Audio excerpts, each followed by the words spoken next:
Alrighty.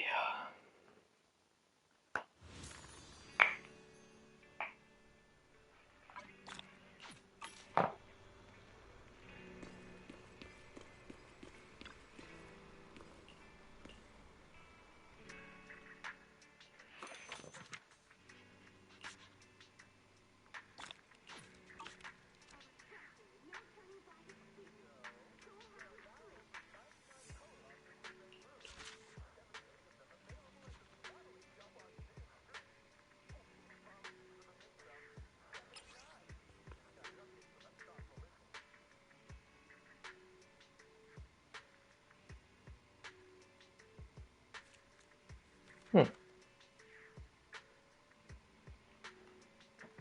that's interesting.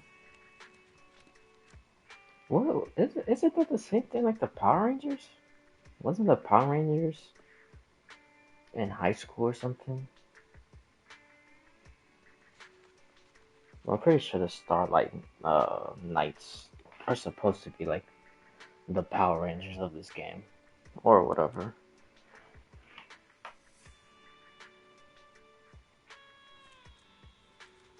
No, that's interesting though. Yeah, I wonder when they're gonna start doing stuff with this. You know what would be really crazy? And now that I mentioned Power Rangers, I wonder because I don't remember a lot, but I know, and there's like so many different ones. But one of them, which I don't know which one it is, but one of them, when I used to watch when I was younger, the red one left, and then there was a new red one, and then the old red one became the White Ranger. I wonder if Billy was the Red Ranger or Starlight Knight, and then he left for whatever, and then he became, you know, the way that he is now. And then maybe his 5-star form will probably be like the White Ranger or the White Starlight Knight. I just thought of that because why? I mean, well, in general, he could just be obsessed with everything because he's obsessed with Monica. But I wonder if that's why he's actually obsessed with the Starlight Knights. Is some type of like uh like him reminiscing on some stuff.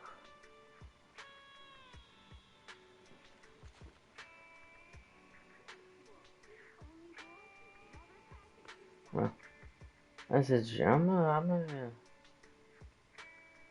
keep I'm gonna keep working on that. Because even when you start the game and it shows that Starlight Knights like commercial, I believe if I'm not mistaken, it shows a red, blue, black, and green, and then it shows the enemies. And one of the enemies actually also looks like um a Starlight Knight, just a different color. I forgot what it is. Probably like gray, if I'm not mistaken. But yeah. Uh, oh jeez. Suspected domestic violence.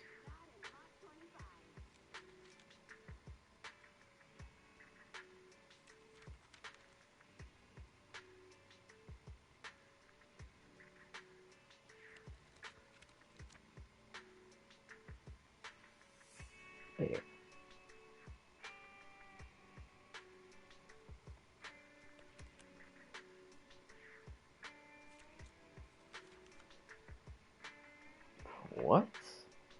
How? I don't know. This part is just random dumb. Or something that's random and dumb.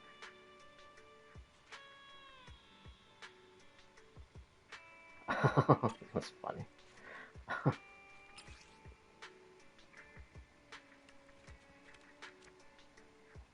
Oh, now that I see these names, because I saw this post, yep, that I don't remember this one either. But to be fair, I honestly really wasn't looking at these stuff. Only this one, because it's part of one of those secret achievements.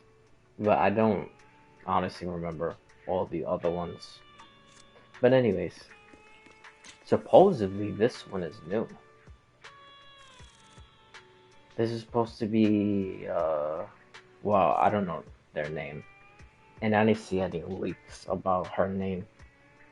But supposedly it's supposed to be like the rival group to the Angels of Delusion.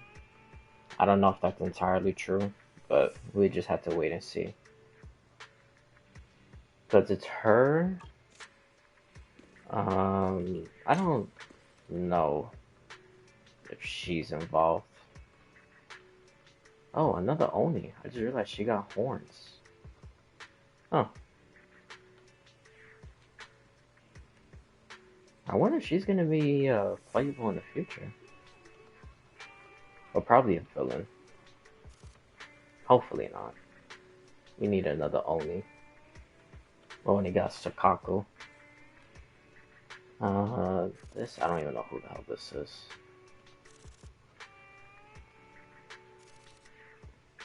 Um, oh, I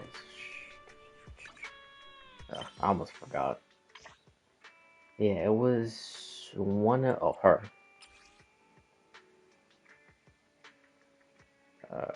Where's her name? Oh, Caressa.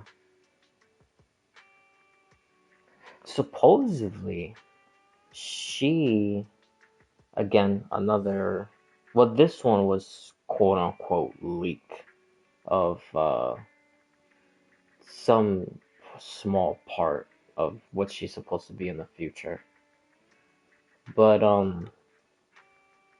which I don't even really see it because I'm pretty sure the mermaid had different color hair, but I honestly don't even remember. But anyways, when you would do um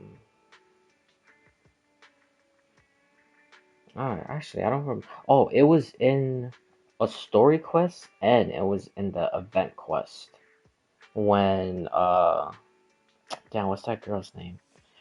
Um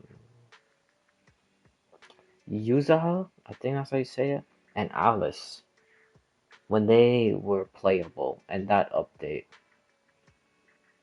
there was a story where Yuzaha was like escaping, and then Alice's dad took her to the sewer, and then so she could go out through the sewage and then into the sea.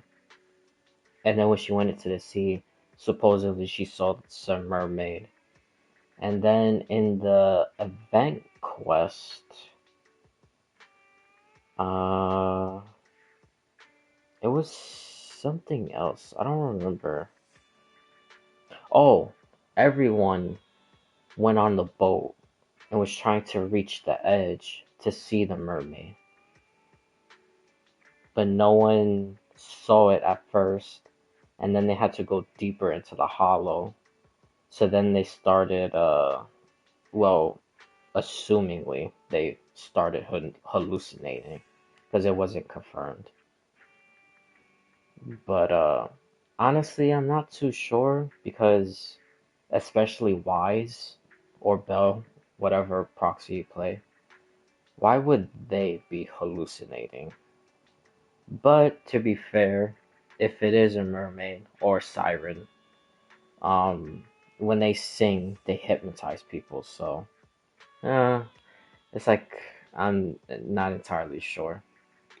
But anyways, supposedly the mermaid or the siren, whatever you want to call it, is her, which is the same one Yazaha saw when she was a child, and the same one that the spook shack, the fisherman, and the proxy. Supposedly, when they saw the mermaid, or again siren, it was her. I don't know how true that is. Honestly, I really don't believe it too much. But I don't know. You never know. But yeah, I saw that. Uh, her and the other girl supposed to be like rivals to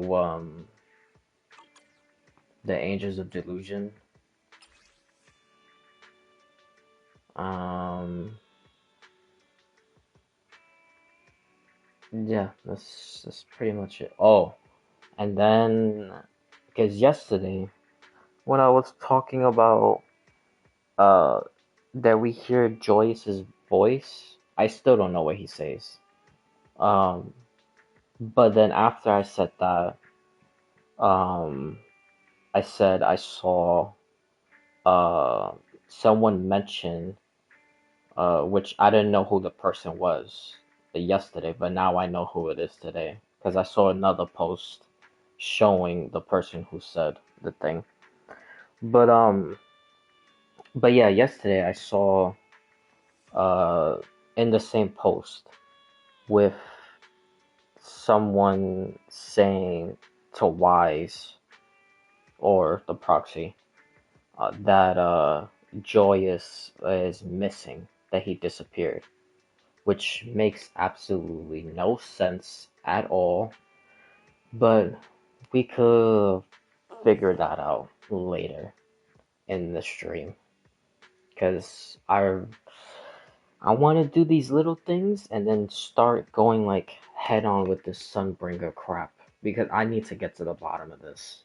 It's like driving me up a wall. I keep thinking about it like every single day, like almost every single minute. It's driving me insane. So we need to figure this out. And I was going to do this earlier, but I fell asleep. So yeah, but it is what it is. Basically, this is kind of like normal time for me anyway. So I always say I try to start earlier, but whatever. Anyways, yeah, the person who mentioned to Wise that Joyous was missing was Nagi or Yanagi. I always call her Nagi because that's where Sakako calls her, and it's easier to remember because I'm horrible with names. I always be forgetting.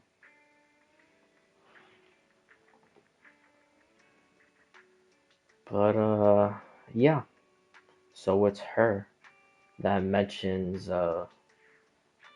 Joyous is missing, which, like I said, makes absolutely no sense because he's literally the first ever proxy, and he was the first person to conquer the divine maze by himself with a single carrot. So if he did all that,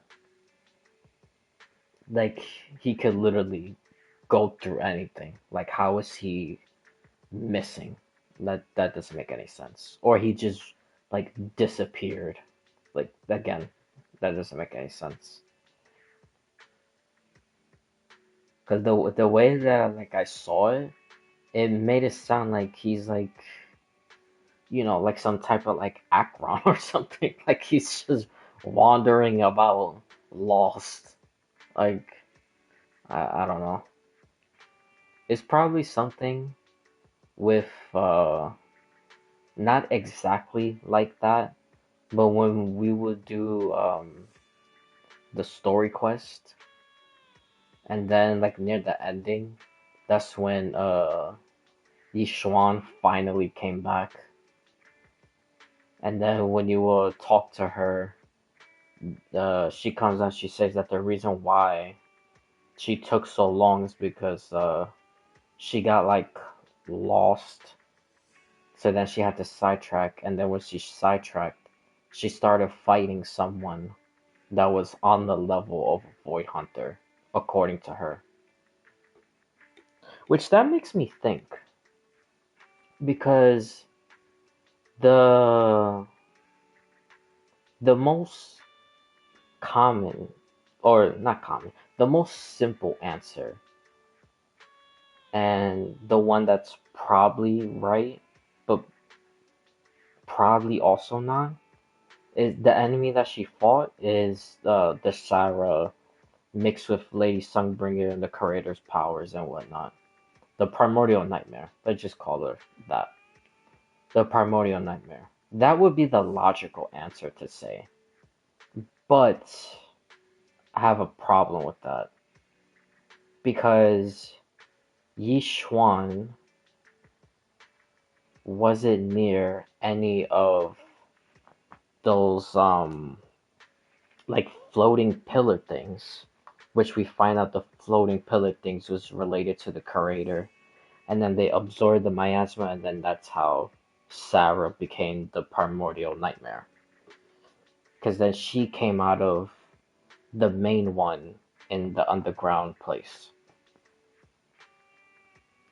So she is the only enemy that we currently know of now that's like Void Hunter level threat.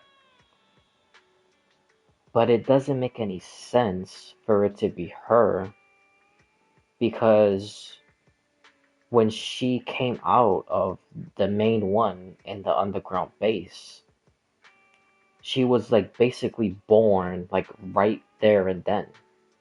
Because the other three pillars on the outside had to absorb all the miasma and then send it into one, and then that's how she came out. So it can't be her. So who was Yishuan fighting if it was a Void Hunter level threat?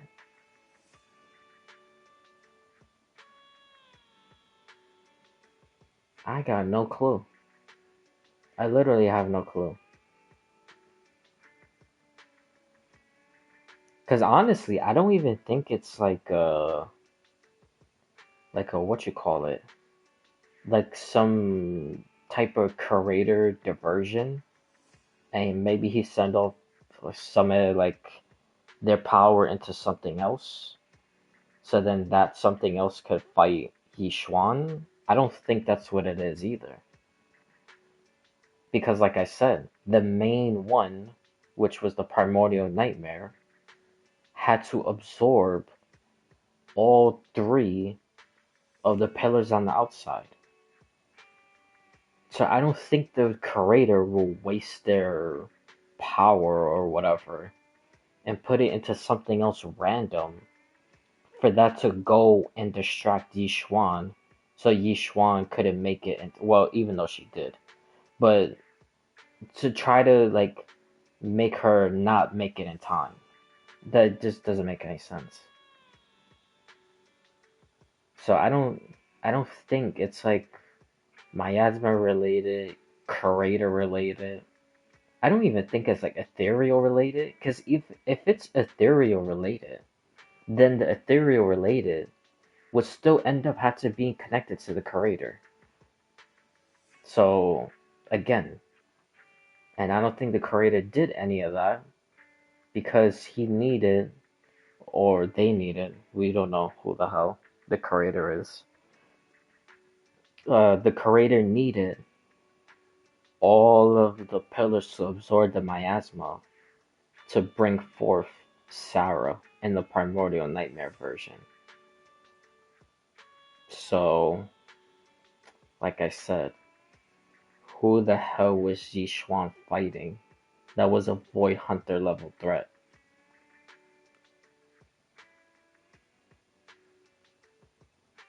It's probably one of the traders.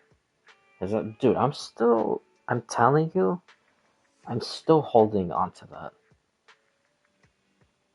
Because even if Lady Sunbringer isn't a traitor, which we'll get to the bottom of that, because I don't know. I'm like so conflicted on so many things about that woman.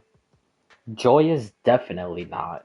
I don't see him um turning evil. It would be crazy if he is the one that turned evil, but I don't see it. Him and Swordmaster, I don't see it. As far as everyone else, I see them being traitors. The the head professor at the Helios Academy, definitely him. And definitely the ones that's around that pink haired girl, the one that looks like Cyrene. I forgot their names. I know I got their screenshots of their names, but look, I'll end up bringing them up later. So I'll look for the names later. But yeah, that little crew right there, they're definitely traitors. 100%. 100% they're traitors. It's her. It's that other lieutenant. Um, there's someone named Colonel, and then the other Colonel, which is like that big gigantic I guess robot with the sword. I'm not entirely sure. I'm pretty sure it is a robot, but that one is definitely a traitor because in the last update, when you did that quest, when Sarah merged with the creator, and then in this update uh she was the boss fight. But anyways, the last update when she first merged with the creator, we saw like flashbacks of her, and I wonder who the hell the scribe is also. Maybe I could find something about that also, because I got no clue. But anyways, um, yeah, she was rescued by the scribe because she was under a pillar, and the same silhouette of that Colonel. What's his? Isn't his name like Colonel Hike or Colonel Pike, something like that? Which is the big, gigantic robot-looking one. It matches the same silhouette from the Void Hunters trailer. That when it showed the four keys and then it showed the original Void Hunters. Like it matches the silhouette like exactly. So I guarantee you when he saw Sarah, he left Sarah there. Because I'm still also under the belief of whatever like army they sent to the old capital, the all of them was supposed to die. I'm still in that belief also. Because I mean like literally like just look at all the things that happened. Sarah and her group, they were sent, they were killed off. She tried to go back, and then they had no like stuff on her saying that she basically never existed. So she was sent there to be killed. So there's that one. Then we have Isolde, the same thing. They were sent there to be killed, and then that's why Isolde shot the colonel guy when she came on the boat when they were all on the beach, and then she shot him and then went back on the boat and left. Dude, That cutscene was crazy. That's honestly my favorite cutscene. Cause that like literally just showed the lengths that Isolde would go to. Cause she's been planning that for like years. Like over a decade. Cause she found out it was him that sent her squad at the old capital, and they were basically another thing just like Sarah, sent there just to be killed. Then you had Trigger's group, they were sent there, they tried to call for backup. Coincidentally, nothing happened. And like I always say, if anything looks like a coincidence, it's because it's like it means something, like good or bad. Like there's just no such thing as a coincidence in Hoyoverse games. But anyways, yeah, and then they were basically killed off, and then that's how she got like infected with that ethereal thing with her eyes. Who else? Um, Siege Senior. Well, even though he wasn't sent to die, but he was sent to go kill basically everything in sight. Because even when he saw Flora, he was supposed to kill her, but then he like override his like chip thing and then broke the broke the like the regulations that the military put on him. And then that's when he took in Flora and then raised her, and then she became C Junior and stuff like that. I'm pretty sure Banyu was the same thing. Because I know Banyu was built, and then they also sent him to go like kill everything also. And then that's when he saved Yi Shuangnang, the Void Hunter girl, and the brother.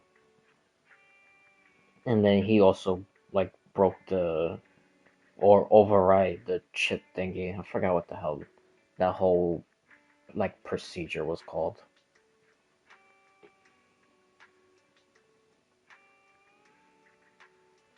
I'm trying to remember.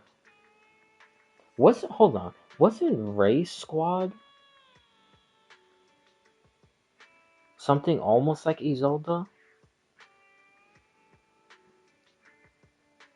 Like they were sent to do something, and a whole bunch of them died also. And that's why when she does these like hollow missions with the proxy, they like keep it a secret only between them two, because she don't trust the people at the White Star Institute. I'm pretty sure it's almost the same thing, like Isolde. So I literally think it was just like a setup in the beginning from like everybody. Like probably the mayor. Well, I don't know if this same mayor that we see in the update is the same one from before.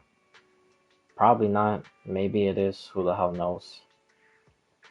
Um, but I'm pretty sure whoever the mayor was at the time was involved with that. The five families, which honestly sounds like a mafia thing. Because one of the powerful families is Miyabi's family. Another one was isn't it Lucy's family? One of the powerful ones? Or are they a part of, how do I explain it? Like no, it is one of the five. Yeah, it is one of the five.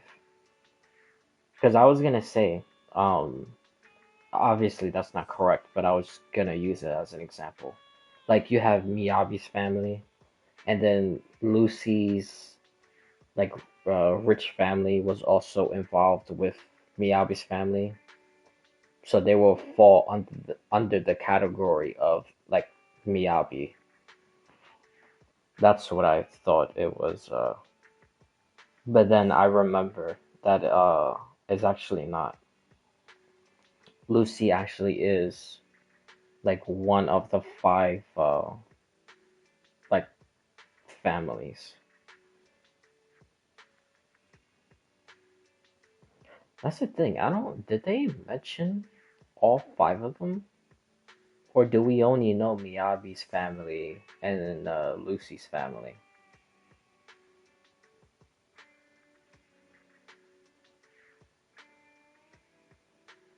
Hmm. I don't remember. But anyways, um, where was I even going with this? I completely just like sidetracked.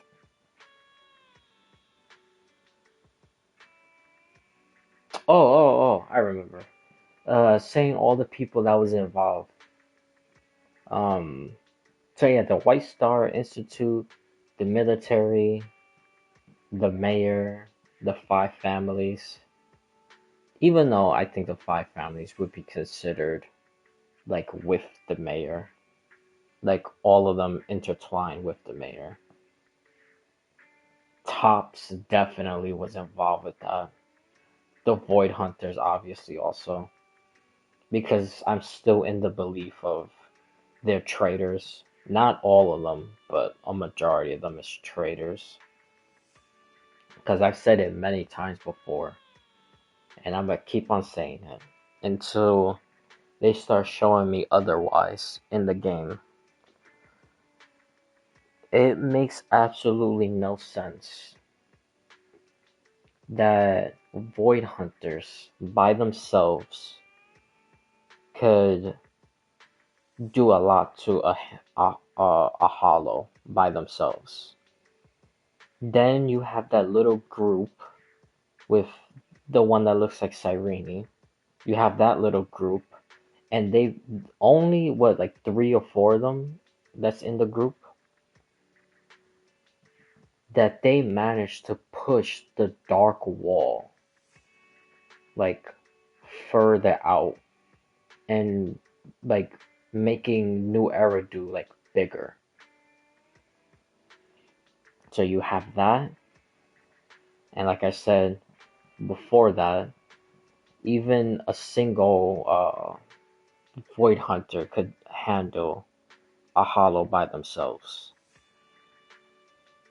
And then you literally only had like three or four push the dark wall, which that's basically like one of the most powerful ones. Because the way that we understand it, it could change in the future, but as far as we know, basically the whole entire planet is covered in like some hollow thing, besides like a small patch of the planet, which is New Eridu. So everything else around the planet is considered the Dark Wall.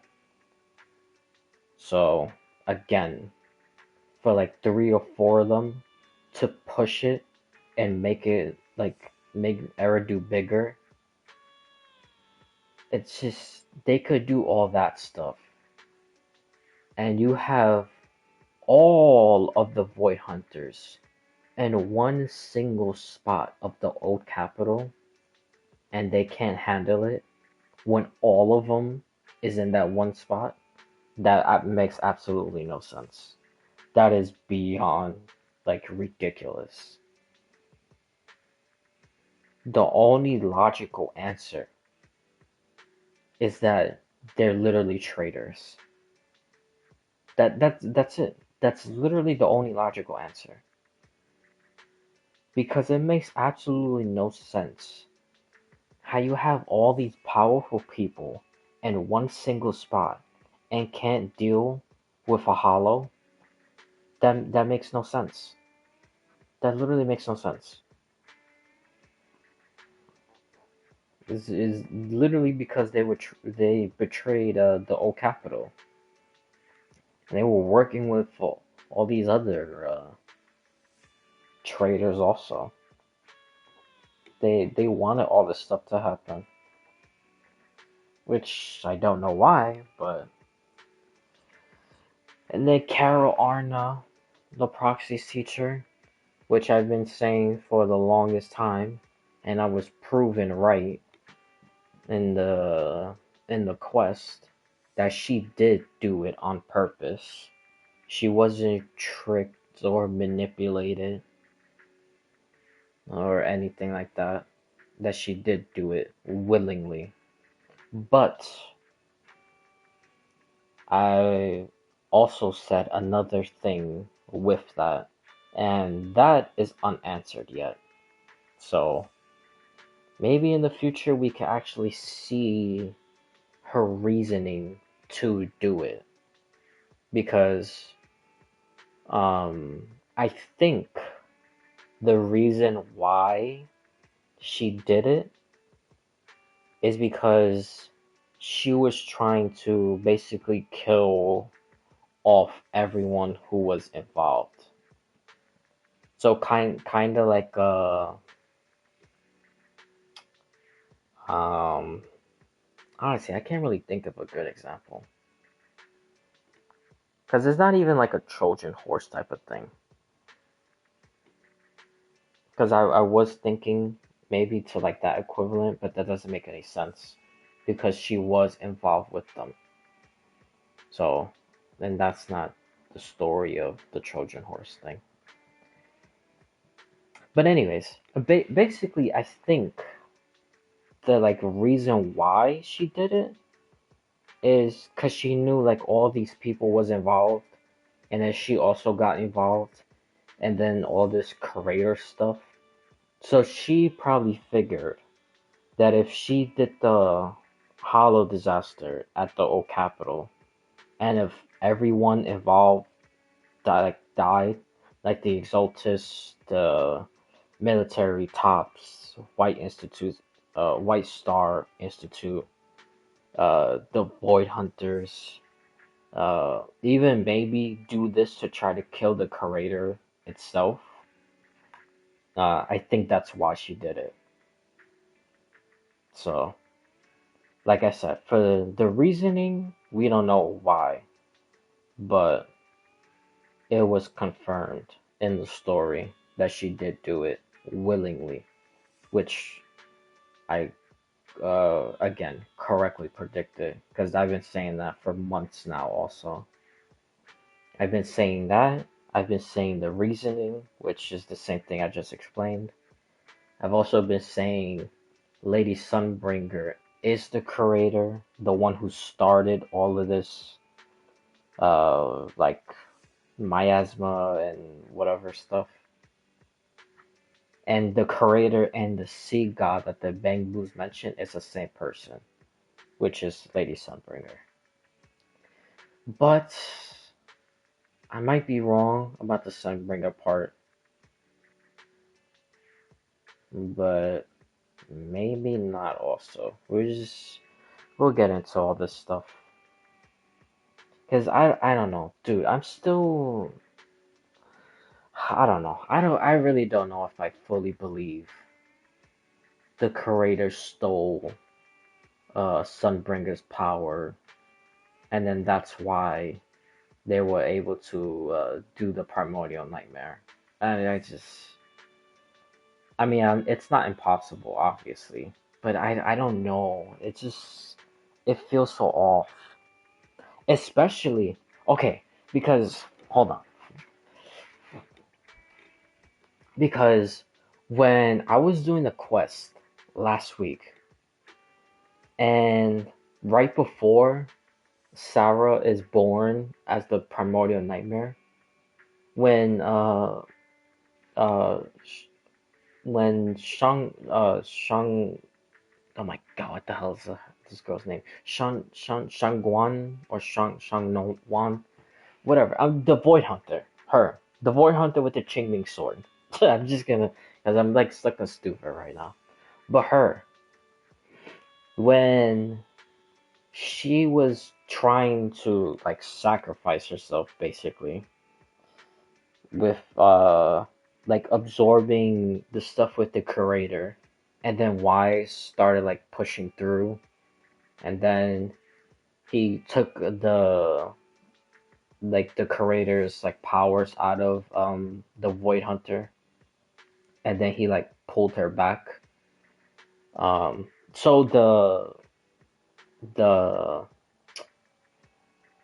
the that crater sphere thingy like started absorbing it. Cause when we was doing that and I saw that when it absorbed it, I thought to myself that yes, it absorbed it, but I don't think it absorbed the Qingming power.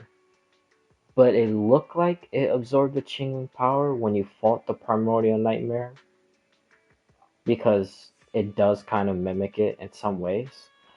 But there's actually two reasons that I don't think it actually absorbed the Void Hunter's power. Because one is Kara Arna came out and said that all the weapons are cursed, which I've literally been saying that from the beginning also. Um, I've been saying that. I've also been saying Wise is gonna be the one that makes the Void Hunters compatible with their weapon to like reverse the curse. All Void Hunters are gonna be sword related. I've also been saying that, but it's a couple other stuff. But anyways, before I sidetrack you further, um, I've been saying no, not I've been saying. I think that when he broke off the connection, right? That it didn't fully like I don't how do I explain it? It didn't fully like the creator's power didn't fully go into the Void Hunter. So when Wise did what he did and then broke the connection and took the power out of the Void Hunter, that when he took the power out of the Void Hunter, it basically made it like if it was just only the creator's original power, not the creator mixed with the Void Hunter's power, if that makes sense. Hopefully that makes sense.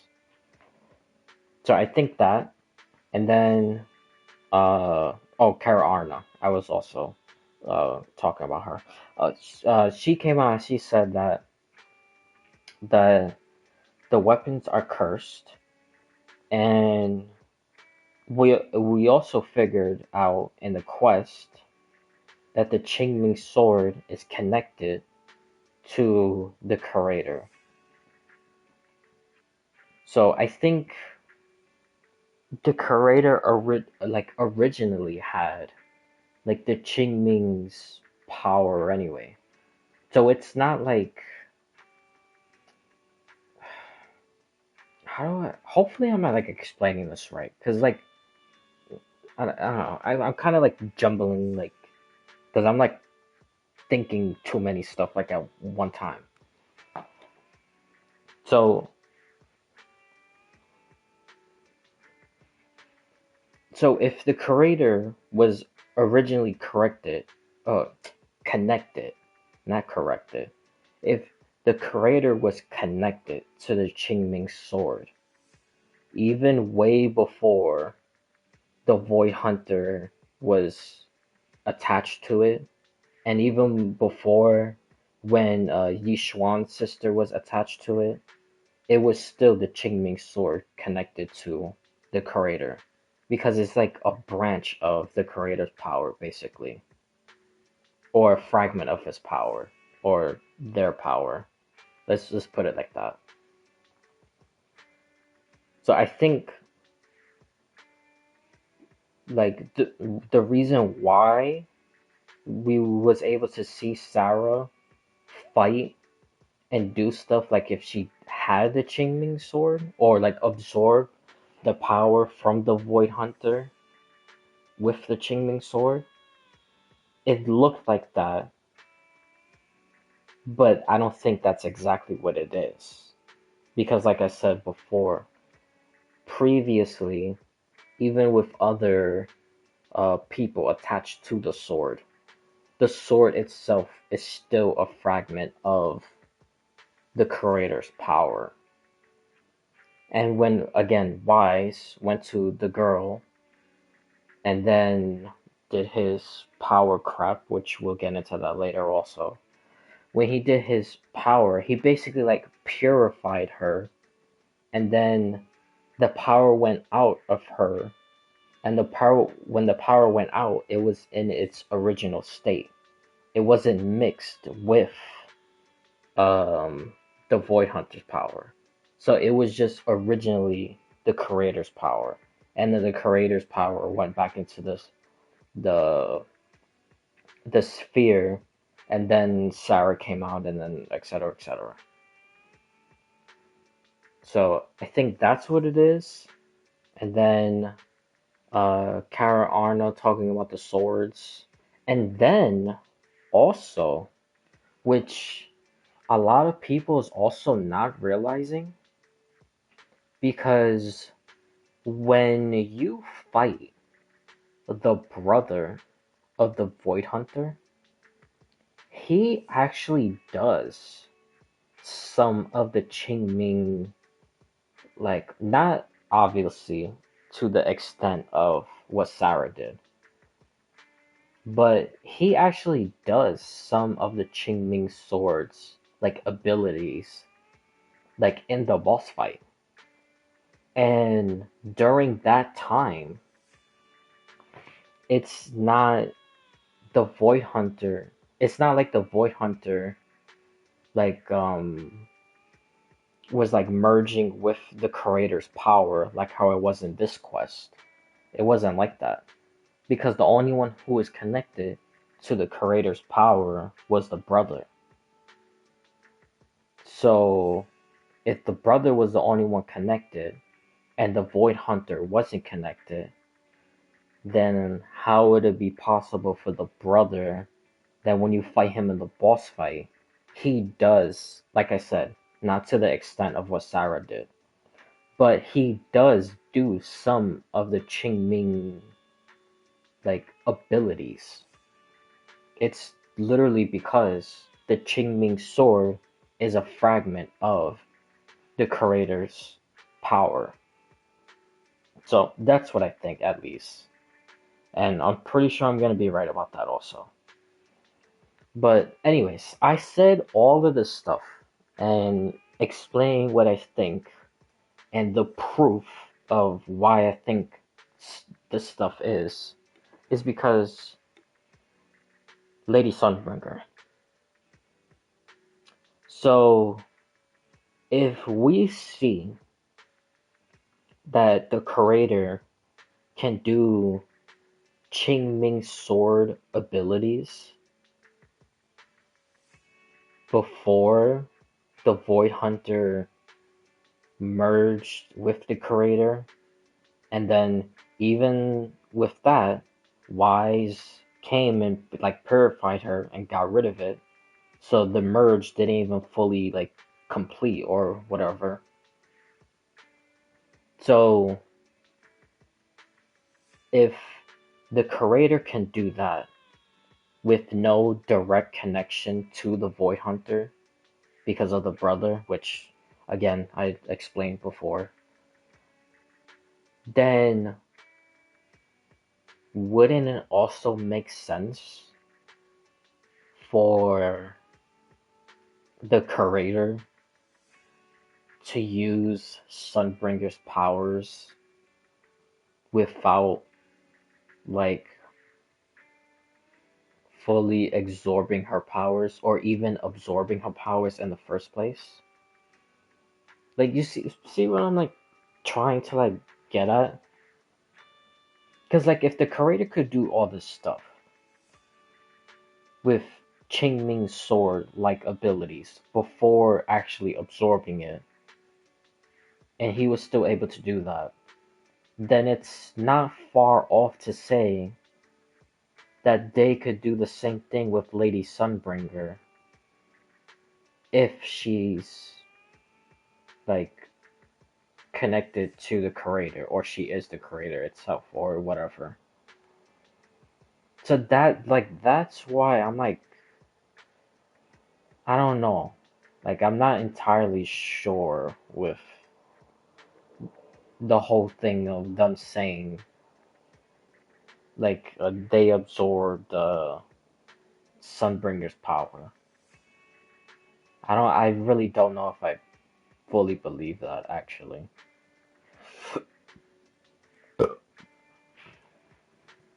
But I don't know. We'll just see.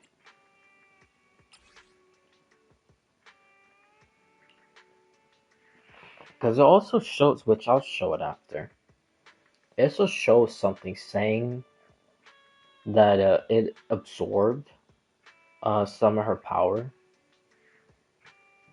But like I explained before, like the whole thing with the Qingming sword, which could be different. To be fair, we just have to wait and see.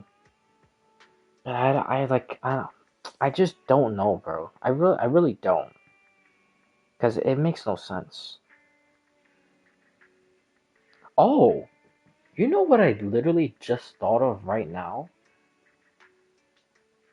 I literally just thought of this.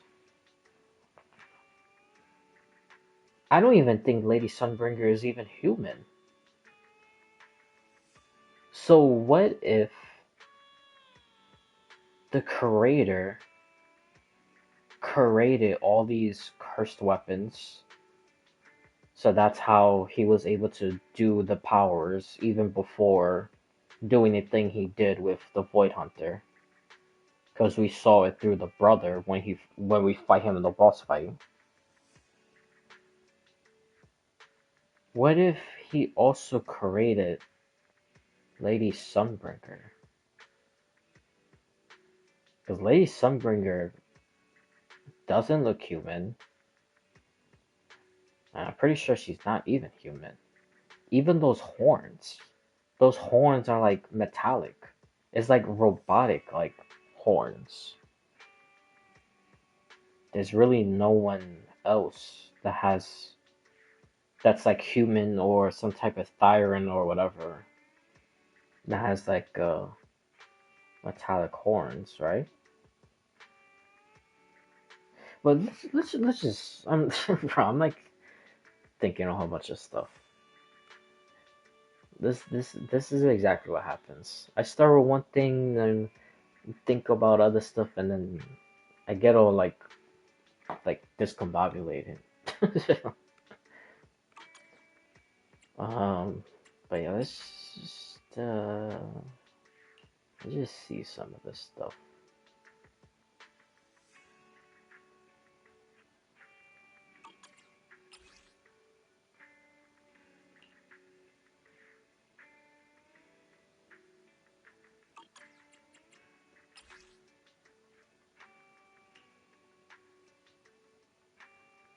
Never seen that before. Is this flower edible?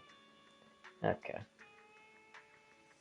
Oh, now that we see Boss in Heaven, yeah, we're definitely gonna get into that little dystopia that Sunbringer made, which that also in itself makes no sense to me also, because, well, we'll go more into it later, but I'll just say this real quick thing and then continue with all this other stuff. Um, that also makes no sense to me, because if you're a Void Hunter, Void Hunters are supposed to protect Eridu, right? So if you're protecting Eridu, why are you creating this secret, like, safe haven that only very few people know and Bank Boos know? Like, what are you planning? Like, does she know something? Like, did she know all these, like the old capital was gonna fall with the hollow disaster or whatever? So she had a place for specific people to go. Why is it specific people? Was she going to tell everyone? Why does she? I don't know. This is like it's just I don't know. It makes no sense to me. That just seems suspicious in itself. Like, why are you creating this secret society, basically? Like, and then with this secret society, you build this dystopia for you to live in. I don't get that either. Like, you're basically like to me that basically seems like you're betraying your duties of Void Hunter because you're not really protecting Eridu. It just makes it seem like you're going to do something and you have a place to go, or you know something and you're really not trying to stop it or avoid it or whatever the case is, and you just have this utopia that you could just like go back to with like this little cult that she had. Like I don't know. I really don't know.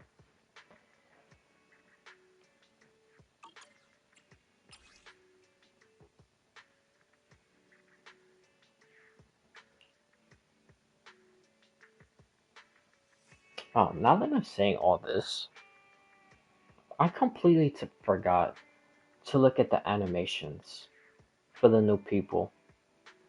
I forgot to do it again because I still don't even know how they fight. Because I'm really interested in Aria.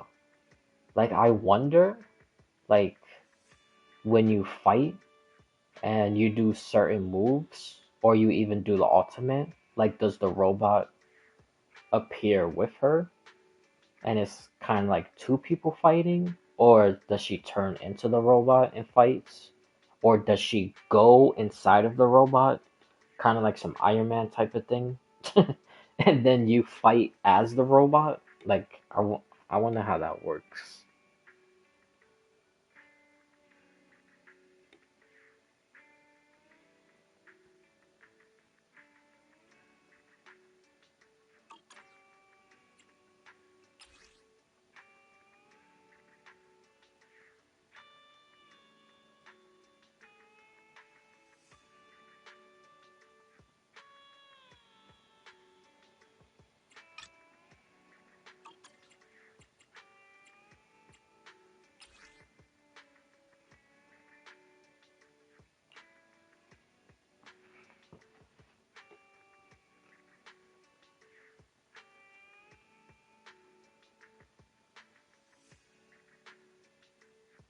Oh, now that I see, um, Nineveh, when is this next super ethereal gonna come out already? Because it was mentioned that like what, like 5 months ago at this point, five, almost 6 months. Because the third like super ethereal supposedly is like running around like in the outer ring place or in the outer ring. Like where exactly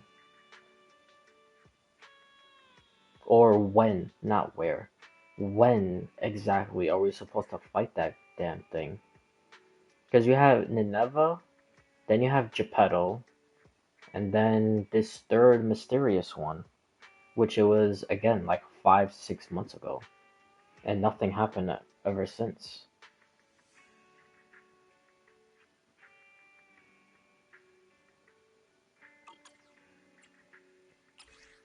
Honestly, I think they just forgot about it, to be honest. I think that's literally what it is. They're just like so busy with all this Curator and Angels of Delusion and Void Hunter stuff that they just forgot. the missions with Ray.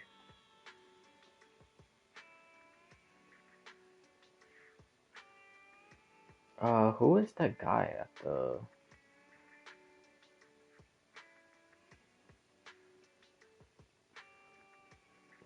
Oh, they don't got a name. They don't got a name for this guy yet. That's probably the leader of Tops.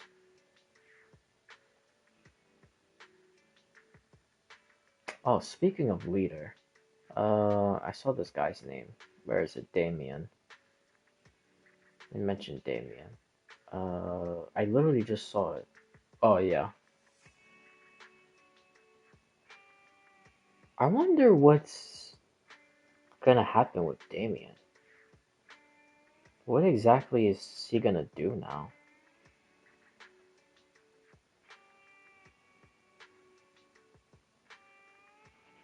Is he gonna become like a board member of Tops or something? Is he gonna become? Because I'm pretty sure we're probably gonna fight some new cult that's gonna be related to the creator. Or who the hell knows? Maybe it'll be some other hollow god figure type of thing, which I doubt it. Because it wouldn't make sense to do two different quote unquote entity like figures. But but if they do introduce that in the next update, that will probably explain who is this mysterious Void Hunter power ethereal villain that Yi Xuan fought. Because, like I explained earlier, I don't think it was the same one that we fight at the end of the quest, which is Sarah, because it doesn't make any sense. It has to be someone else.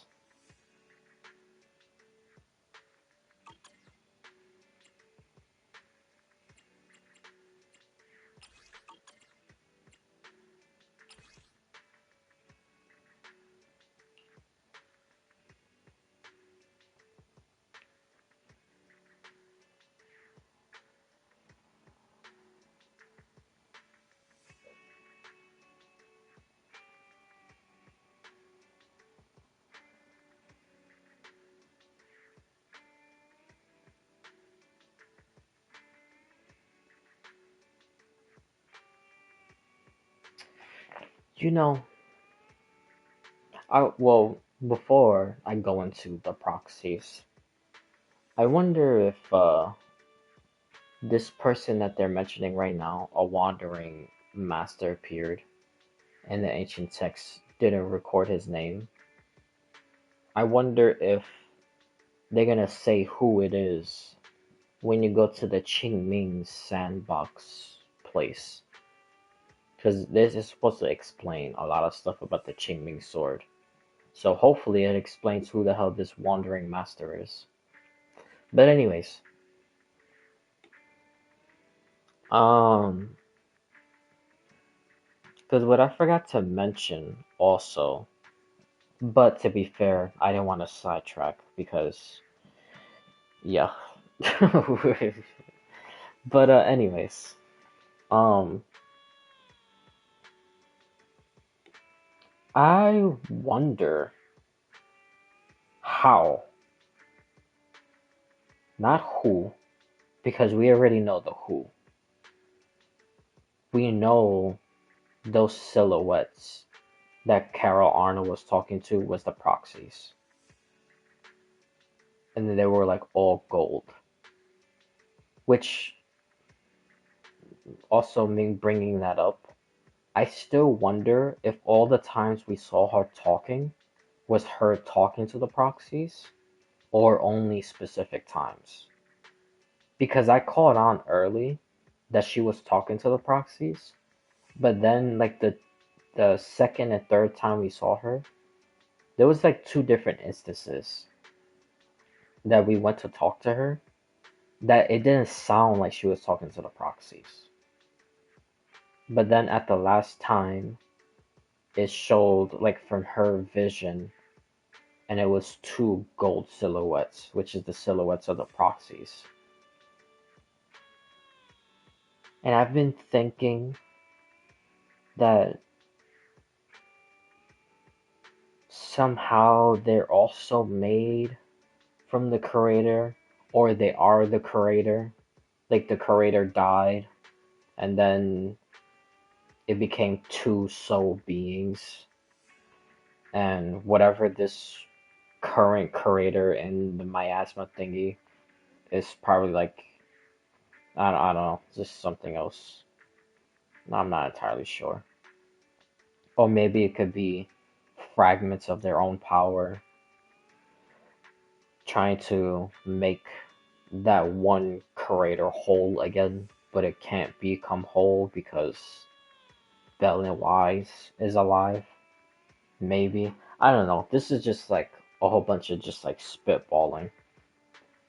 Because I genuinely have no clue how the hell that's possible. That she saw the the silhouettes of the proxies. Because I did have a theory while I was doing the quest, especially the first time that we saw her. Because when the first time we saw her, it clicked to me that it sounded like she was talking to the proxy. But then, like I said, the second and the third time, or maybe third and fourth, like one of those, it sounded like she was talking to someone completely different. And then on the last one, she was talking to them. Because I had the theory, like while I was doing it, that is something almost like in Genshin, like the quests when you in the place where the scions are, and then you have to like go to these different spots and do whatever, and then those like rocks go to the pillar, and then once all the rocks go to the pillar, you could go inside the pillar, and then when you go inside the pillar, you meet the first archpriestess, and while you're talking to the archpriestess, she's also talking to the one who founded the Lightkeepers. So when the Traveler Paimon and I forgot the other girl's name, when they're talking to the Archpriestess, they're talking to her in the past. Well, they're talking to her in the present, but she's responding. The Archpriestess is responding from the past because the Archpriestess in the past is talking to them in the future, and while she's talking to them in the future, she's also talking to the Lightkeeper dude in the past. I know that sounds confusing, you just have to do the quest, and it will make sense. But I thought it was something like that. Like Carol Arna was in the past talking to the future, so when the proxies interact with the miasma in the area, it will make it seem like if she's talking to them like at the present. That's what I thought. Until the last conversation you have. Because the last conversation you have, like I said earlier, there's a part that you see it from her eyes. And in her eyes, she's talking to two silhouettes in front of her. So we know that's not the case. Because when we play, we only play as one of the proxies. Like for me, I play as Wise. So if if it was the same thing like Genshin, like Kara Arna in the past was talking into the future, so it will make it seem like she's in the present talking to Wise. then it should be only one silhouette in front of her. But it's not. It's two silhouettes. So that means it's a completely different like time frame that she actually was legitimately talking to the proxies in the past. She wasn't like it's not the same scenario as like the Genshin story in the Scion Island. And yeah, once I realized that it's not the same, that she actually was talking to both of them in the past, that even confused me more. Because I have no goddamn clue how the hell that's possible. Because I've also had this theory for a while now that the proxies reach the end of their journey, I guess you could say. Let's just put it like that so it'll be too confusing. Reach their journey, whatever the journey was supposed to be, and they failed. Like maybe Eridu like fell to the dark wall, so the whole planet is now like corrupted. Maybe that's their journey, is to prevent that from happening. I don't know. That's just spitballing some stuff. But anyways, I wonder if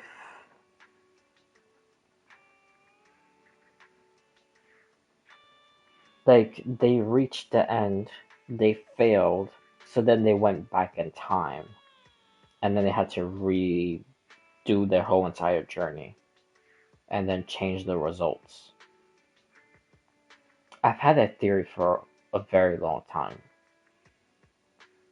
but now with the stuff that I'm seeing, especially with the Carol Arna thing, talking to two proxies, or the silhouettes of the two proxies, I don't think that's the case anymore. Because if it was the case of them going back in time, right, to change all this stuff, if they went back in time and then they're going forward in their journey now, and then we reach the point that we see Carol Arna talking to the silhouette proxies, then at that moment, Wise should have realized what was happening and not be confused if they went back in time. But now that I saw that, I don't think they went back in time anymore. I think that theory is just wrong. I think that's my first major wrong theory about this game, about them going back in time.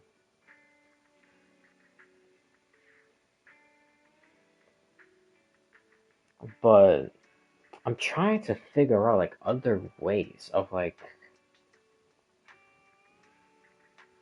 cause I know I said in the last Senna Zone stream that like probably Jesus Christ. Jeez, dude. I feel like it's like something like stuck in my throat. My God. Anyways, um, I thought that like maybe the creator somehow died, became two separate beings, and then Kara Arno did what she did, and then by the end, she made them into like the proxies. But then that wouldn't make any sense either because of the flashback that we saw with Little Wise meeting Little Shuanggang. So I don't know. I'm just completely lost. I have no idea how the hell the proxies fit into this. I don't know. I really don't get it. And it can't also be a thing because when I was watching some random stuff, I saw some people like in the comments of the video having like their own little theories, which is good, but it wouldn't make any sense because of certain things. Like I saw this one person say that probably the proxies like did what they did with Carol Arna. Then Carol Arna did the disaster. Their bodies died, but then their soul went into like a different body, and then it just erased the memories of like the Hollow disaster in the old capital. But that doesn't make any sense because they remember the old capital and they remember what they were doing at the time of the old capital. They haven't said it what they were doing in the game yet, but they know what they were doing. So there's no instance of them missing memories besides them meeting little Shangguan, which honestly I don't know why they don't remember that. They should remember that because, like I said, there's no other instance of them having memory loss, so that makes no sense. And the girl who literally has memory loss because of the Qingming sword, she remembers meeting Little Wise and having the whole candy thingy. So if she could remember that, why doesn't Wise remember that? Why did he think it was just a dream? And then she had to come out and confirm that it wasn't a dream, it actually did happen. So, like, that's also another thing. So I just don't know. Because that's like the very first actual, like, factual instance of them having memory loss. So, I don't know. Like, if the person in the comment is onto something about memory loss, just not in the way that they said it, because, like I said, they remember the old capital. But what if when the disaster happened, they don't remember stuff related to the curator? Maybe that's what it is. Which, if they can't remember stuff about the curator, then that means they were connected to the curator. But how they were connected, I got no goddamn clue. But anyways, that could be the possibility of why they don't remember meeting little Shuanggang or Shuangnong, whatever, when they were also little.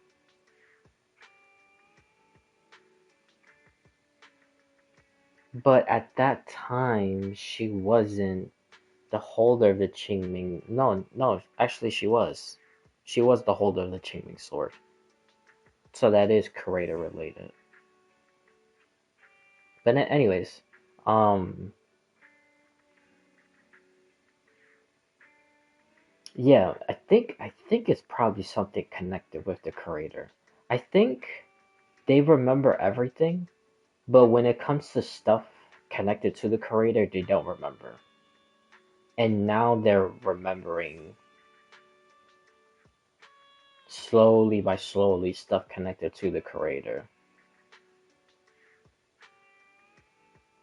because now we find out that they are connected to the creator, because at the end of the quest, basically like the post credit scene, we could just put it like that. At the post credit scene, when Wise was walking, then he started having a headache.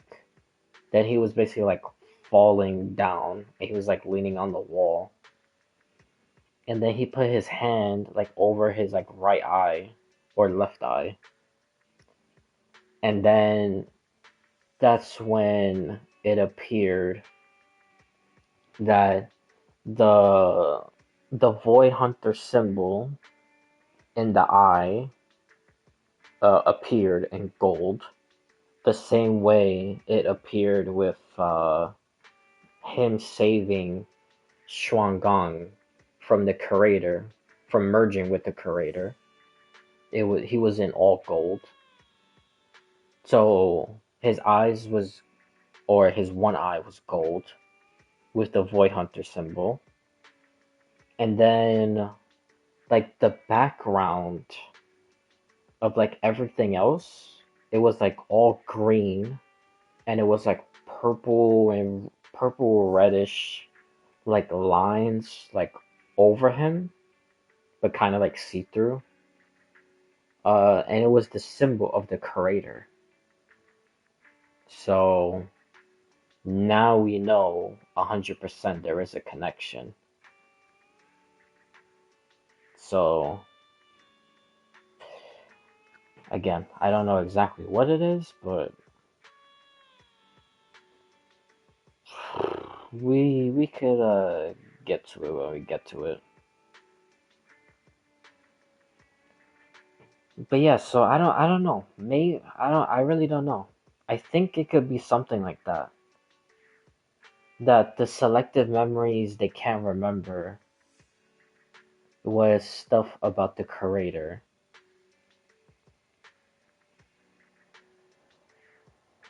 So they wouldn't remember Gong or whatever the hell the girl's name is. Dude, I be forgetting how the hell to say people's names.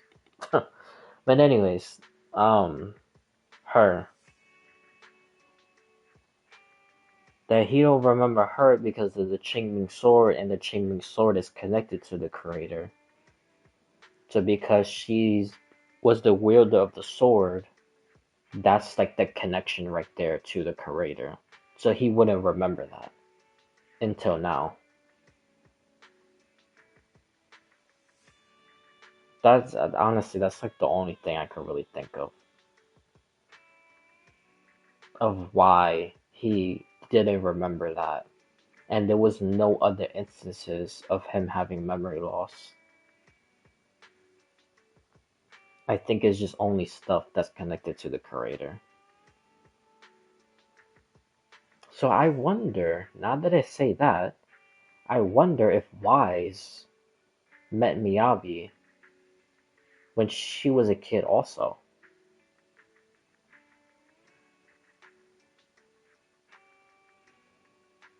Hmm.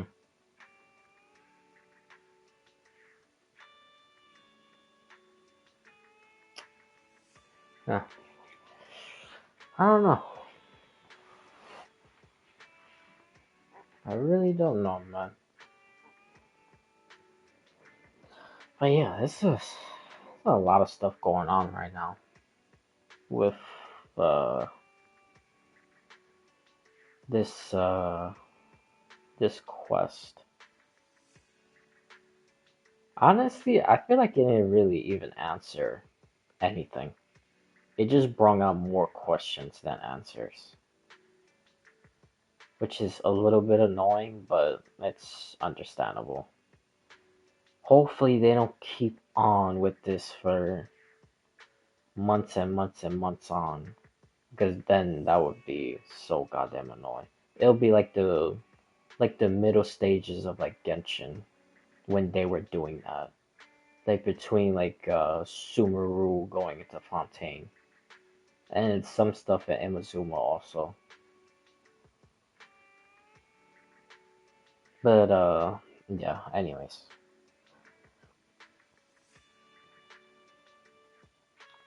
oh, speaking of Imazuma and Sumeru, and which it has nothing to do with those places, but it just reminded me of Genshin and what I saw, because I saw this YouTube short of Minslip, the girl that's obsessed with dance lift. But yeah, Minslip, she made. I didn't see the whole entire thing because I stopped as soon as she mentioned Liben, because Liben talks about certain stuff, which I'll get to that. But yeah, she was talking about like these new places that he was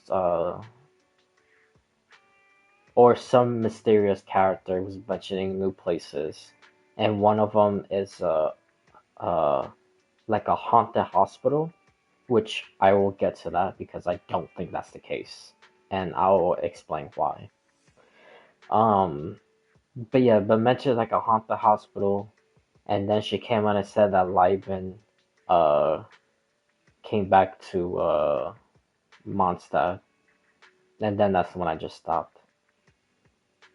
Which honestly, I didn't even know the event started today, so I'm actually glad I saw that post because I would have completely forgot, and I probably would have forgotten the other days. And then once I logged into Genshin, I wouldn't be able to claim all the rewards because I missed so many days. But anyways,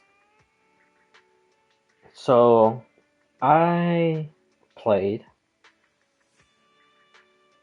I talked to Liven and I screenshotted everything word for word.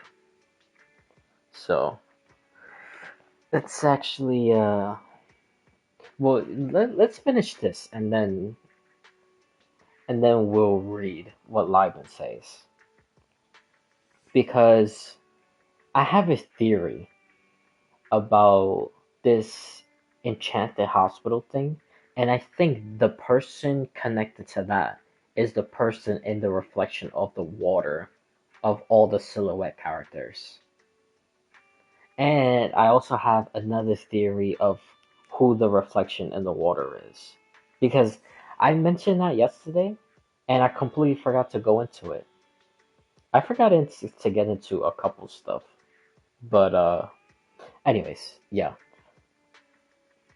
But yeah, we'll get into that stuff.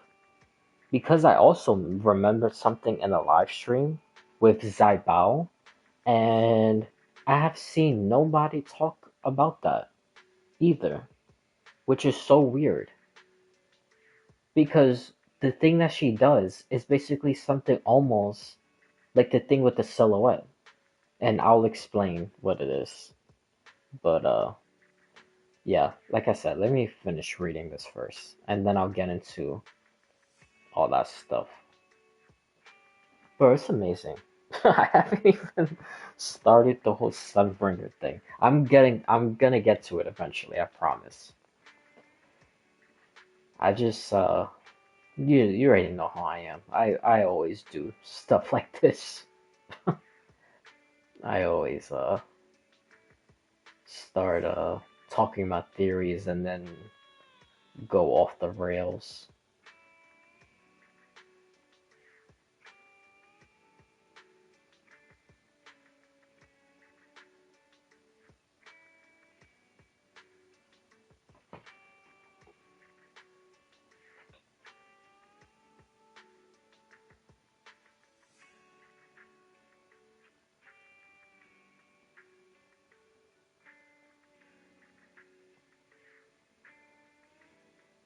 Awaken the dawn. Dude, this dawn talk is like so prevalent in all these games now. It's driving me insane. Because every time I see that, I'm always thinking about sun and moon. And then when I think about sun and moon, I think about Genshin. And when I think about sun and moon and Genshin, I think about Ether and Luming.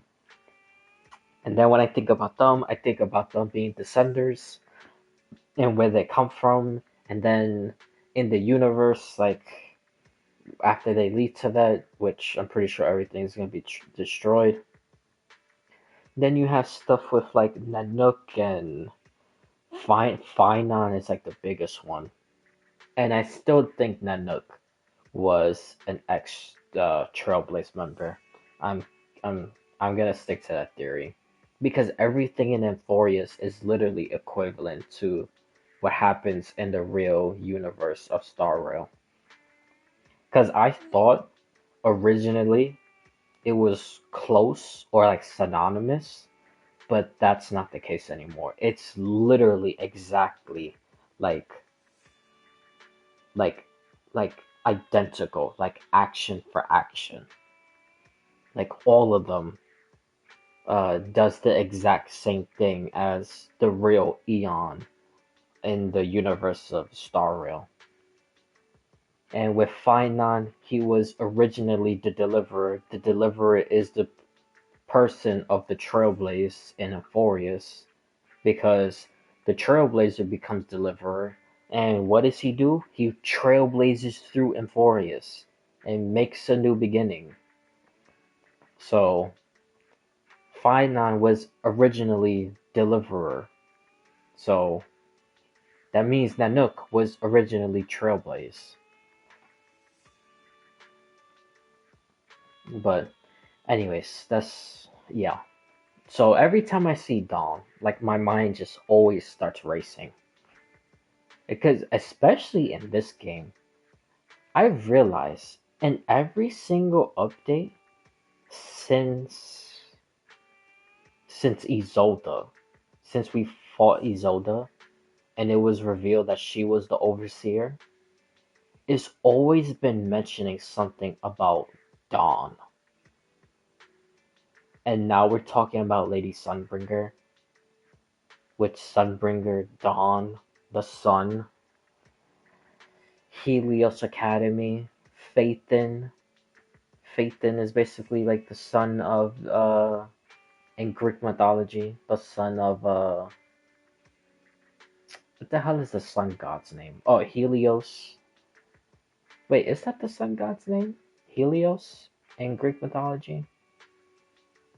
Then the whole sun chariot and whatnot. It's just yeah, all the stuff is just it's just like running through my head. Like I don't know.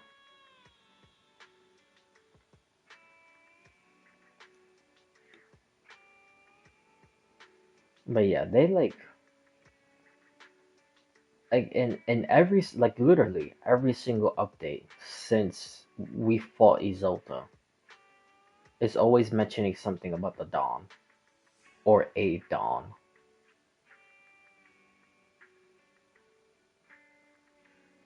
So yeah, I feel like something is gonna be shown very soon. Something like extremely like important. Like it's gonna start shifting like the way we look at the game, basically. I think that's exactly what's gonna happen. Alright, that's all the post.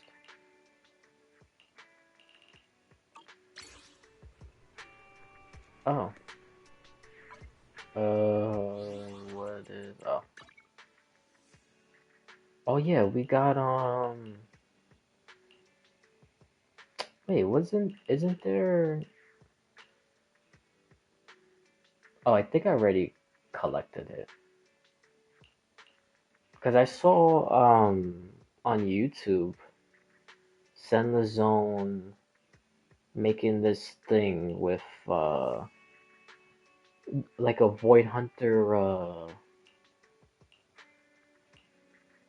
something with the Void Hunter.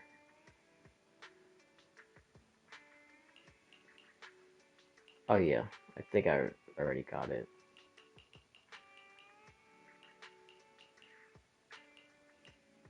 Oh yeah, yes, it's the letter.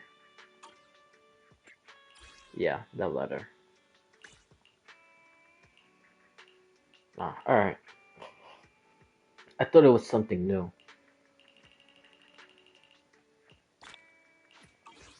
Alrighty.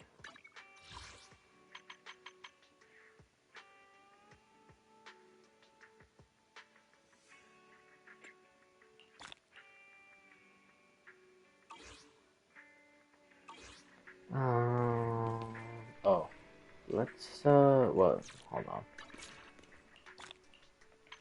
cause I'm gonna get to some of the Genshin stuff, which that's gonna lead me down a rabbit hole. But that's alright. Let me do this before it refreshes and I forget. Dude, I'm still so annoyed that I didn't do the resin thing earlier in the stream that I did yesterday. Because I would have been up to the feather and the constellation thing. And now I'm still up to the damn money. And I was literally only missing 60 resin. Like, what is wrong with me? Why I didn't complete it? God, dude.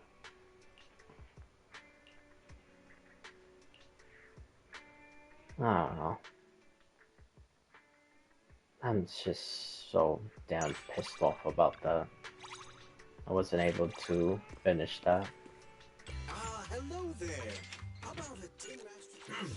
And I can't even blame the game. Coffee is I not the literally most, cannot. but a It was commodore's literally mindset on sure me. is. I just genuinely don't know why. I don't know. I don't know. Just stupid. I do Bernice again. Oh, now that I see Bernice, dude, these things, these things is insane. I probably should have saved it for when I did the next Zenless Zone stream, which is today. But dude, this is crazy. The way Bernice fights, Grace just spams goddamn grenades. Like, oh, hold on. Wait, hold on. My thing just freeze? Wait, is it streaming? It's still streaming, right?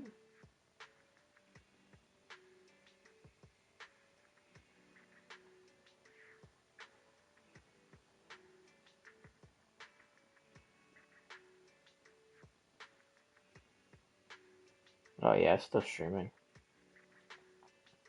Yeah, my whole screen just like froze. Hmm. I hope the audio didn't mess up. Oh my god, please not. That would be so damn annoying, dude. But wait, hold on. Let me just hold on. Let me like move up. Just make sure. Okay. All right. Hopefully it doesn't do that again. I don't know why it just froze on my screen. Anyways, um, yeah, Bernice fights insane. Soldier 11 is a damn parry god now, just like how Miyabi is. Uh, Anby, honestly, I don't even remember too much of her previously, but she's pretty good now. Ellen Joe, um, now with her, after she does the, like the slash thing, She could automatically do like that thing that she kind of like twirls in the sky and like hits the ground. She could do that without it being a parry thing. Because before, in the last buff, you could say, in order to do that, it had to be like a parry hit. And then she does like that little twirl thingy.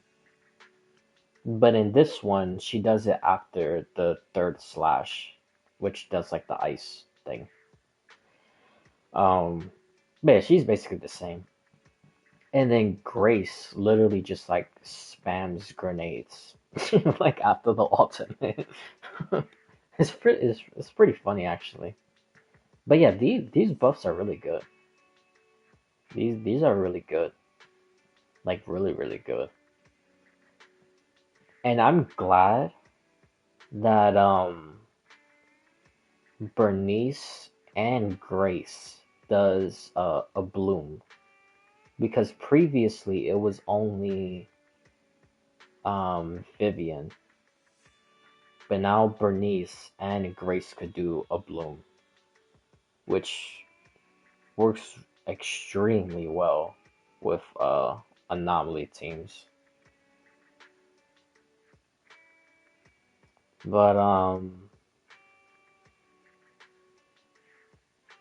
yeah, I wonder if they did these buffs, like especially Bernice and Grace, because in the next update, Arya, Arya is Ether anomaly. So I wonder if she is gonna do something with a bloom. Like maybe she makes it last longer or double damage or I don't know, whatever. Basically enhancing the status of an enemy getting a bloom. Maybe that's what she does. And then that's probably why they buffed Bernice and Grace to also do a bloom.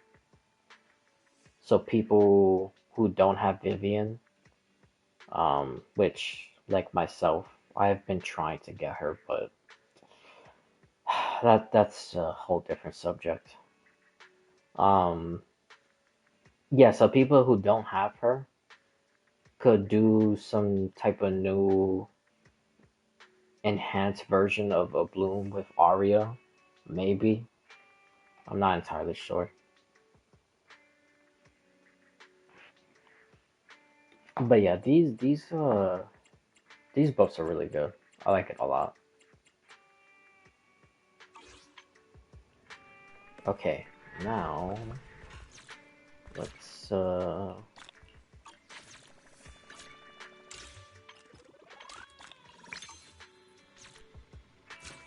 whoops, wrong one.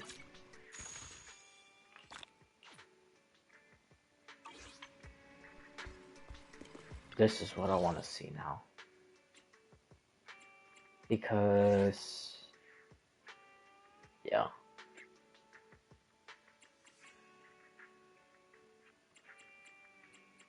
Hey, see, this is the super big one. This is the, well, technically this is the first. This is the second. But then there's no third one. Like where the hell is this third gigantic creature? But anyways. Yeah, these things look like stuff with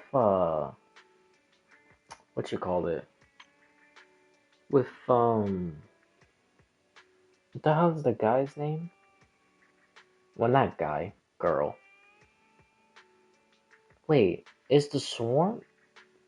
The swarm is a girl, right? Or the eon of the swarm or propagation is a girl, right? Tazinaf or something like that. But anyways, these bugs look like the swarm from Star Rail.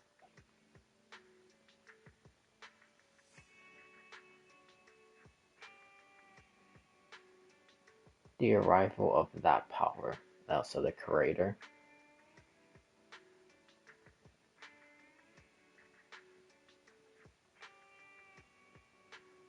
Oh, I just realized after this, I'm gonna do the Genshin thing. I almost forgot. And honestly, I should do the Genshin thing first because after this, I'm gonna start looking at the Sarah and the brother of the Void Hunter and some of these other creatures because I'm gonna see if I could see something and then show the thing that I was talking about yesterday about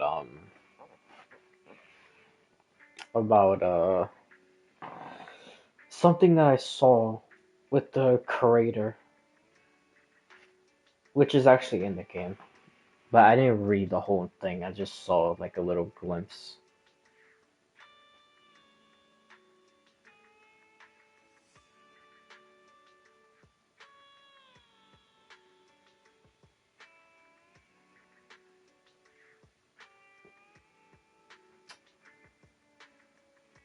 Hmm.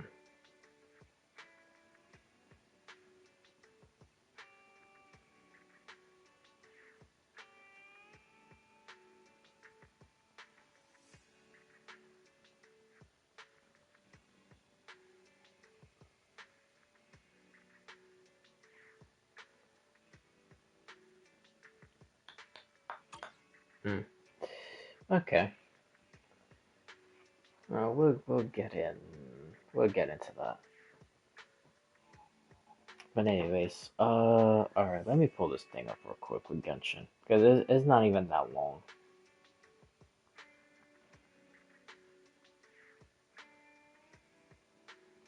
Um, uh, uh, uh. Okay. This is when we meet Liben for the first time this year. Okay, so this is Liben talking. Well, I'll just say Liben, and when it's the traveler, I say traveler, and then when it's Liben, I just think. But it starts with a Liben. He says, "Ah, friend, we meet once more, traveler. Liben, where have you been raking in all that wealth lately?" Then Liben, heh, I'm not exactly rolling in it like you think. Honestly, I might have even lost a few more. I was recently doing business at the Collective of Plenty. Someone took a look at my mushroom and said, "Hmm, they look rather ordinary, not like those of the mushroom gods," which that's connected to Varessa's story. I'm not gonna get into that now. What in the world is a mushroom god? And is there some new variety of edible mushroom I should have known about? But I have to get home for the lantern right, whether there is money in my pocket or not. So I've been running shorter trade routes recently. Dormant Port, for an example. So that means the next place. Well, here's the thing with the next place. Because with Liben, most of the areas he mentions is like next places of our conquest, but sometimes places that he mentioned is like add-on places. So I don't think Dormanport is gonna be like the next region that we go to, and that would be like the whole entire Archon thing. I don't think that's what it is. I think Dormanport is just gonna be like an add-on, like how they did the add-on in Leeway, uh Chayu Vale or whatever that place is called, where Lanyan was from, and Gaming, like that region. Because I saw so many people saying that Dormant Port is gonna be the next place we go to. You know, almost like a not cry type of thing, but that's not what it is. It's just a little add-on place. But anyways, and then the traveler says, "Ah, Dolmenport." Then Leibniz says, "It's just north of Mondstadt. Have you not been there before, friend?" Traveler says, "Well, someone," this is pretty funny. "Well, someone was holding me back, telling me we'll explore it later." Talking about Paimon. That's funny. And then Leibniz says, "It's a port town built on cargo shipping," which well, some of us knew through like leak stuff. But this one, I never seen anyone talk about. He says, it's a port town built on cargo shipping and flower cultivation. Just looking at it makes you feel at ease. We're gonna get into that stuff, but that's later. Then he says, there used to be a very famous sanatorium up in the hills there, but it was torn down a few years ago. Speaking of which, it's actually kind of creepy. There's a pretty chilling saying about that sanatorium up in the hills. They say that anyone who visits the sanatorium will remain in those enchanted hills forevermore. The traveler says, because the place is so comfortable that there's no reason to leave. Leibniz says, I guess it's not so creepy if you look at it that way. Maybe that saying started because of the fresh air up there, far from all the dust and noise below. It must be nice to live in the hills. And the traveler says there are plenty of beautiful mountains and other scenic spots in Leeway too. Leibniz says, that's very true, but alone in the mountains you can't help but worry about things like getting food and water or the risk of being dragged off. Hold on, I gotta go to the second page now because it cuts off. Of getting food and water or the risk of being dragged off by wild animals, especially since no one's really set up the kinds of services needed for a proper retreat yet. It really has to be a proper retreat. Pay to stay, get a nice rest, enjoy the opportunity to be close to nature. That's the only that's the only way. It's the only way. Oh, I'm stupid. I'm like reading it backwards. Because I'm reading it, that's the only way. But the way I'm seeing it is like the opposite. Like if I had dyslexia. Oh God, dude, I wonder if you could grow into that when you're older. God. Anyways, he says that's the only way one can feel truly comfortable. In any case, I better get busy since staying at a sanatorium costs money. Looks like it's business as usual for us then.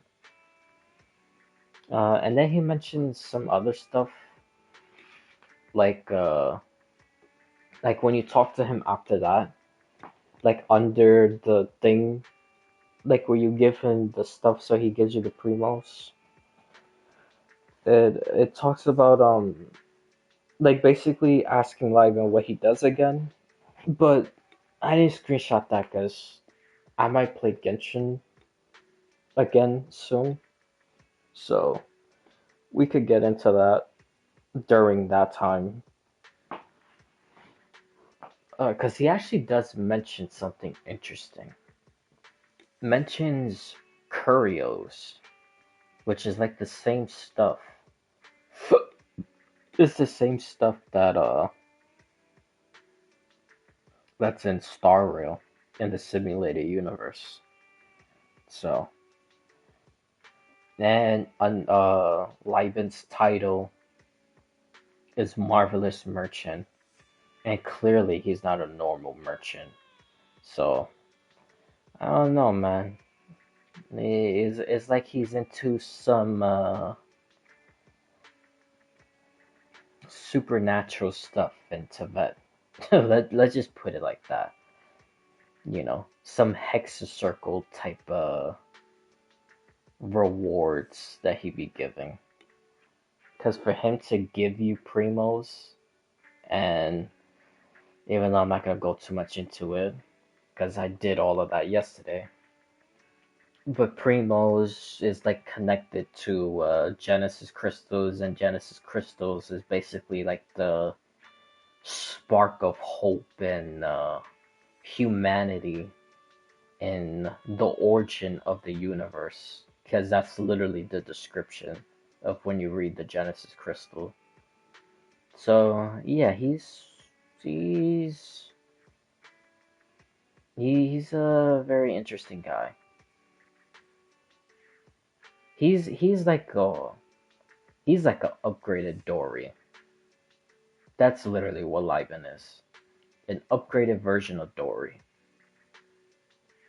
But anyways, um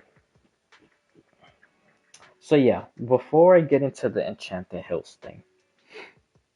Oh, I also forgot to mention this. I literally just remembered right now because of the flower cultivation.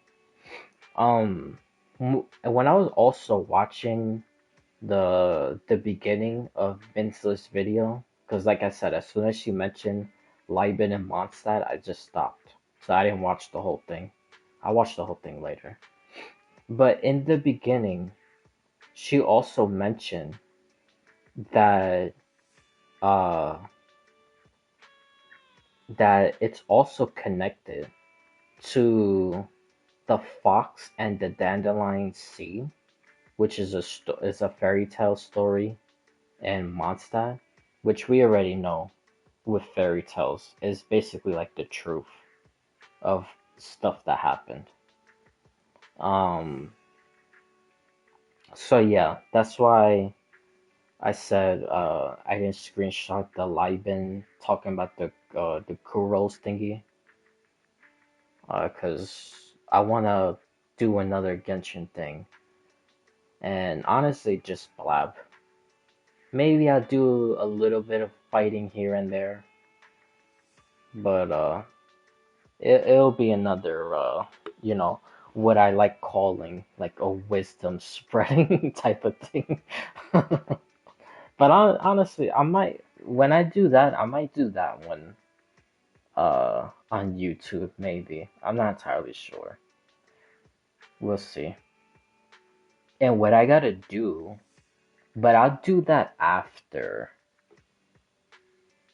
Um, Actually, you know what? Hold on. Let me check the calendar because is next week is the new Archon update or Genshin update with the Archon quest. I believe I have to check Wuthering Waves. I believe Wuthering Waves also comes out next week, like the 14th or the 15th, the third quest. So I want to do that stuff. Um, Star Rail is basically like in a stalemate, unfortunately. So not anything new. Only just like end game stuff. Um, and I already talked about the drip marketing. Oh, real quick about the drip marketing. Because yesterday I came out and said that I didn't see anyone talking about Yang Guang's like peacock like eye thing, that it matches the same eye that's Aventurine, and Aventurine is connected to that eye thingy, which I forgot the name of it, starts with a G, and that eye thing is connected to Enna. So I think Aventurine is sooner or later is gonna become some emanator of order. That's why he's so lucky. But anyways, so I was saying that, and like like basically almost like 20-30 minutes before I started stream, I actually saw a post. I forgot the guy's name. Piamon, I think that's how you pronounce it. I know that person's like obsessed with Finon. So I think it's supposed to be like Pia Fanan or Pia Panan or I don't know, something like that. Um, I saw their post of the the oh my god, I got stuck on Yao Guan. But he wasn't talking about it from the perspective of, even I didn't see the video. I just saw the post of it and the thumbnail of the post of the video. Anyways, I'm over here just making it more complicated. But from what I saw, he was talking about it from Yao Guang's eyes. Because if you look at the drip marketing, like on the top, like right, or like middle, almost reaching top, that's where you see the the thing that's connected to Enna, the eye, and then you have like the peacock feathers under that, and then under the peacock feathers you have like the shadow of Yao Guang's two eyes, and with her two eyes, it looks exactly the same as Adventurine eyes. And then, of course, Yao Guang herself, if you zoom in closely, you can see it, like her eyes is kind of like the same. So, someone finally did talk about that because yesterday I didn't see anything before, and ironically, today, like 20-30 minutes before I started stream, I finally saw someone making that connection. But it wasn't from like the peacock thing that I was talking about from yesterday. It was from like her own eyes and the like the shadow of her eyes under like the feathers. So, but yeah. Um so yeah, next week is Genshin Wuwa. Um okay, so I got enough time. So I'll probably do it the week after that, like the week of the 18th, because I want to start like getting into the lore of like Arknights. I know like very, very, very, very, very little. Like I know there's a person called the Doctor, just like in Genshin. But with him, everyone sees him as the villain, but reality, he's not really a villain if you think about it. Apparently, because again, I don't know everything, but it basically almost made it seem like it was like a kind of like a Carol Arna situation. Like she did what she had to do. So from what I understand so far, because like I said, I'll get into it, but I'll do that like a week before Arknights Enfield comes out. Because I'm definitely playing that the day it drops. I hope servers won't crash. But yeah. But from so far, the little tiny bit of stuff that I've seen about the doctor, it kind of makes it seem like he also had to do what's necessary. So I don't really know if he's this big villain most people make it out to seem. So I don't know. But yeah. All right, let's get back to the Genshin stuff. Jeez, I'm like 2 hours in and haven't even started the Sunbringer thing. Like I said, we'll get to it. We got more than enough time. Because realistically, I don't think it's gonna take me like 5 hours of like doing all the Sunbringer stuff. Especially that while I was doing the quest last week, I was also sidetracking a little bit. So I was picking up stuff here and there. So I'm not starting complete like from zero. And after that, um, I don't know if I should do the Qingming Sword sandbox because that's connected to the creator, or the Divine Maze because that's connected to Joyous and that's Void Hunter stuff. And I heard there's collectibles in co-op also, which I wonder how that works.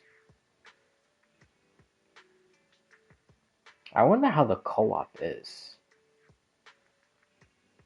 Because if there's like collectibles in co-op, is it like some type of like honestly, the only game I could really compare it to in like that scenario of like a sandbox collectibles while fighting bosses and stuff is DC Universe. Because DC Universe, you have like like those exclamation marks that you could like interact with, which that's like their version of collectibles. So I don't know if it's like that in Zenless Zone. Like people had to interact with it like one by one, or like if one person goes further like in the sandbox and gets into a boss fight and two people are like not in the area, then they can't get in the area to fight the boss because we're like locked outside, like how DC Universe is. So I really don't know.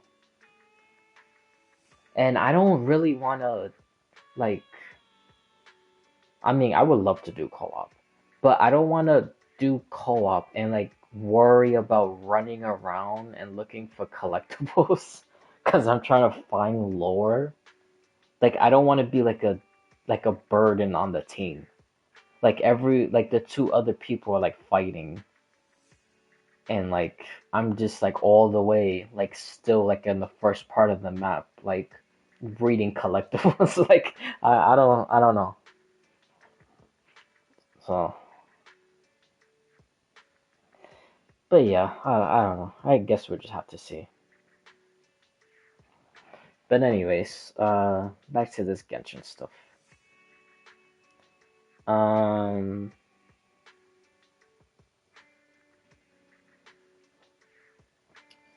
yeah. So with the fox and the dandelion sea, supposedly with that story, that's like the first actual definitive proof with that, which that's why I want to do like another Genshin stream during the week so I could read that and go into the lore about it and figure out what's what and see if people are actually interpreting it right. Um, but supposedly that book is like the first actual definitive proof of a time loop happening in Genshin. So if the story about the fox and the dandelion sea will be connected around the area of Dormanport and Dandelion Sea. Obviously, dandelions are flowers. And then when Lyman comes out and says, let me pick, let me see.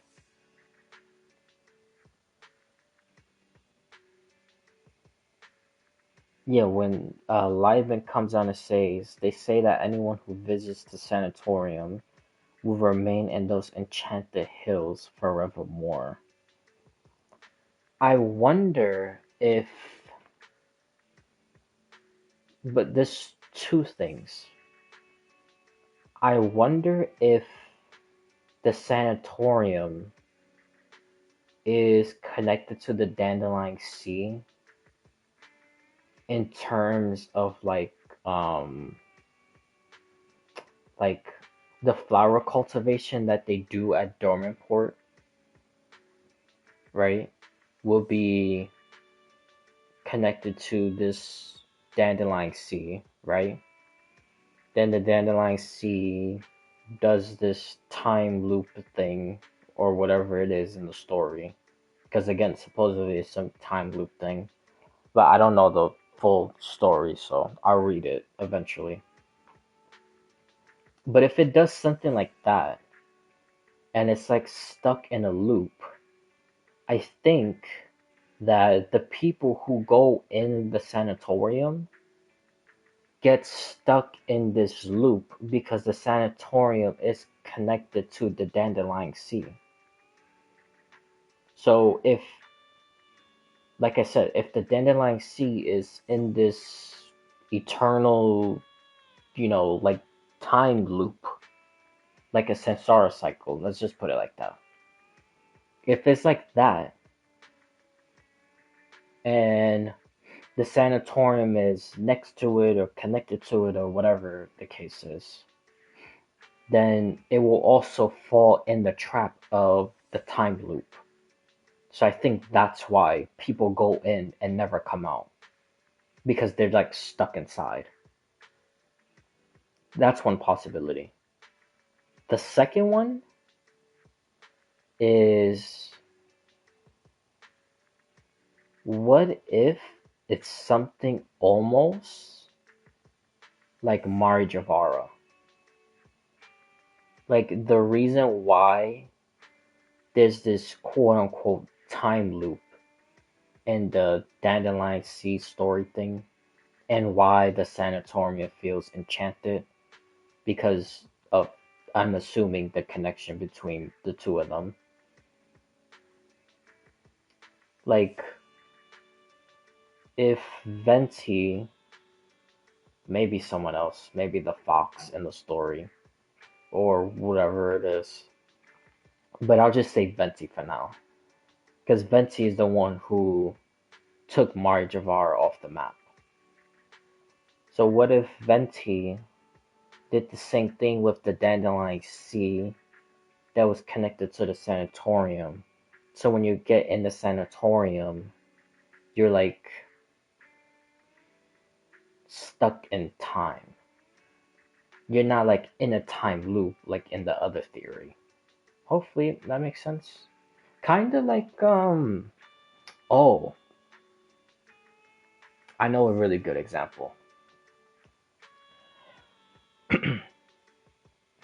When you do the Mary Ann story in Fontaine, when you first go in the tower and you go through the halls and then you turn, you do all this stuff, you pick up the sword, you turn again, you do all these other stuff, and then you go back to the main hall, and then you do the route again, and you end up in the same place, and you do the route again.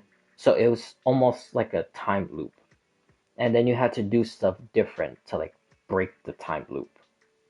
So I wonder if like that same scenario, like of the Marianne thing, is happening inside the sanatorium. That's why people can't leave. Or it's like Marijavara that, well, not, that's why I said something like Marjavara, because Marjavara is wiped off the map, but with the sanatorium, it's not technically wiped off the map because it's still there. But I think it's like wiped off the quote unquote map in the sense of if you go inside that place, then you go inside like a void basically, or like the abyss where time like doesn't exist. So if you go inside a place where time doesn't exist, then you're basically quote unquote like off the map. Maybe it was something like that. So I think it's like in a time loop, like in the Mary Ann story quest, or it's in some type of void. And that's why the sanatorium is seen as like haunted or whatever. So those are the two two possibilities of why I think the sanatorium gets that reputation. But so yeah, okay. Now the silhouette, because in the live stream when they were mentioning Saibao and Lantern Right. Oh my god, excuse me. There was a part where Zaibao is walking, and when she's walking, she's looking down on Liwei. But if you realize her steps, like when she's walking, it's like if she's walking on water. Because when she steps, you see like ripple effects, like if you stepping in water on the bottom of her feet. So I wonder if she's in the abyss because the whole theory about which honestly it's well okay before I make it I don't want to make it too complicated because there's a theory about the world being upside down in Tibet, but it's not a theory because if you go on the Getchen website it actually confirms that the world flipped upside down after the cataclysm. But there's a theory after seeing that after every major cataclysm event, the world keeps on flipping upside down. So when Nubelong left, the Descender came. The Descender made Celestia and established the rules. The world flipped upside down. Nubelong came back with the Abyss, waged war, the world flipped upside down. Then the third Descender appeared, Hyperborea, the first angel fell, Celes appeared, the third Descender died. The world flipped upside down. The cataclysm happened, and Conria, the world flipped upside down again. That's what I think the timeline is. So hopefully that establishes, so no one gets confused. But so anyways, so if the world flipped upside down, right? And that's also another thing because we don't know exactly. I mean, I got a pretty good idea of what's in the sky now, but again, I don't want to make it too complicated because if you look at the Conrian Eclipse Dynasty like logos, it's like, and even the name itself, Eclipse. So it's like the moon eclipsing the sun, because that's the only time an eclipse can happen. So I think when that world when it flipped upside down, I think the sun is like under Tibet, and then above Tibet is technically the sea, which the sea will lead to the abyss. That's what I think. I don't want to make it more complicated than that. I'll just keep it in that simple terms. Because it gets a little deeper than that, but I don't want to, go off the rails and make it confusing. Because I'm just gonna keep it that simple. So basically, that's what I think. I think the sea is like technically in the sky, which when you open it, it leads to the abyss. And then under the sea, if you open that, it would lead to like the sun. So like celestial, basically. That's what I think. And that kind of matches with how Zaibao was walking. Because like I said in the live stream, she's in the sky, she's walking, and she's looking down on Leeway.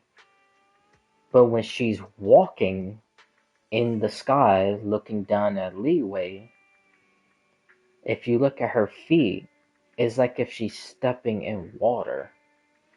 Because there's like ripples of like water. So, with seeing that and saying the thing I said earlier, there's two things, two possibilities of who this silhouette character is. One is the person, because I'm pretty sure there's someone trapped inside the sanatorium.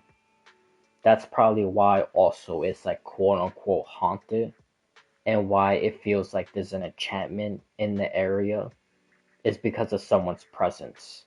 That they're, again, either stuck in a time loop or stuck in a void. So, those are the only two possibilities.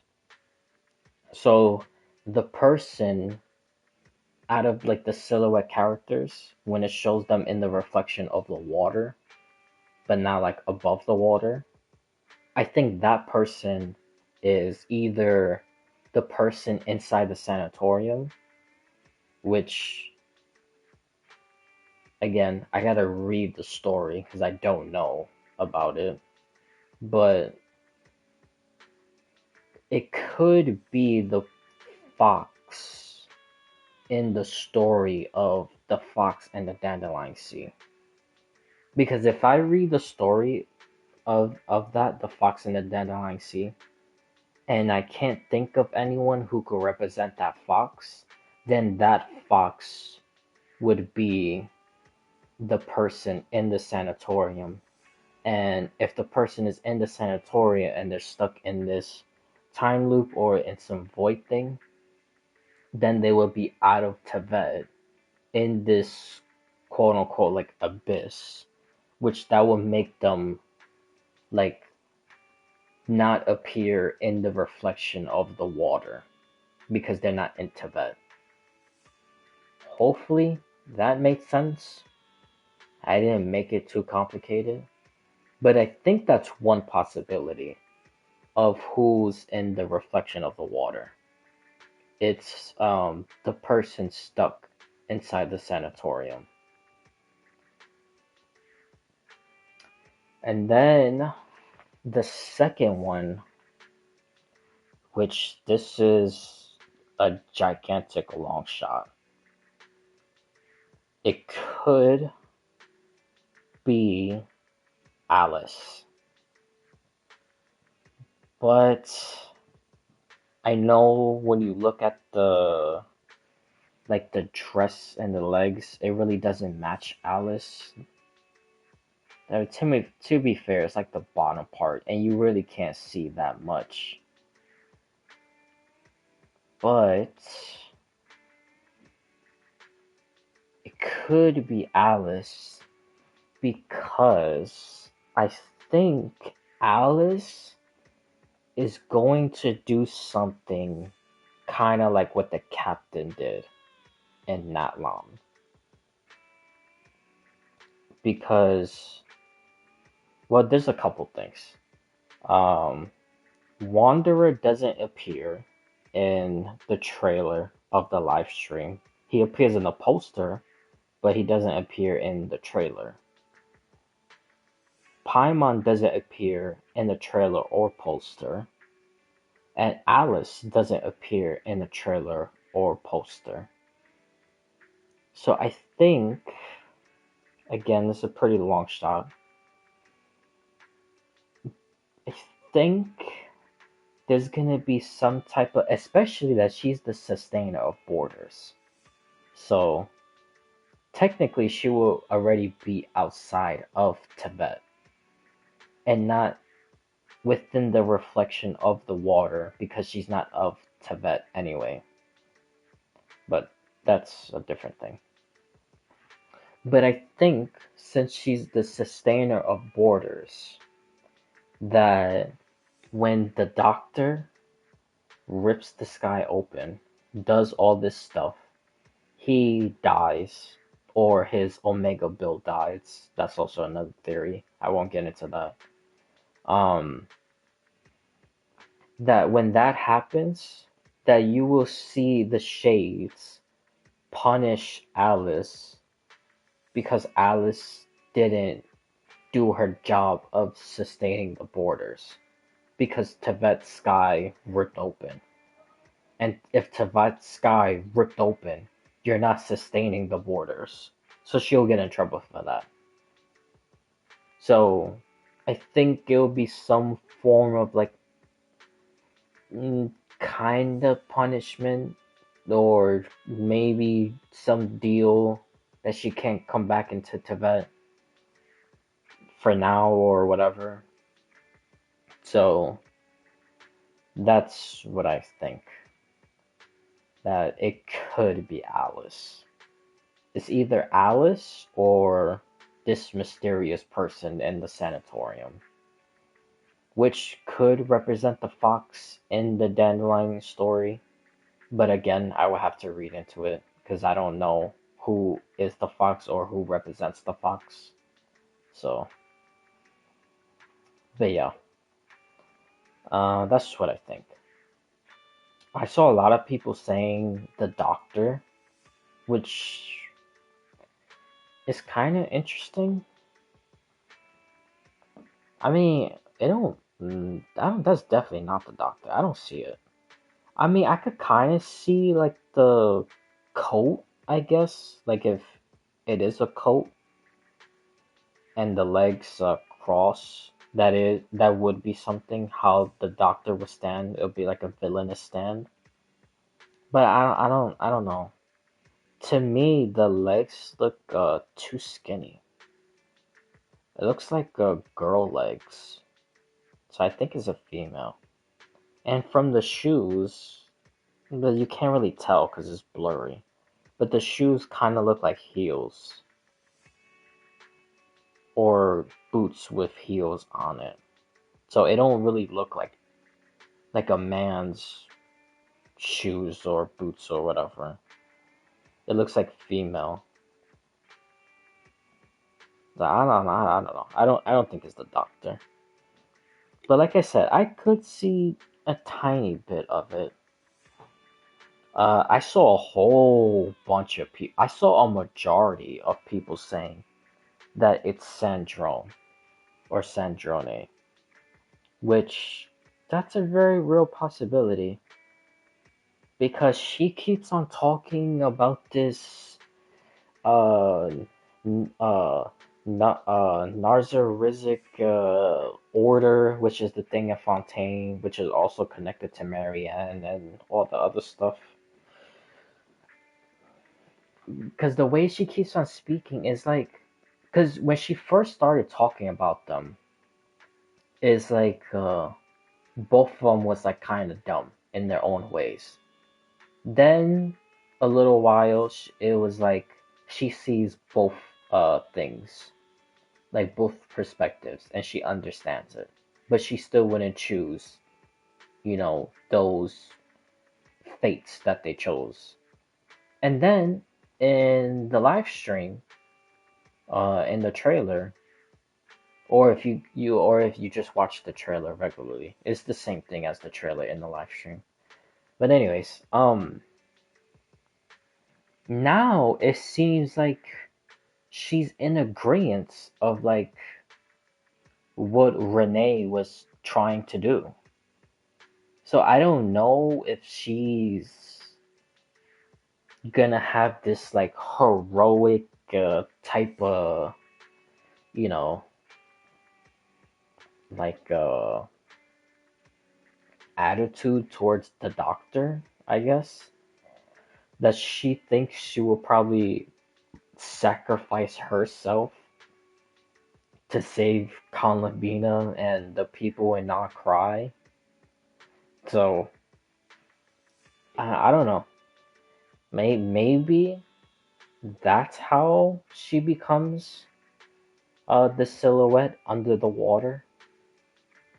Because if she does that and she dies, then it would just be her body, her soul, which I always say that all the time when I mention body or soul in Genshin. Because body goes into the ley lines, soul goes into the constellations and in the stars, and then when a new leaf falls into the ley lines, produces a new body, the soul will go into that new body, and then the cycle happens. So that's just a very short, simplistic thing of how body and soul works, or how I think it works in Genshin. But in Sandrone's case, her body is already a puppet. So even if that puppet dies, her soul would still be alive. And her soul obviously won't be in a body, so it will appear like out of Tevet's like eyes, basically. So she will basically become another, constellation thing in the sky until a new body appears for her to be born into, or another puppet type of thing, or whatever the case is. So maybe if she is the person in the reflection of the water, maybe that's why she's a reflection, because she probably dies. So, but honestly, I don't know. I don't think, because even with her doing all this talking and sounding like she's joining on the side of Renee, like sacrificing themselves to save everyone, I don't think she's actually. Well, she might try to go through with it, but I think, the Traveler and Nicole and Arlecchino appearing, that it won't be necessary. But she would be willing to do it if she had to. But I don't think she's actually gonna go through with it. So I don't think she's gonna die.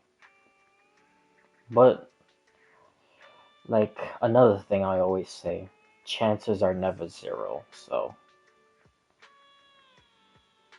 what's another one I saw? Uh oh, I saw a couple people saying, well, it started off as a joke, but then I actually saw someone on Hoyolab like legitimately like doing some, I don't know, some like math kind of crap, which I don't even know how math will work in this picture thing. But anyways, that's a whole nother thing. But I saw that uh some one person thinks that it's Revere in the reflection of the water. But I don't know about that. Because like I said, I saw a whole bunch of like jokes about it, or like which is still consider a joke, but like satire. But there was one legitimate person I actually saw that tried to like use like math to prove that it was Revere, which I don't know about that. But yeah, I saw that. Most people said it's Sandrone. A couple say it's the Doctor. A couple say it's Alice. I am the only person I heard say that it's probably the person stuck in the sanatorium because I'm pretty sure there is someone stuck in there. Um, I'm trying to remember. Oh, I saw. Well, this one was like even fewer. I would like probably like 2% of like all the posts of like people saying who they think it is. I would say like 2% of all the things I saw. Some people were saying it was the captain, which also that's also another one. I don't. That's like really out there. I don't even think that's like in a realm of possibility, honestly. But but yeah, yep. That's basically all the stuff about Genshin. All the other stuff I could save for another time. Oh, just really quick. Again, I'm not gonna get too much into it because again, I'll save it for another time. But yesterday, when I was showing like the color and the power from the Celestial Nail, and then talking about the stuff with the Doctor, like the vial and all the other blue stuff that's like on him, and then how blue and red would make purple for the Abyss, and Paimon could possibly be the Voyager, and the Voyager could possibly be like the spy for the Primordial one, because the Voyager came to New Belong. New Belong eventually left, and then the Primordial one descended in, and then when New Belong came back with the Abyss to do the whole fighting thing. But then, yes, again, that's a whole bunch of other stuff. Um, because I was trying to figure out, because if you look at the murals in Dragon Spine, and I'm pretty sure in in Imazuma also, I will have to go to that place. Um, oh, and also in the new Leeway place, the Chunyu Vale or whatever it is. There's also a spot around there, which I don't remember exactly where it is. I gotta try to figure that out. But anyways, there's like some instances of like this tall figure like handing over a power or receiving a power that I'm still not sure of. But the power's like all gold and like like stuff. So I don't know. Like I wonder if the gold represents like how do I explain it? Like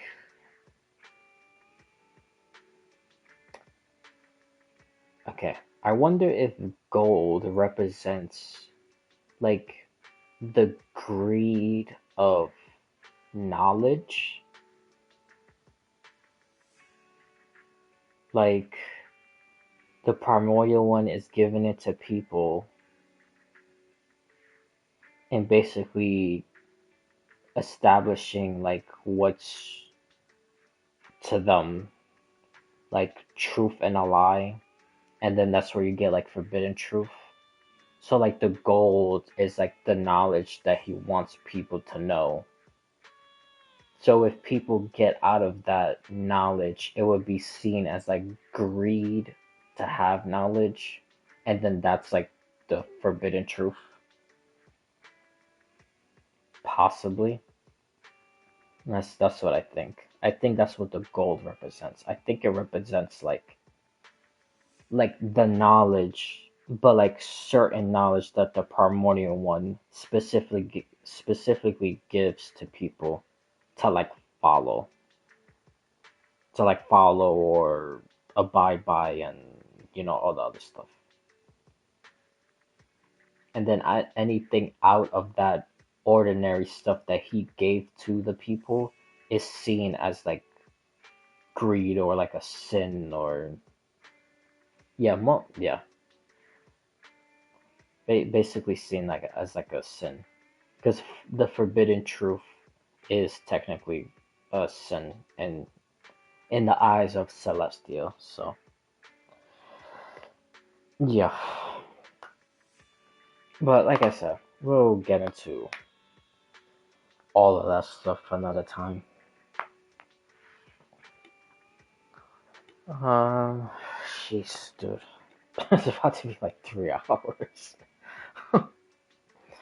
All right, let's actually start getting to this I mean, Zenless stuff.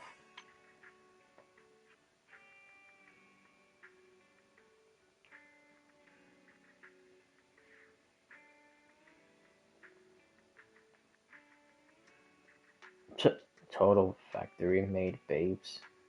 Jesus Christ, that's funny.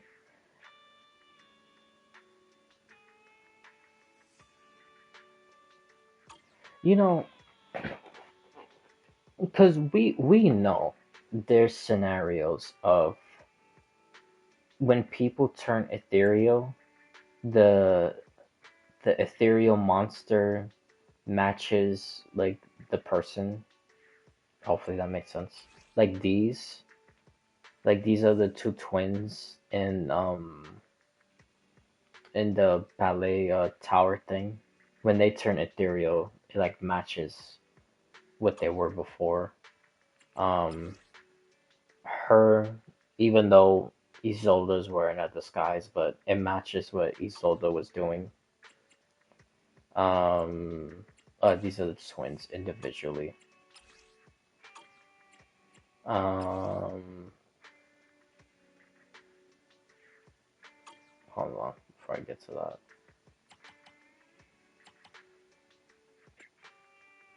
Yeah, this one. Well, this one was more made of the miasma, but this is supposed to match Yishuan's sister, and then of course Pompeii. Where the hell is Pompeii? Oh, Bringer, obviously. That's also another one. And he has the sword because he stole a part of Miyabi's power, like a tiny fraction. Uh, yeah, obviously him, Jane. With well, in this form, she doesn't have a miasma form. Dude, where the hell is Pompeii? But anyways, yeah, like Pompeii. Oh, Isolde when she's not in the overseer outfit. This is like the sacrifice version. So, anyways, I said all that just to say that there's like establishments of when stuff turn ethereal is like based on what it was originally. So when I was reading this one, it kind of sounds like when the ethereal corruption happened to this bug. Like this bug was like something, I don't know how to explain it. Like the bug was something before. Like I don't think this is just like I really don't know how to. Okay, you see like these? Why is it? Oh, yeah. You see like all of these creatures? Like these are just like originally like miasma or ethereal made, right? There's no like real like people getting corrupted turning into that. Well, actually, as far as we know, no. But that could be. Anyways, this is I'm like getting off topic. Stuff like let's just put like stuff like this. This is honestly the best example. It's just like um, just like like abyss, hollow, made, miasma made or whatever. That's what it is. It's just like pure like evil, I guess you could say. Some of these other ones also, but now that I think about it, it could be possible that some of these are like humans turned into ethereals. But I don't think all of them is. Maybe it started out as like them being human turned into that, and then, you know, since it has like so much power like from them, then they could just like duplicate it like over and over and over. But yeah, that's basically what I'm trying to get at. Like, I want, like, with these bugs, like, I think it was something real, like, before. And then it became what it is. I don't think it's just, like a spawn of the creation and the hollow and stuff like that. I think it was something before, and then it made it into this when it got corrupted. That's basically what I'm trying to get at. But I just don't know exactly what it is. It has to be like some form of like some type of bug thing in order for it to be like that in its corrupted version. But if there is like some bug type of thing like that before, where the hell were they? And it was this some, deranged secret science experiment like everything else in this game? It was people trying to create like these bugs to like take over and do some like mini swarm disaster or something. Like I don't know. Just weird.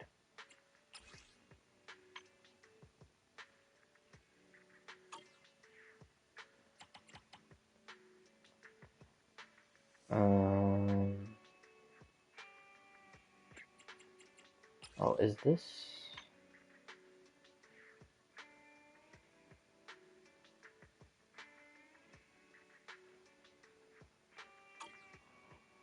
Um.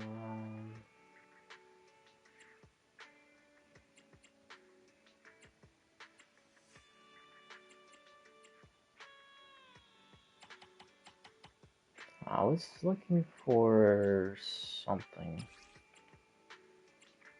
Oh yeah, there it goes. It shows because this guy also has it. He sold to. It's so unfortunate she's not gonna be playable. That sucks.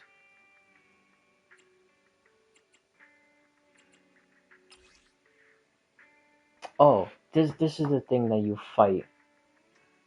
This was in the last update.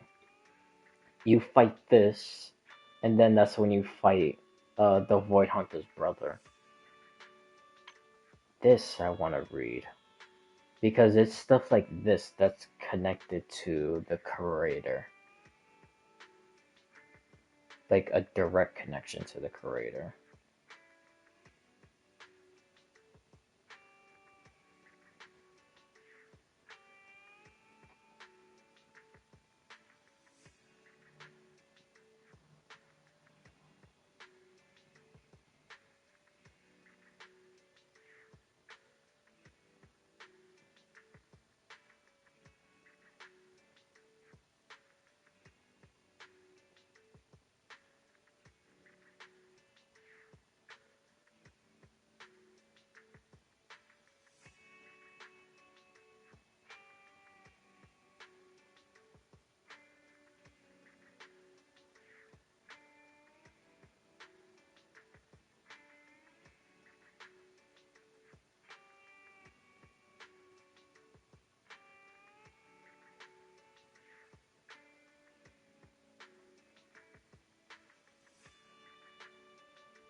Interesting.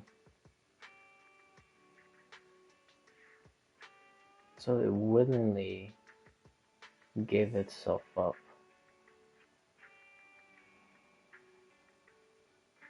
And then it got corrupted. So, hmm, who the hell was this? Got some wings on her back. Has some broken halo type of thing.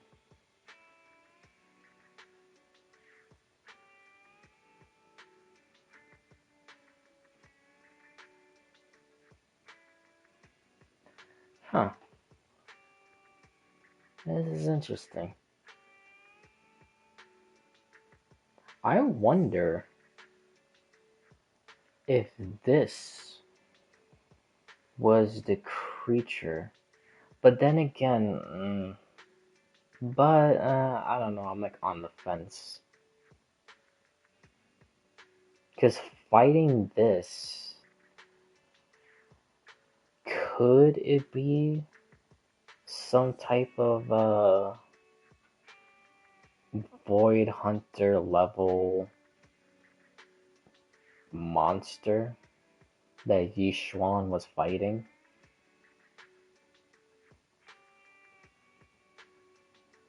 Because when this did appear for Banyu and Dailin, it did sidetrack them off for a little bit. But they eventually beat it.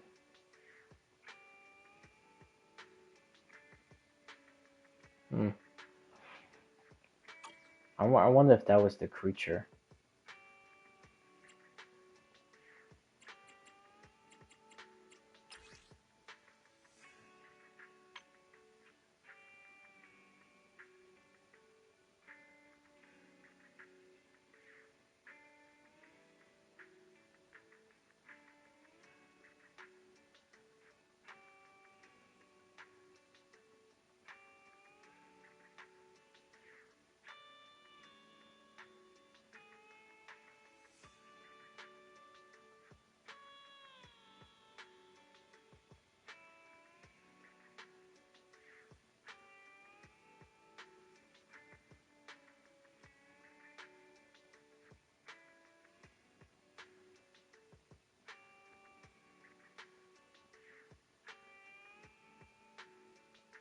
Hmm.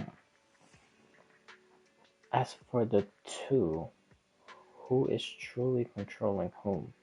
The person on its back is my real prisoner. Despair should be utilized to its fullest until the very end, shouldn't it? In the deepest reaches of the hollow, its will murmurs in scornful mockery.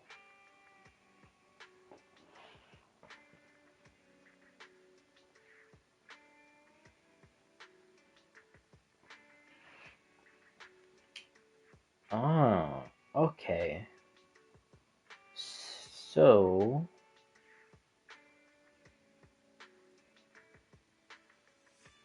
I wonder, because since it says, as for the two, who is truly controlling whom, the person on its back is my real prisoner. And then it says, in the deepest reaches of the hollow, its, which I'm pretty sure that's referring to the creator, its will, so the creator's will, murmurs in scornful mockery. So when he's saying that, he's like mocking them.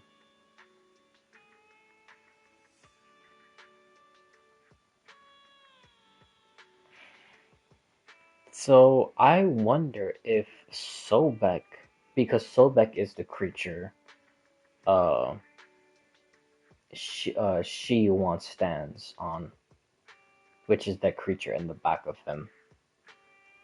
I wonder if Sobek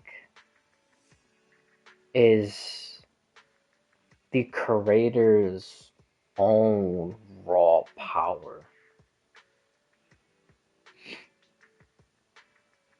And then he just uses Shiwan as obviously a puppet. And is controlling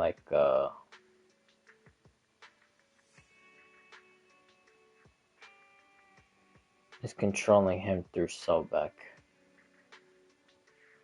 But Sobek is like the raw power of the creator.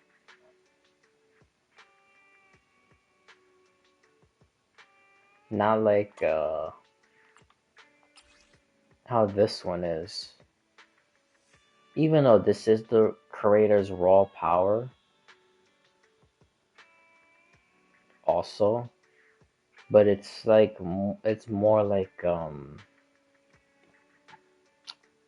whole bunch of stuff like within it making Sarah what she is.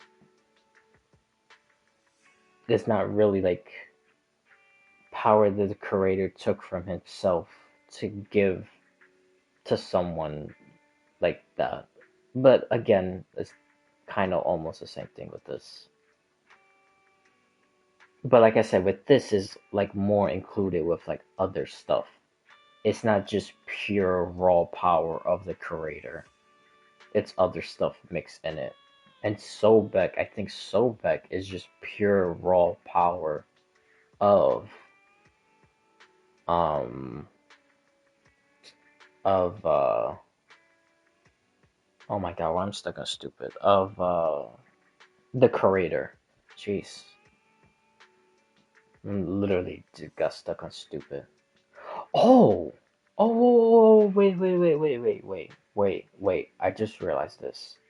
I literally just realized this. Because we know Hoyoverse takes real life mythology and, religions and, beliefs and stuff. And then they make it their own way. Like, they, like, twist their own version in it and then do, stuff to it.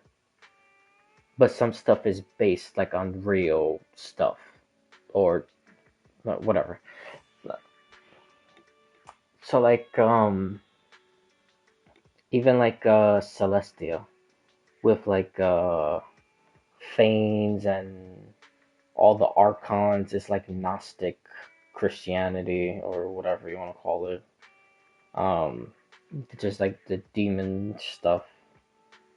Then all the the Fays and the Scions is stuff with like Finnish folklore and whatever. And then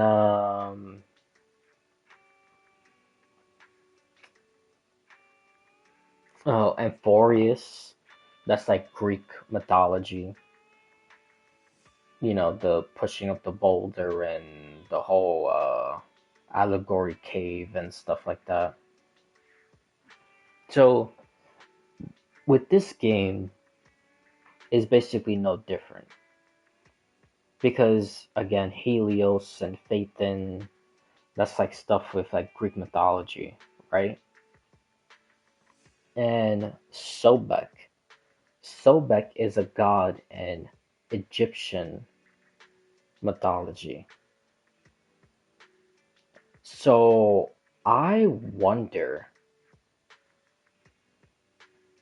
if, because in real life, you know, centuries upon centuries and thousands and tens of thousands years ago and whatnot, very, very distant in the past. Let's just put it like that. Greeks and Egyptians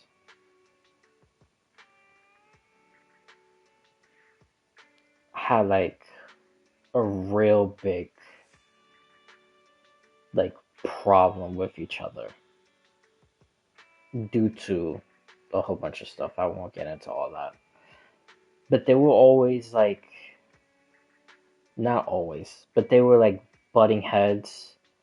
Then they would like uh come together and somewhat be kind of quote unquote united because of the oppression of the Romans.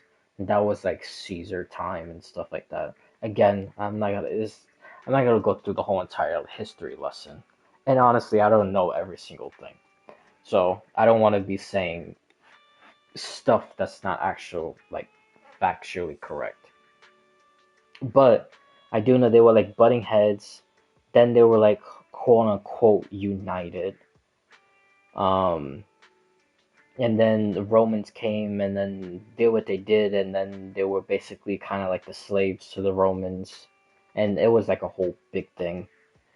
And then they fought again, and then eventually Egyptians and Greeks were just like, and the Romans were just like at a stalemate type of position. And then other stuff happened, which, again, like I said, I don't know what happened too much after that, so I can't really uh, get into it because I don't want to be saying stuff that's just not true. But anyways, I was mentioning all that stuff to say that I wonder if this game is showing like the Greeks, not showing it exactly, because again, Hoyo puts their own little twist on it. But I wonder if it's showing the Greeks against Egyptians. Like, because the creator has Sobek, Egyptian, and then they're fighting against well, they're fighting against other people also, but Phaethon is also on the other side, and then Phaethon is connected to Greek, and the creator is doing all this stuff because they're saying that like the right way and telling Phaethon, well, the creator didn't tell Phaethon, it was mostly Sarah and Bringer implying that Phaethon is like traitors and stuff like that. And then Phaethon is using basically his power, which again is like related to Helios Academy, and he's like purifying all the creator stuff, trying to get rid of the creators like will and power and whatnot.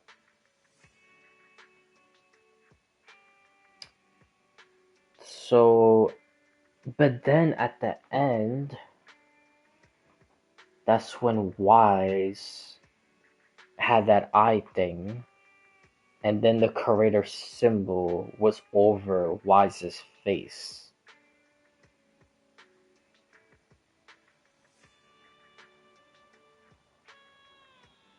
Hmm.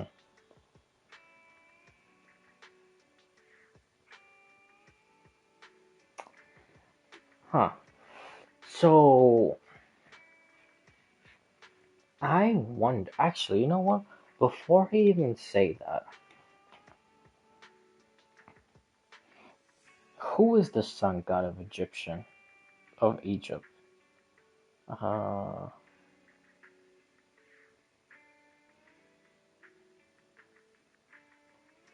Ra.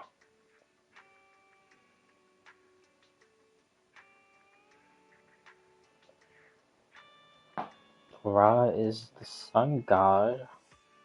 He created all the other deities. He is the king of them. Represents light, warmth, order, kingship.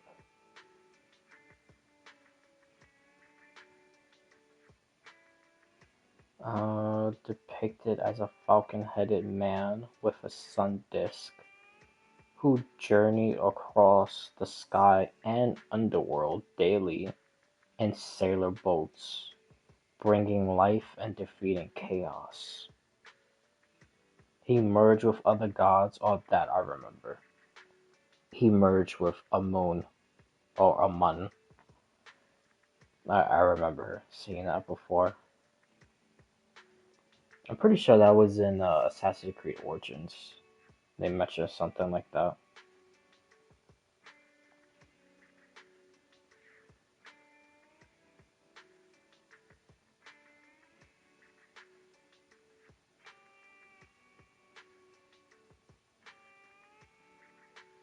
Oh, it was combined with Horus to become Amun Ra. That's what it is.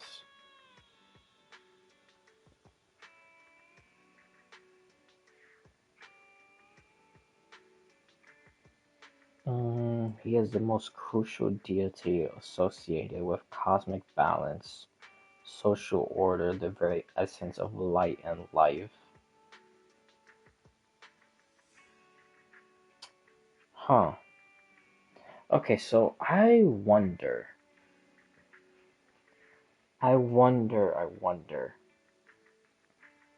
if the creator, which would be the equivalent to Ra, they created the proxies, and that's why the proxies are seen as gold. Gold to represent the sun. Even their name's Phaethon. Hold on, let me see something else. Uh,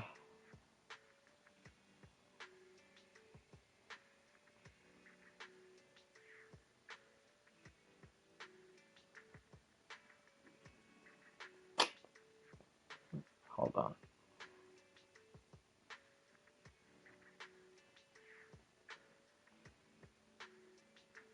Okay, Phaethon.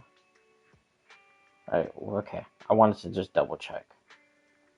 So I was saying it right. Phaethon is the son of Helios.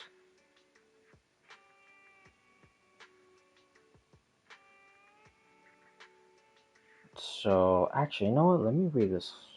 Okay, Phaethon is a figure from Greek mythology, the son of sun god Helios, famous for his tragic attempt to drive his father's sun chariot, which resulted in a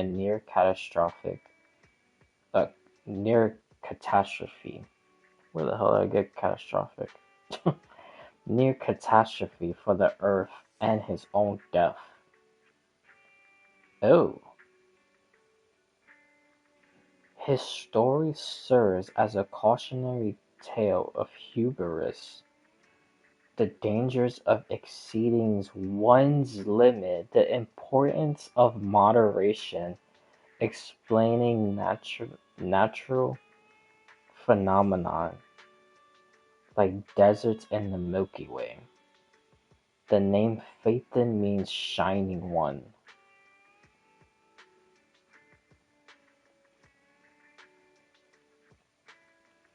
Son of Helios and the oceanoid Clamai.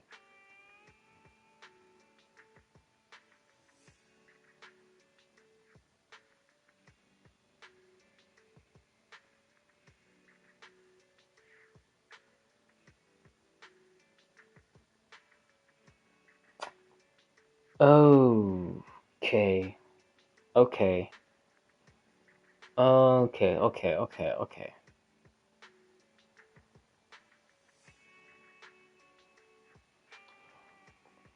Okay.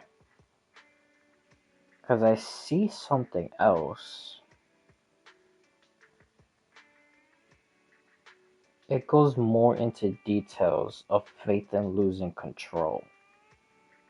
So it says he asked his father to let him drive the sun chariot. Helios reluctantly agreed, but the inexperienced Phaethon lost control, causing the chariot to veer wildly, scorching the earth, turning parts of Africa into the desert.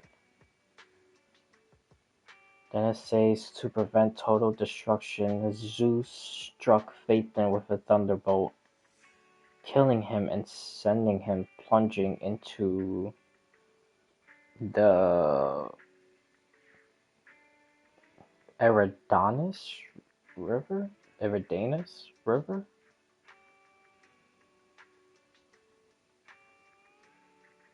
Hmm. Okay. Wow. This is getting way deeper than I thought. This is bro, I haven't even started with Sunbringer. This is okay. I did not expect to go down this rabbit hole. Okay. Sobek connected to Egypt, connected to Ra. Ra is the sun god, created all the other deities. He's basically like the Zeus, if you want to put it like that. The king of all the others. Then Phaethon, son of Helios, which is the son of a sun god. He drove a chariot, caused destruction, then was punished.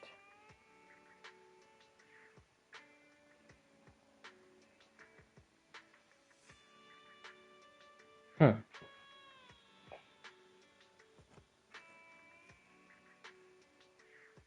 So I wonder if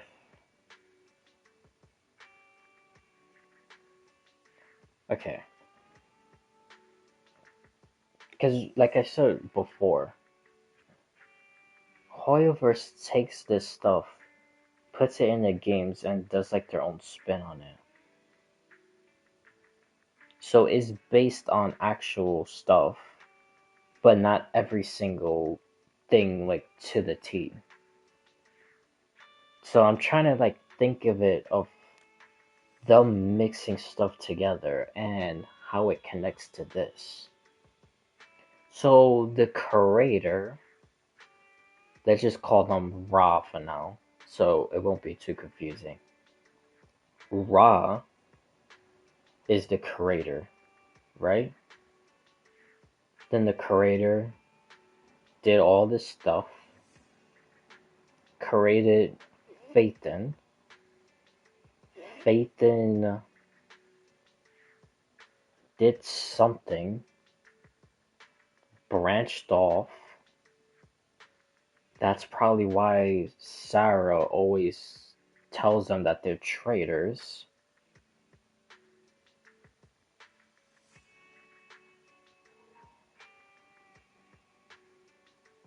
Hmm.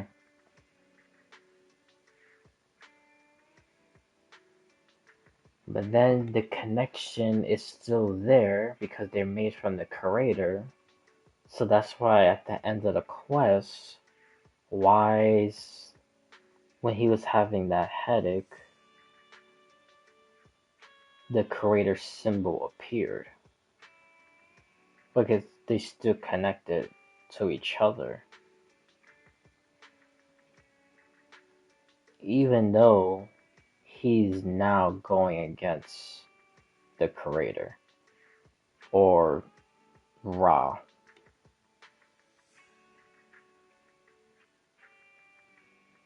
So they're making their own path with destruction. Huh, okay. Wow.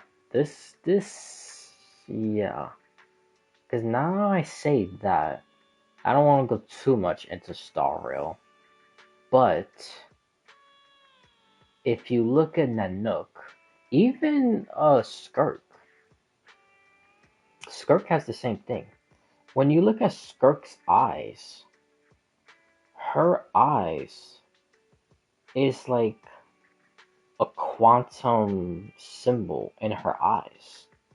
And they called her the Void Star because she's like from out of Tibet, so within the abyss, right? Void Star, quantum symbol in her eyes, but it's red. Then Nanook, he has the same thing in his eyes, but it's gold. And with him, everything is destruction. So leading stuff into a void.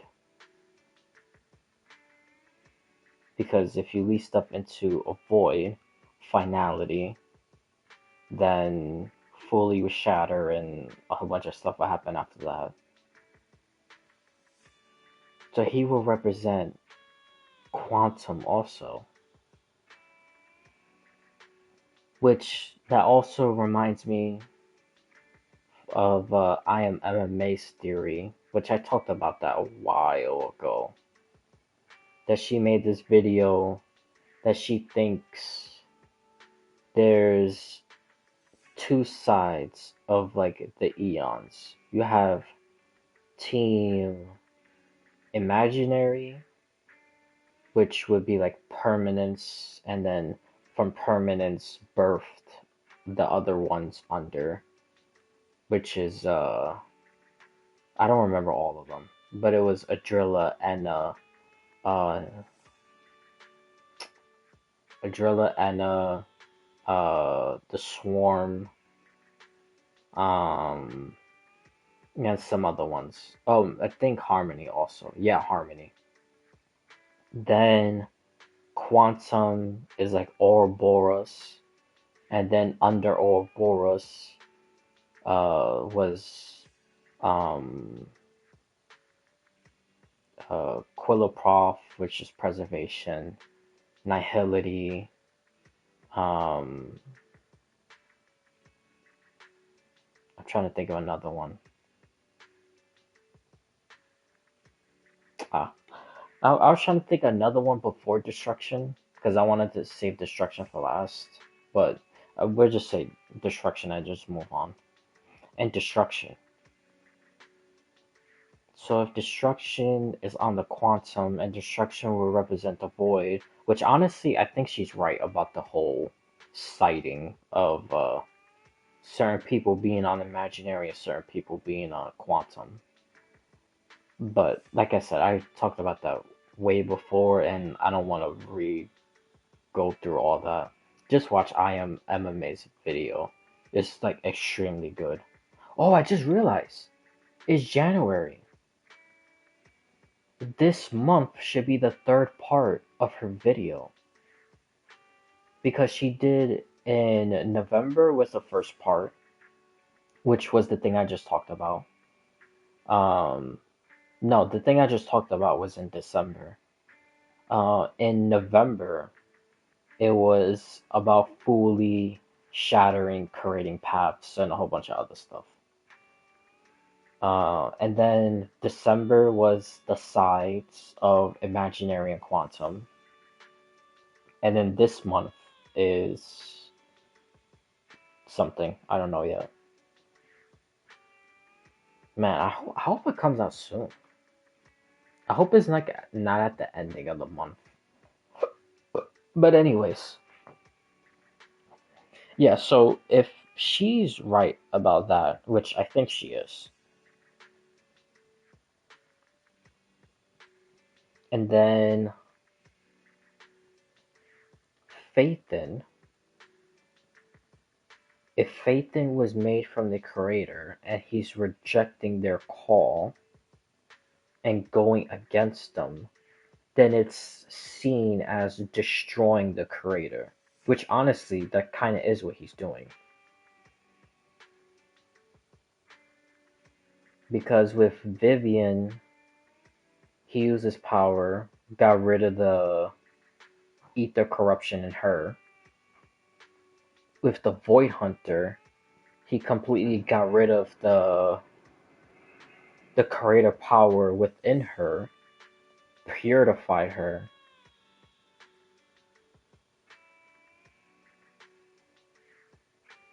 So I think that's literally what it is. I think he is, which is honestly kind of funny, because I was seeing some shorts of saying Wise is Nanook, uh, which that's a whole nother thing.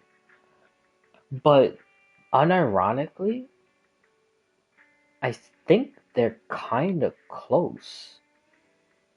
Because I don't think he is literally Nanook, but what if he is representing what Nanook does?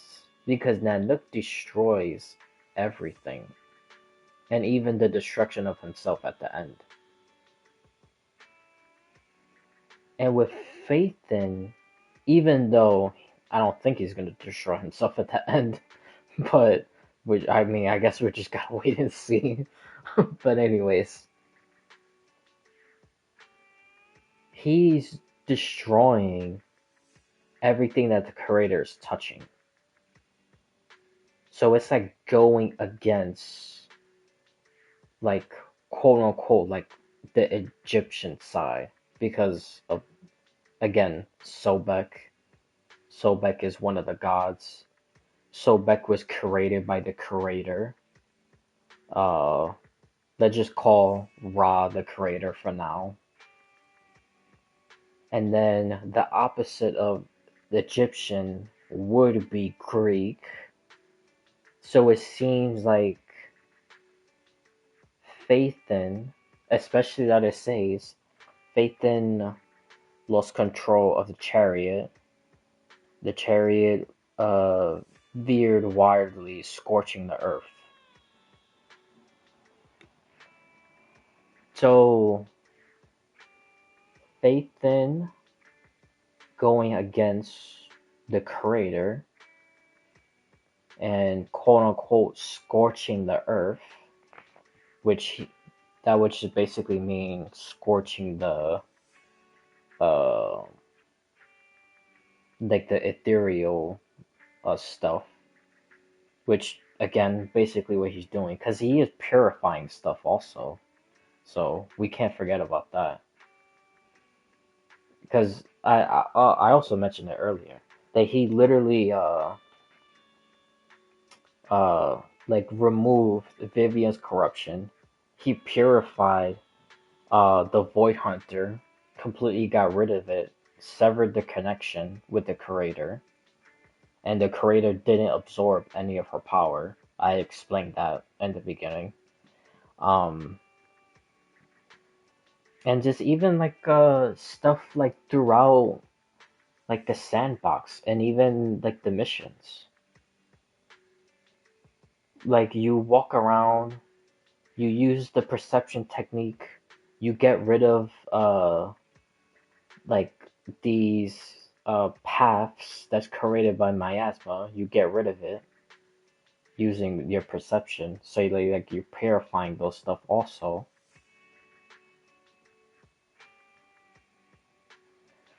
Oh, So okay, no, he literally is destruction. He literally is. But it's not, again, it's not in the sense of like Nanook doing destruction, because Nanook is destroying everything, even though he's being very methodical about it. I was getting into that yesterday. I don't want to do that today. But anyways, yeah, with okay. Honestly, I'm going. Yeah, I'm just gonna stop right here. We're gonna get into this stuff. Yeah, we're gonna. Yeah, this is. Well, I think I literally just figured out what to do in the next couple streams. I think literally, man. Yeah, we're getting somewhere now. Cause I was always like trying to figure out, which is so funny. Cause I also saw a post about this earlier that some guy on YouTube um was saying that that everything in Zenla Zone is not science based. So people need to stop saying that because apparently um I guess there's like people that's saying that every single thing is science based, which I sort of agree with to a certain extent. And then he was coming out and explaining Yishuang's ink and like Taoism and stuff like that, like mystic arts, which that's actually pretty accurate because that's actually what distinguishes stuff from being 100% scientific thing, like stuff. But anyways, so yeah, he was getting into like a whole like little rant about that thing, which honestly I don't blame him. But anyways, because I was still under impression of everything in the game so far is still man-made. Even the whole like mystic art stuff, that's also I think man-made. It's not like using science to make it, even though some cases I think science is made or science is used to make certain stuff. That seems like mysticism. But other than that, I think with people doing mysticism type stuff, I think it's just like the whole like chi and Taoism and well not Taoism, Taoism, uh Buddhist type of thing, be one with the earth and all that stuff. Even with that, that's still man made. Like a man did that stuff and then mysticism appeared. Because I don't still see anything that's like an actual god-like figure. But now that I'm going through all this stuff and I'm realizing Sobek, which I've realized Sobek before, that I didn't really put any thought into it, and I definitely didn't read the the background info, especially that last part. Because like I said, it sounds like the true raw power made Sobek.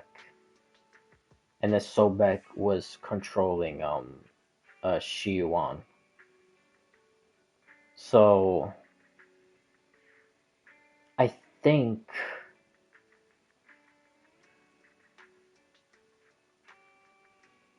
I think the creator is supposed to represent Ra,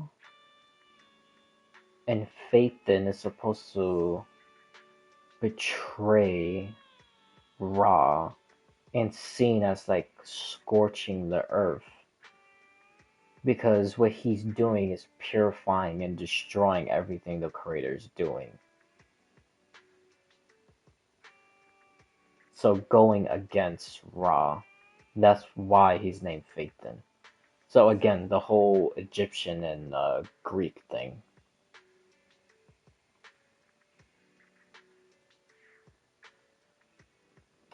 But the bigger question,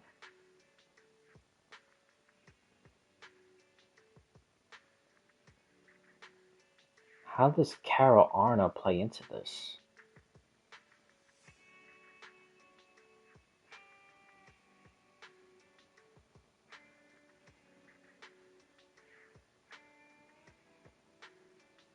Hmm.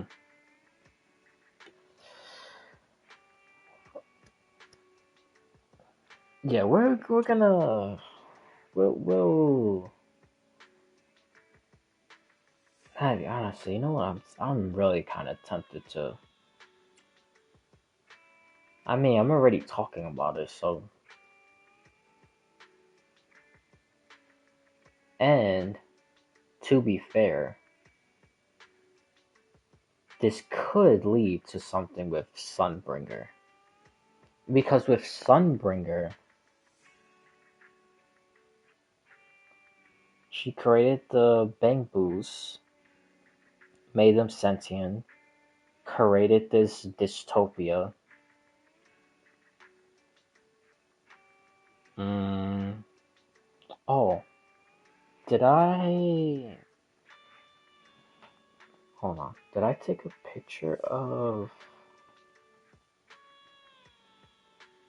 No, I think I just screenshotted it on the PlayStation.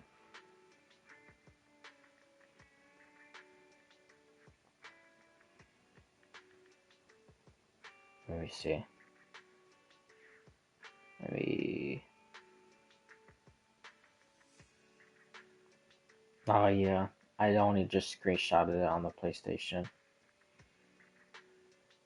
Because the only two things I took a picture of is Wise with the creator symbol and the statue with the wings behind it.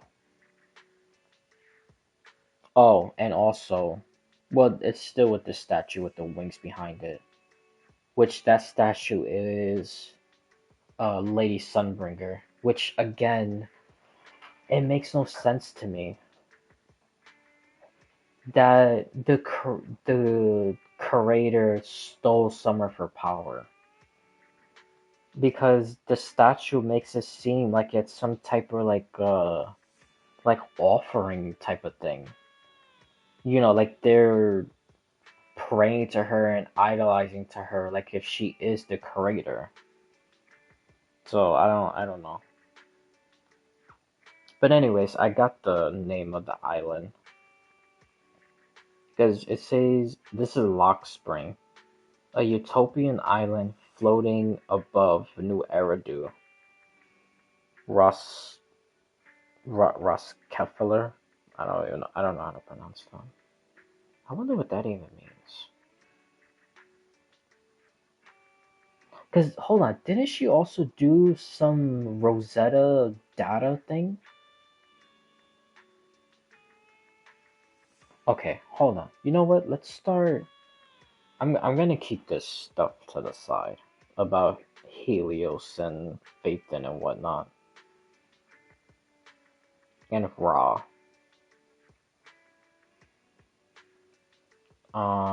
Okay. Let me see. Lady Sunbringer.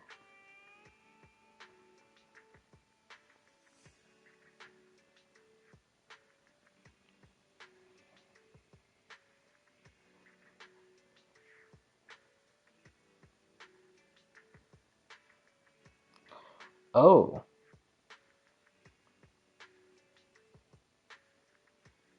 did they say that in the game?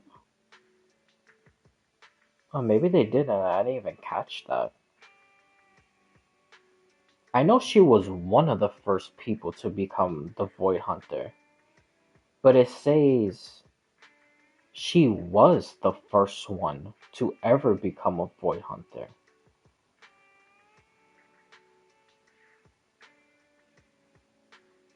Ah,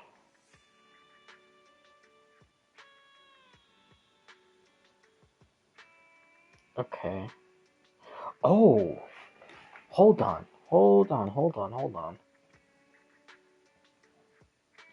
She eradicated the Hive Lord, a hollow in the sky. Okay, if she got rid of the hollow in the sky, I wonder if that's the same utopian island that Lock Spring was talking about. Okay, now we need to look up that name. Let me see. Let's see. Hold on. Let me just.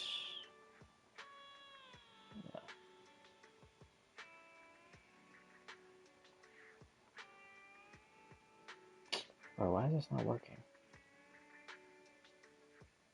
Well, at least we're finally getting into the whole stuff about about Sunbringer.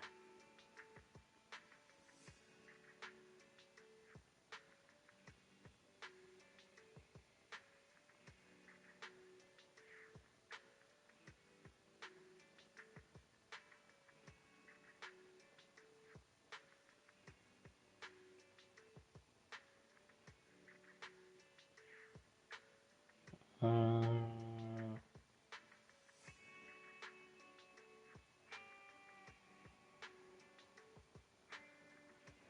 I'm not seeing anything.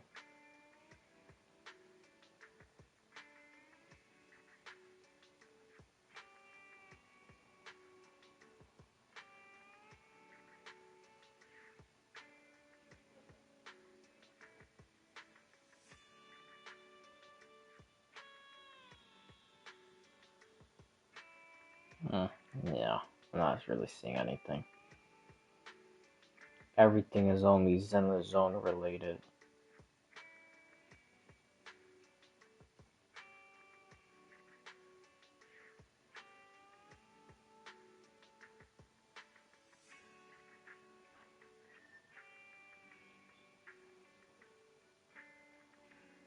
Hmm.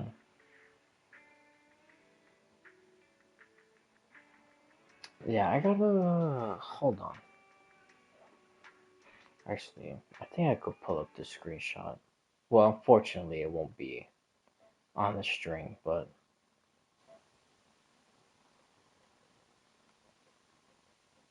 okay.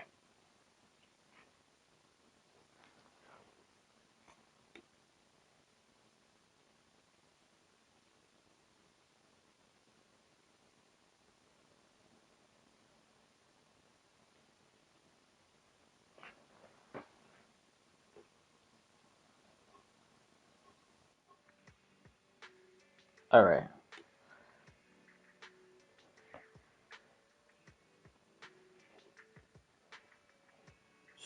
So now that I took a picture from the screenshot,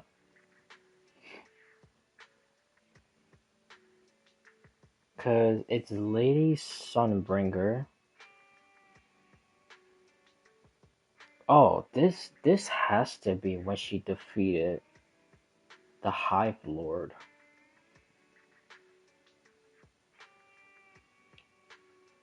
Hold on. Let me see something. Before I continue with the Hive Lord thing. Is any of them connected to this Hive Lord? That's another thing. I still wonder, because I've had this theory that Nineveh and Geppetto and probably all the other super gigantic ethereal monsters, like they're probably all related somehow. Because when you like read through the stuff from Ray, it kind of sounds like a family of them was being experimented on, and then they just became super like gigantic ethereal monsters. But we'll if I remember, which hopefully I should, but we will probably go to Ray and see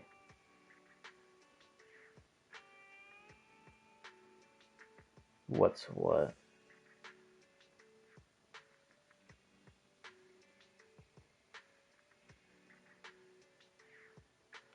Hmm, okay.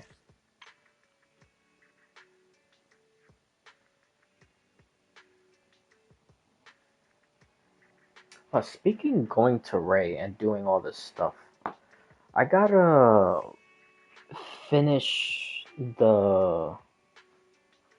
those withered domains and laws of well, mostly the withered domains, because I gotta try to get all the tapes and the newspaper articles and all that stuff about the old capital, because I don't have all of them yet.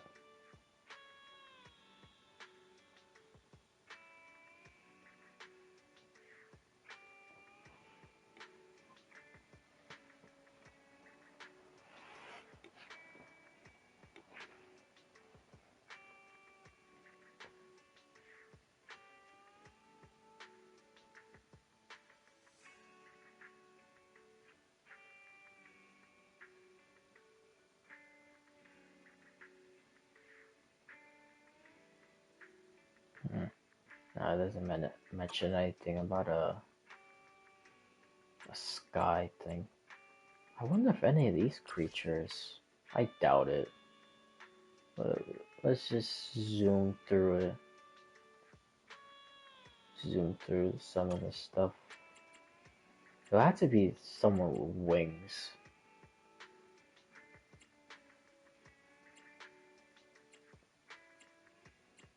I imagine it's not.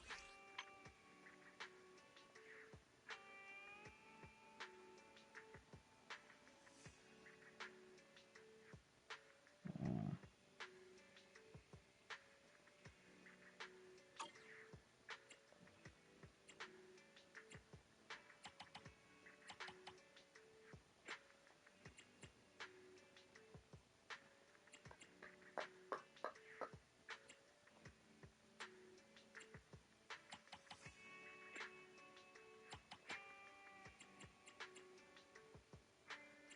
What the hell is this?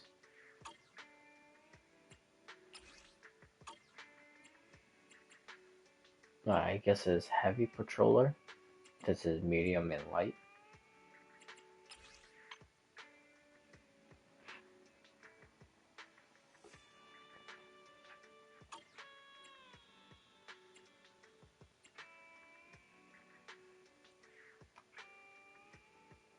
Huh.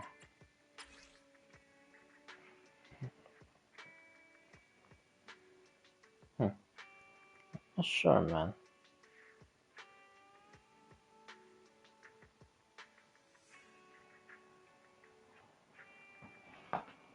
But anyways, the picture shows Sunbringer standing, the flagpole that she always has.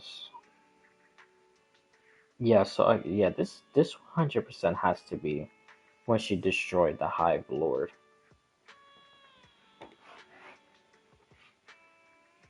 And then behind her is a bamboo, which is most likely Lock Spring. Then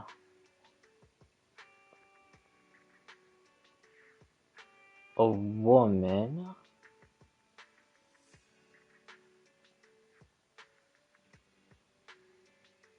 I don't know who the hell that is. And then two women behind her.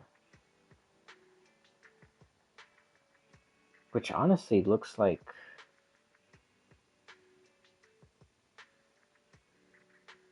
Oh, wait a minute. Wait a minute. Hold on. Hold on.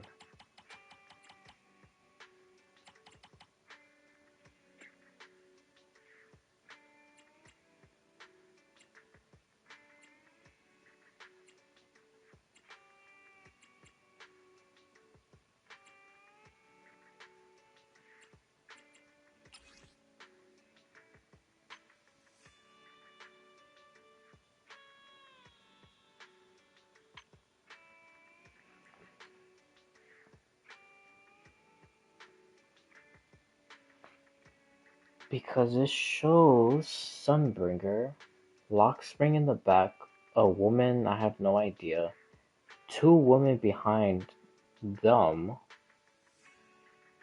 They look like fighters.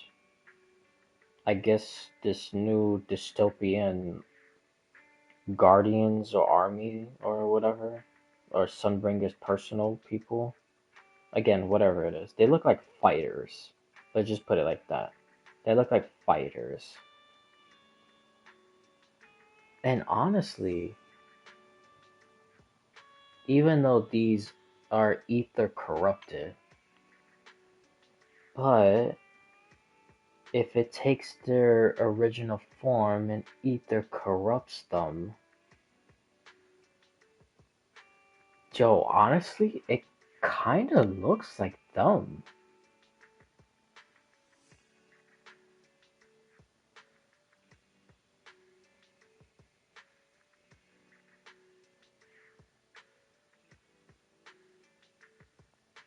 I wonder if these are the two people all the way in the back with a Lady Sunbringer.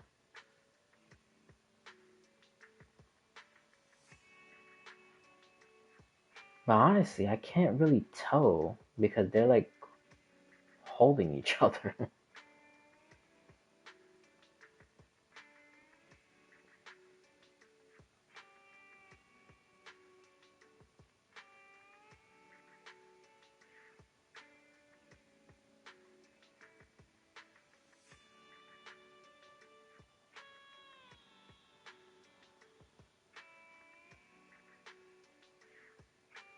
Factory made babes. That's pretty. That's funny. Okay, so if I'm right about this, there's Lady Sunbringer, Lockspring, unidentified woman. I literally have no clue who the hell that person is. The two people behind her, if they're like some guardians of the place or fighters or uh well honestly they look like fighters. But if they're like made from Sunbringer to be fighters, that kind of makes more sense of them saying they're totally factory made babes. Even though he's just, he's just being desperate. But factory made.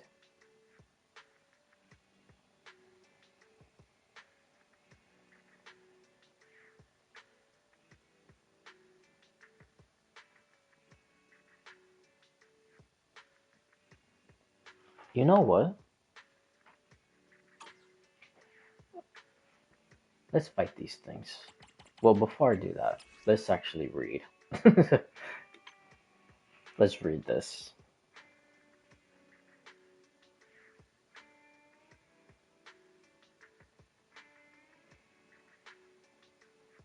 You see? And it's okay. Dude, I no, we're actually onto something for real about the creator being the equivalent of Ra. Because it said that Ra, let me bring it up so I can read it word for word.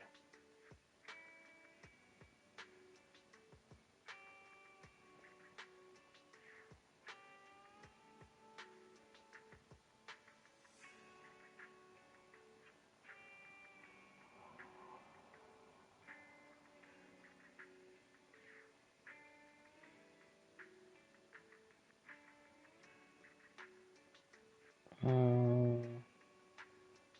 Oh, I found it. Oh, but I also found something else. The daily journey of Ra. Each day, Ra traveled in his solar bark across the sky and through the underworld at night, battling the serpent of chaos to be reborn each morning. And then the thing that I read before, he was the most crucial deity associated with cosmic balance, social order, and the very essence of light and life, vital for Egyptian religious life.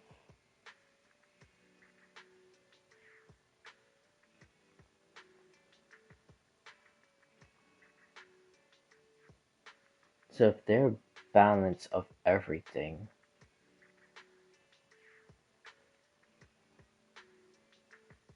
and now it makes sense why them doing evil stuff, to them they see it as goodness and they're freeing, or quote unquote freeing Eridu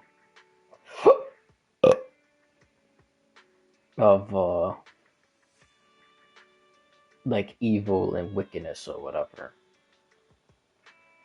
Because even in the first part, for humans struggling through the long dark night, life is on endless torture. Good and evil, love and hate, hope and despair. These eternally opposing concepts are like shackles wrapped around the soul, forcing humanity to tear at each other, in endless cycles, never finding peace. Yet before all concepts were born, before all oppositions formed, there existed a primordial One. They are the beginning of all things and the end of all things. They hold no good or evil, for they are good and evil itself. They know no joy or sorrow, for they embody every emotion. They will erase the boundaries between you and me, letting all independent consciousness flow back into the great stream of unity. In their world without individuals, there is no selfish desire. Without conflict, there is no suffering. Without choice, there can be no mistakes. All souls shall break free from their chains, returning to the primordial, absolutely equal, eternal peace.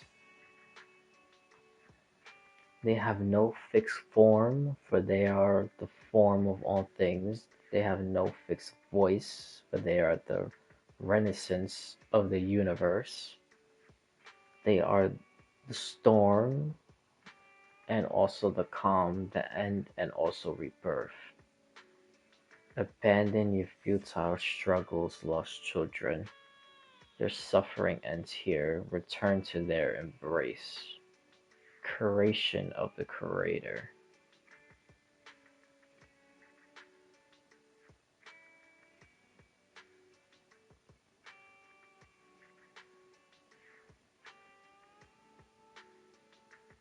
Hmm.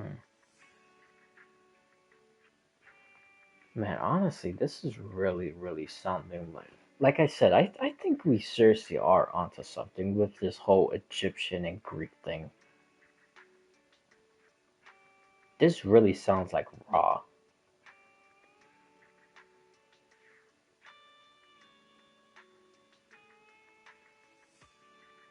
So that means the proxies were part of the creator.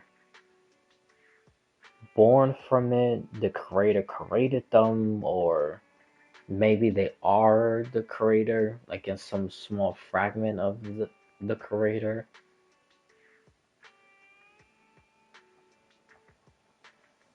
But yeah, we're now really getting into stuff that's actually seen as like some form of like deity being in Zenless Zone.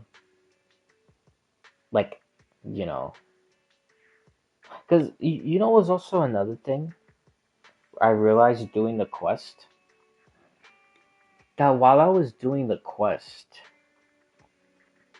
Zhao will always come out and say, which I changed my opinion about that whole little Krampus group. I'll get into that after. But let me finish my thought. Then I'll say that, and then go back into this whole curator and Sunbringer stuff. Um, But while I was doing the quest, Zhao always kept on mentioning that, which I don't know if they kept saying that to throw us like off and make it still seem like everything is still man-made, but I mean it kind of worked a little bit because it still seems man-made, but now that I'm going through all this stuff, I could start seeing little bit by little bit some deity actually being represented in Zenless Zone. But anyways, Zhao kept on saying throughout the quest that whatever man, I believe the Void Hunter also said that, if I'm not mistaken, now that I'm thinking about it. But what man can't see and can't understand, they automatically start saying that a god did this thing because it's like unexplainable. So with them like just repeating that type of stuff throughout the quest, again, I don't know if they're trying to throw us off or are they literally telling us everything is still a man-made type of world. Or they're throwing us off in the sense of everything looks and appears to be man-made, and even the unexplainable stuff is still man-made, but in reality, it is this deity presence, like God presence in Zenless Zone. So I'm not entirely sure. That's why I'm still like on the fence of like man-made or an actual God figure. But like I was saying, going through all this Ra and Phaethon and even reading these like info stuff, I don't know, man.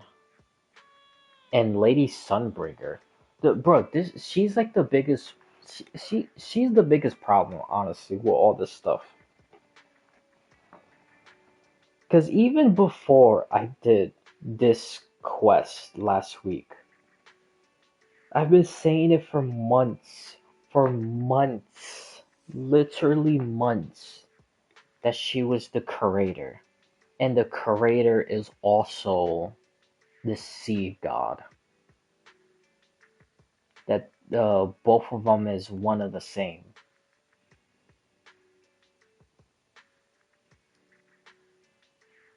But then this quest came out, and then they're saying that it's not, it stole a piece of her power. But then when you do some of the, which well, we still gotta do that, and I will do that. I'm not gonna end stream until I finish that. Um, like some of the collectible stuff in the sandbox place, like it makes it seem like she's doing this stuff to do it. Not like her doing it because she's manipulated, or her doing it and then the end she's like captured or whatever, and she was somehow tricked into doing all this luminant ore and miasma research crap. I don't know. I don't really buy into it. And the whole power thing, I don't really buy into that either. Because I explained that in the beginning of the stream. With the whole Qingming sword thing. Because previously when you fight Shi Yuan, he was doing a little bit of Qingming um, like fighting style and whatnot. and the creator didn't absorb stuff from the Void Hunter and the Chainwing Sword at that point. So it's just I don't, it's just like it's just a lot of stuff like that. It's just I don't know. It's like it's just like conflicting my brain, dude. I don't know if I fully buy into the whole stealing power from Sunbringer. And then also this mentions is one of these things. Oh, I think it's this one. Um, no, it's not this one. Actually, now that I'm here, let me see what this says.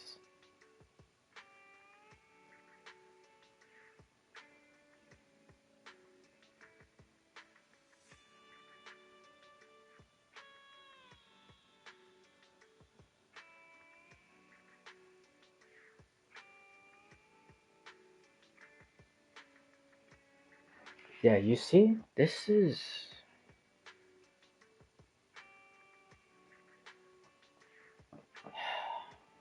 dude. I don't know this goddamn time frame of Carol Arna talking to the proxies because it says right there. During the fall of the old capital, Teacher Carol saved our lives, but we were too young and powerless to do anything but watch as she was taken away by a terrifying giant hand. Oh, I don't remember that part. That last part, taken away by a terrifying giant hand. But anyways, that's not the point. The point is the part where they say too young and powerless. But when you did the whole memory thing with Kara Arna, on the last one, it shows her talking to the proxies like if they were the same age that they are right now. Because the silhouette matches the same like stature basically. It's not like she was looking all the way down and they were like kids. Like they were like eye to eye with her. So I don't know. And it's not like these guys are like freaking like in their 30s or whatever. Or even like well maybe they're in their 20s now. But if they were like in their 20s and they were too young and powerless. So if they were like in their teenage years, then they wouldn't be the same height. They would have grown up. So again, when is the exact like time frame? Like I just, dude, I don't know. This is driving me crazy.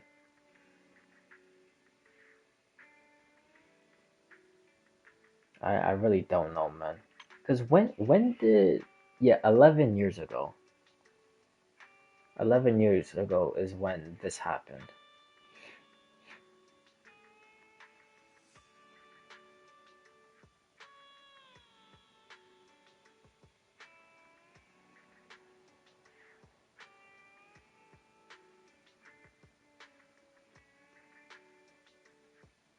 Jeez, detonate 14 Shiyu towers.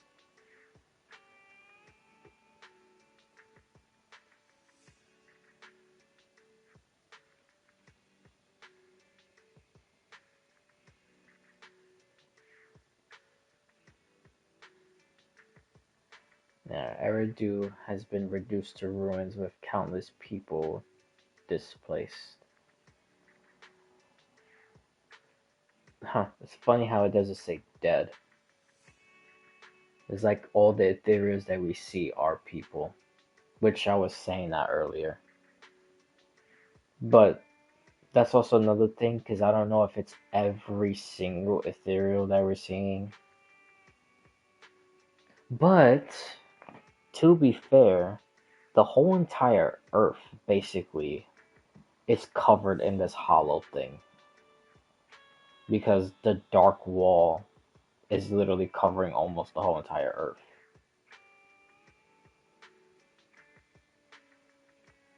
So actually maybe every single ethereal we fight is some form of human dog or whatever.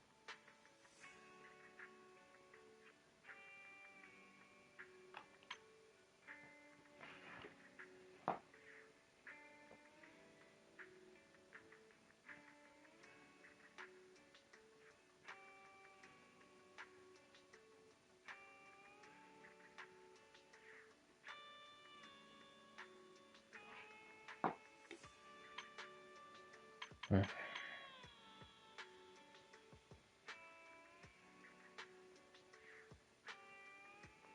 Type of research institution.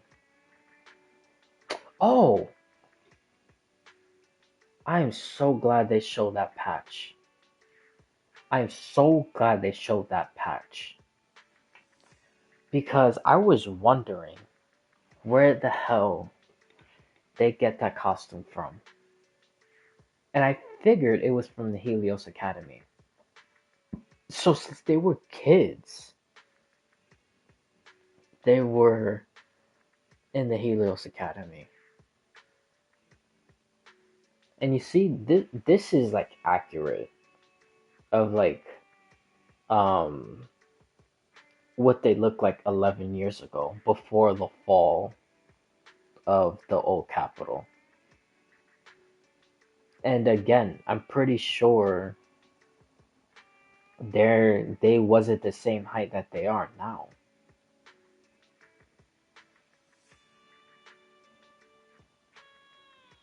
So again, when she was talking to the proxies, they looked at like the current height, not this height that you see in the picture.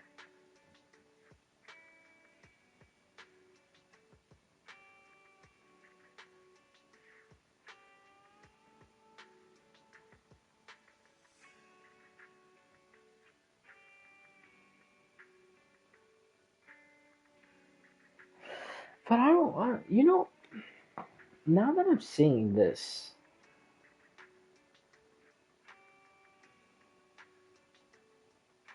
like this, I don't, this isn't a school. This isn't a school.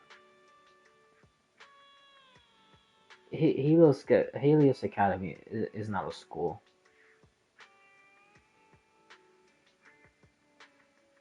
How do you have a school that's Eridu's top research institution and a special school where my sibling and I studied? No, I don't know. No, I don't believe that. I don't believe that. They probably told them it was a school and made it seem like they were in school. But I think literally all the stuff they were doing to these kids were just like research projects.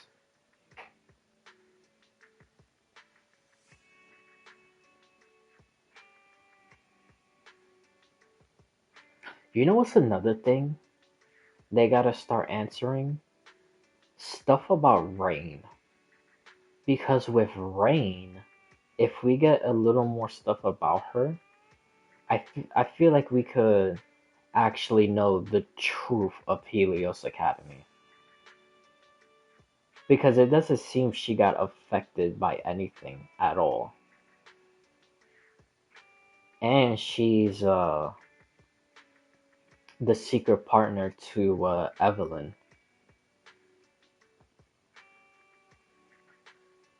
And Evelyn has deep connections, even before she was the bodyguard of Asher Yao.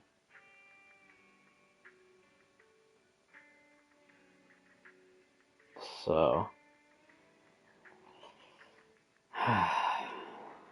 man,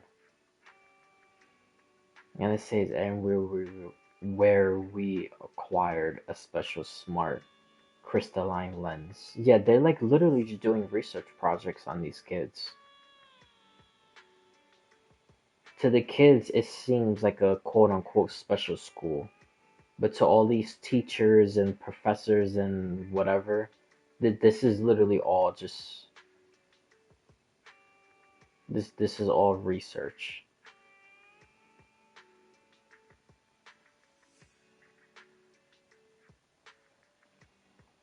That will also make sense with Flora, because Flora was connected to Helios, and with her, she's clearly not normal, and she's like kind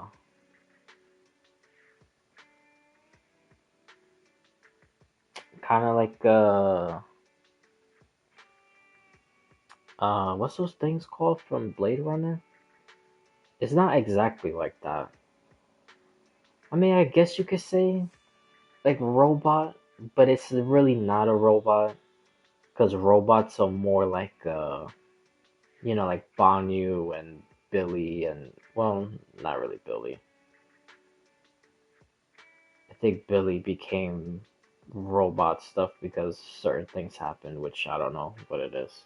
But anyways, like Banyu and C the Senior, Magus, those are like actual robots. Even like the Bangbus. But like Ching Yi, again, technically she's robot, but she seems more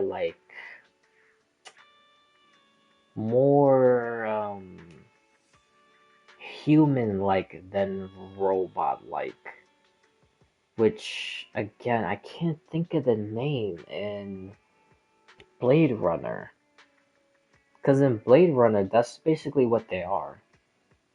That on a technicality level, they are considered robots, but they're really like more closer to human than more robot. Um, but anyways, I think that's what Flora is, something like that. I think Ching Yi is in the same boat. The proxies probably the same thing, and B, of course, they're like all clones. Soldier 11, again, the same clone of like the Anvi stuff.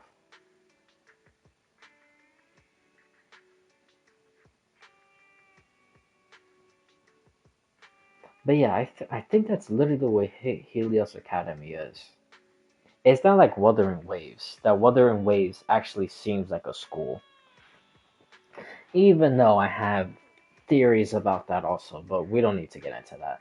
But it is more school like than uh like research like. Because there's like a clear separation and distinction between the two. With this, I don't think that's the case. I think that's bullshit. That this quote unquote special school. I don't believe that.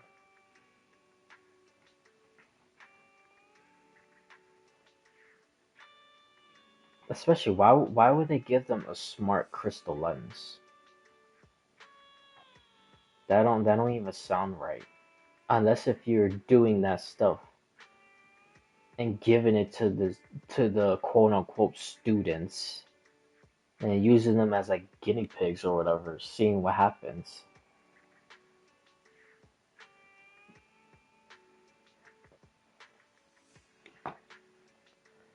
But I don't know, man.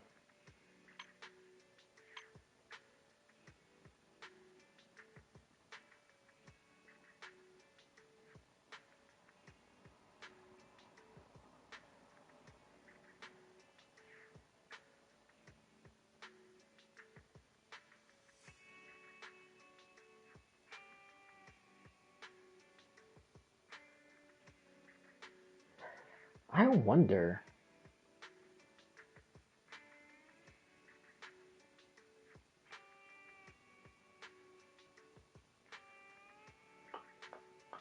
Hmm. Well, I don't know. Well, actually, no, because when I was reading the Ra thing, especially the part with a moon Ra, which stupidly I thought a moon was the form or the god that joined with Ra to make a moon Ra, but I was thinking about someone else. And it was actually Horus. When Horus and Ra comes together, it becomes a moon Ra. But anyways, I say that to say I wonder with the creator, because if the creator is like the representation of Ra, right? And Ra can merge with other gods and create new forms and do all this stuff. I wonder if the creator merges with these people and then he's able to create all these forms and make it seem like it's the creator, but it's technically not the creator because it's the creator with someone else. And it's not the creator just on his own, like regular. So again, like with Ra mixed with Horus, you get a Moon Ra or a Mun Ra, but it's not Ra by himself. So it's not the true Ra. Hopefully that makes sense. So I wonder if it's the same thing with the creator, and that's why the creator lets people merge with them. So when they do all these different forms, you're fighting the creator with someone else. And you would never truly fight him on his own.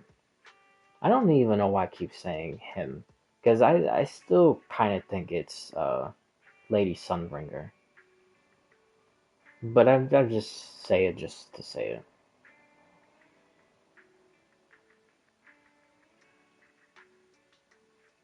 Huh.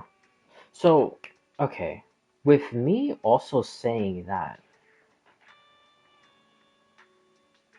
because the part when it says,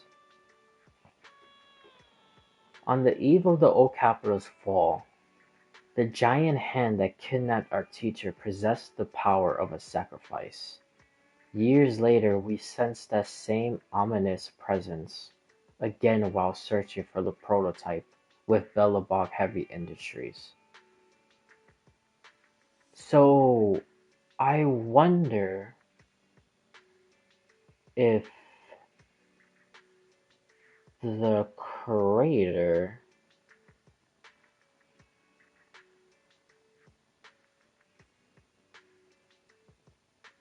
because the sacrifices are connected to the creator, right? But I wonder if the creator, since he or the creator, I'll just say the creator. I don't even know why I keep saying he. But the creator merged with other people, so when you feel presence of the creator, it it wouldn't be only the original creator, the one that started everything. It would be other people like in between. Hopefully, I yeah, I think that's probably what it is. So now, like for an example, if they fight some other person that's like this creator related enemy, like I wonder if you will feel the presence of like Sarah because Sarah is now merged with the creator, but she isn't the creator herself. I wonder if that's kind of how this stuff works.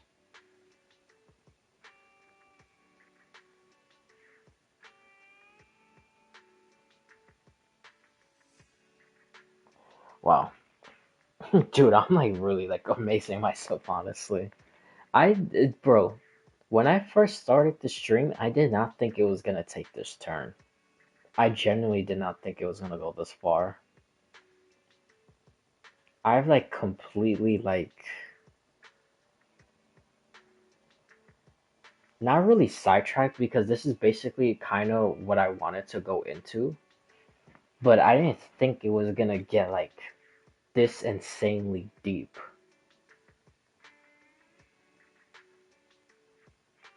Jeez, man.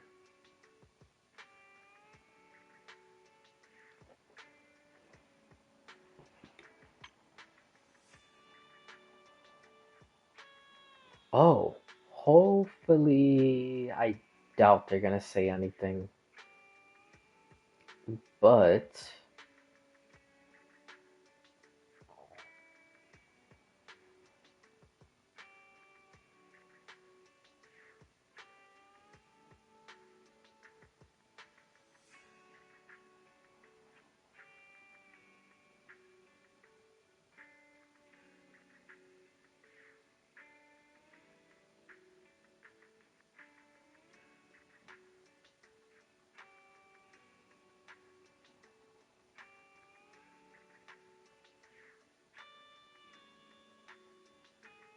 I thought I was gonna mention the scribe. Wait, who? Hold on. Who exactly? I don't even remember who is Landon. Dina looks kind of familiar, but honestly, I'm not too sure about her either.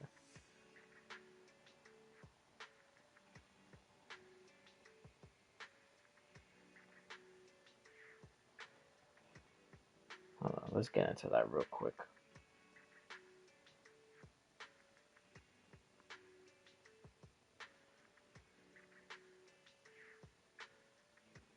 The original leader of the Exultus in the Janus Quarter.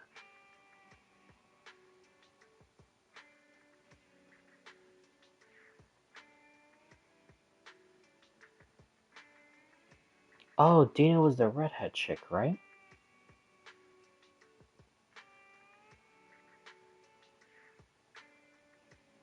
Hold on, let me see. Yeah, Dina was the redhead chick. Okay. Okay, I remember them now.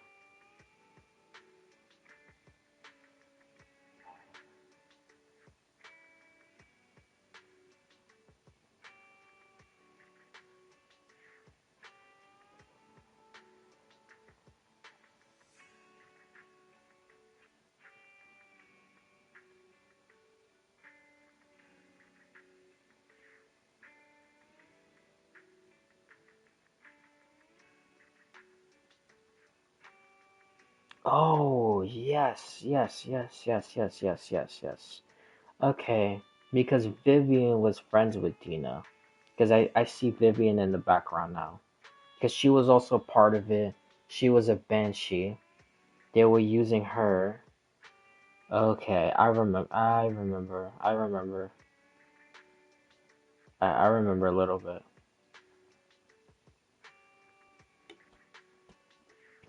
Okay.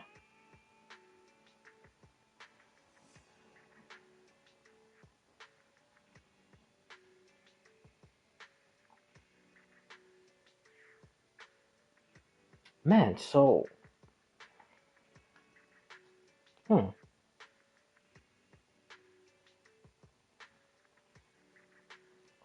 Who? Hold on. The scribe.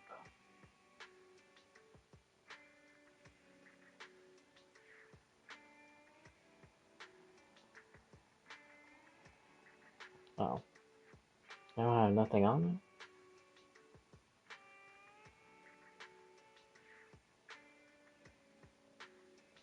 it? Okay. Hold on. Maybe let me try it like this.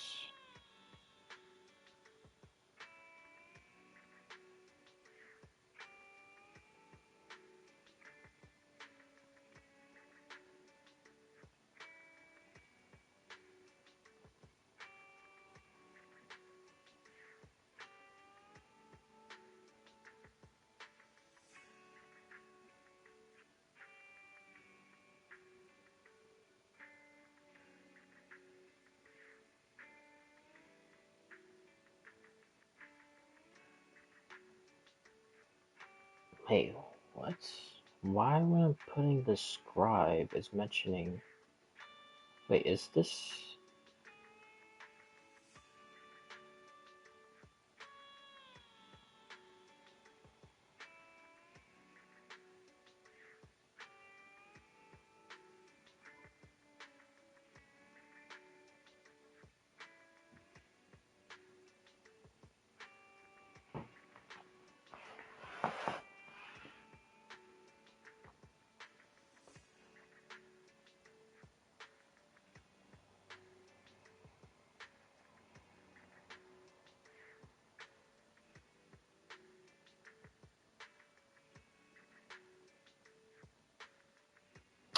Oh, I remember this event.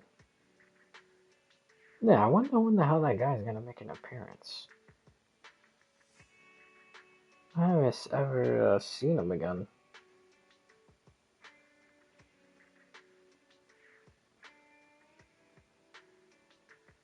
Huh. I wonder, unironically, if he is the scribe that Sarah met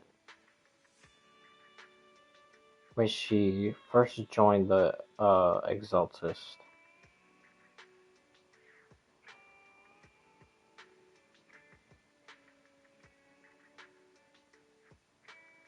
Oh, because the name is I'm Soft, the scribe, and the current overseer. Okay, hold on. Let's put that name then. Soft.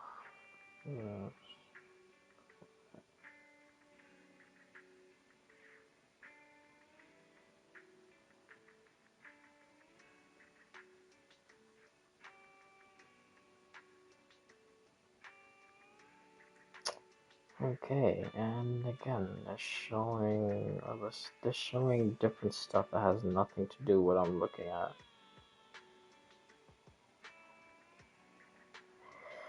Anywho, I'm just trying to figure out overseer of what region. Well, hold on. Okay, let's do this because the old capital.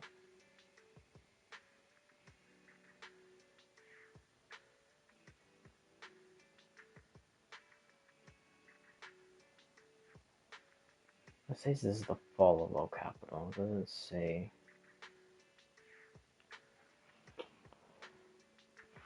Hold on. Let me see something.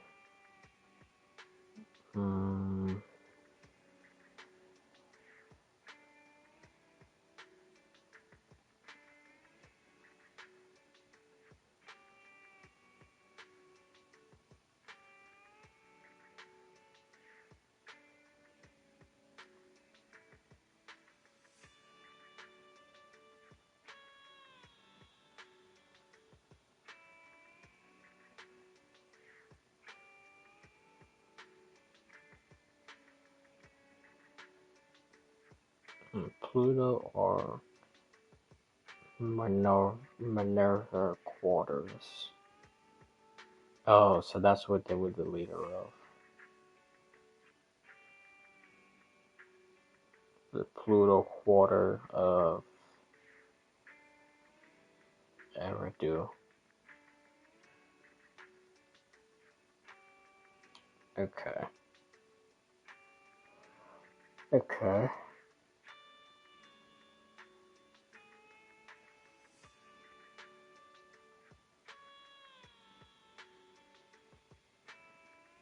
Um,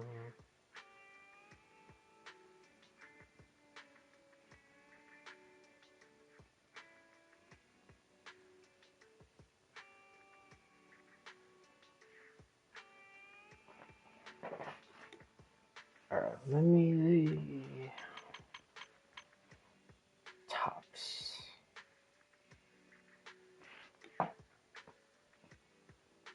Oh, now that I see tops, because I said I was gonna get into it. It's very short. Um, the Krampus department is not the Stonehearts. I thought it was the Stonehearts, but I've realized with every single member that's in the Krampus, well, the three members that we've seen, because we don't know about the other ones, but the three members that we've seen, all of them has like this insanely achievable mission, like insanely easy thing to achieve in a mission that they get or whatever. And actually, you know what? Let me just. I'm like confusing myself trying to make it sound fancy or whatever. So the top person in Krampus gives a person a mission. It's easy to do, but once they start going out to do that mission, it becomes harder to accomplish because that's the whole point of the mission. It's for you to fail and not do what you're supposed to do because it's not supposed to be easy for you to do the thing that you're supposed to do.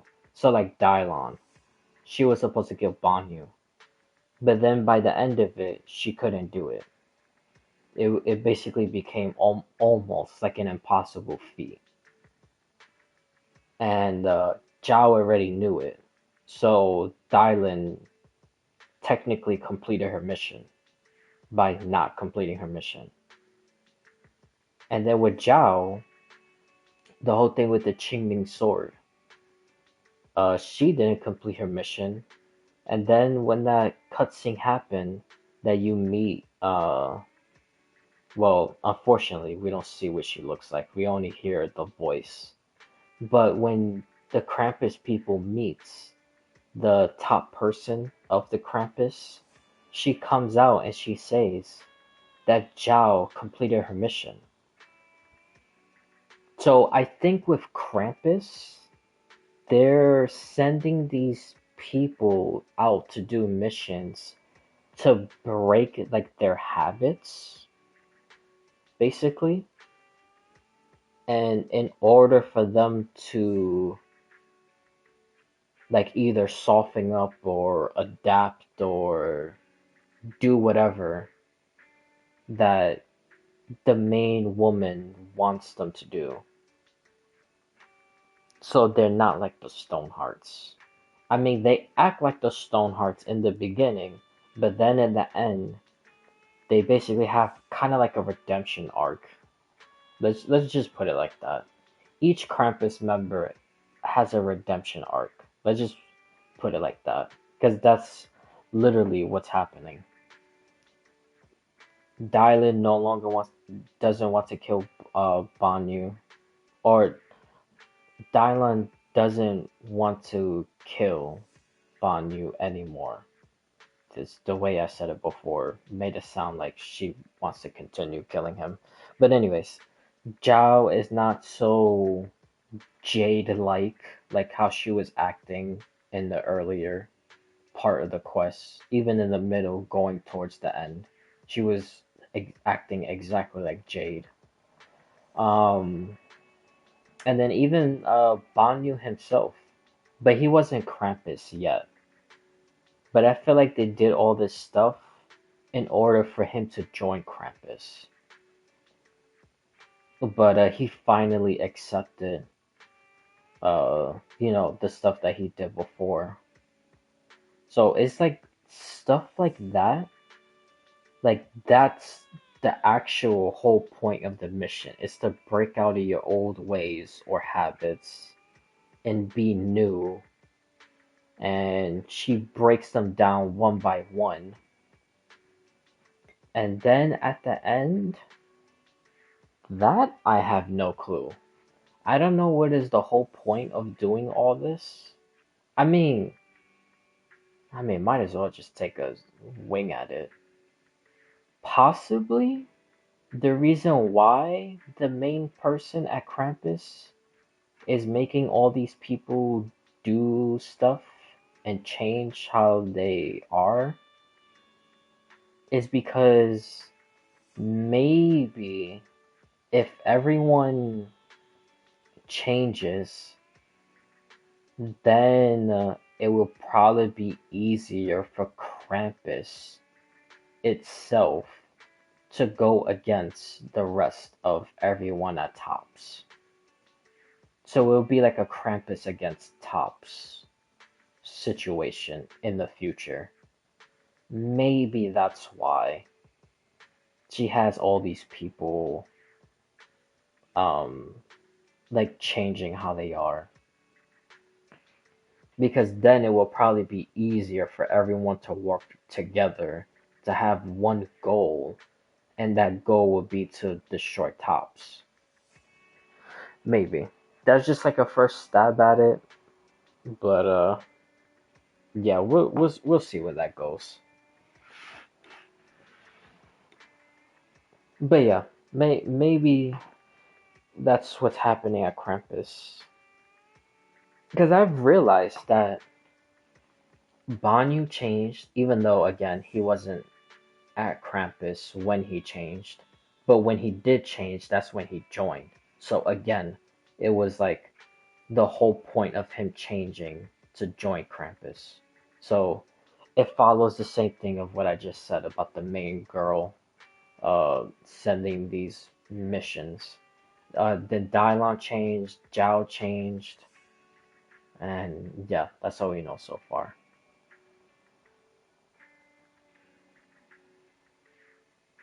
So they are definitely not the IPC.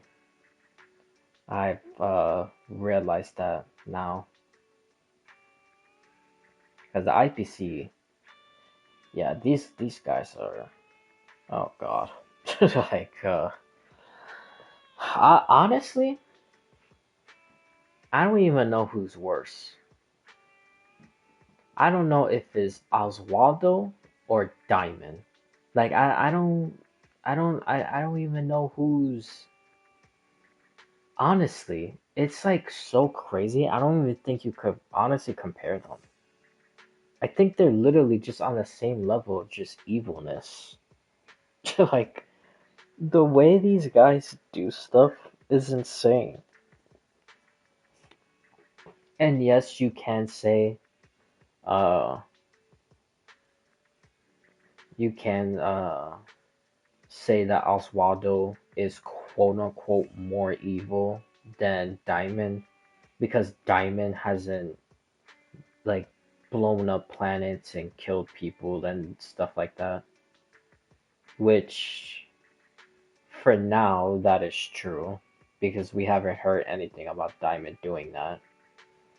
I don't think that's going to be the case in the future, but like I said, as of now, with all the information we have, he hasn't done what Oswaldo has done.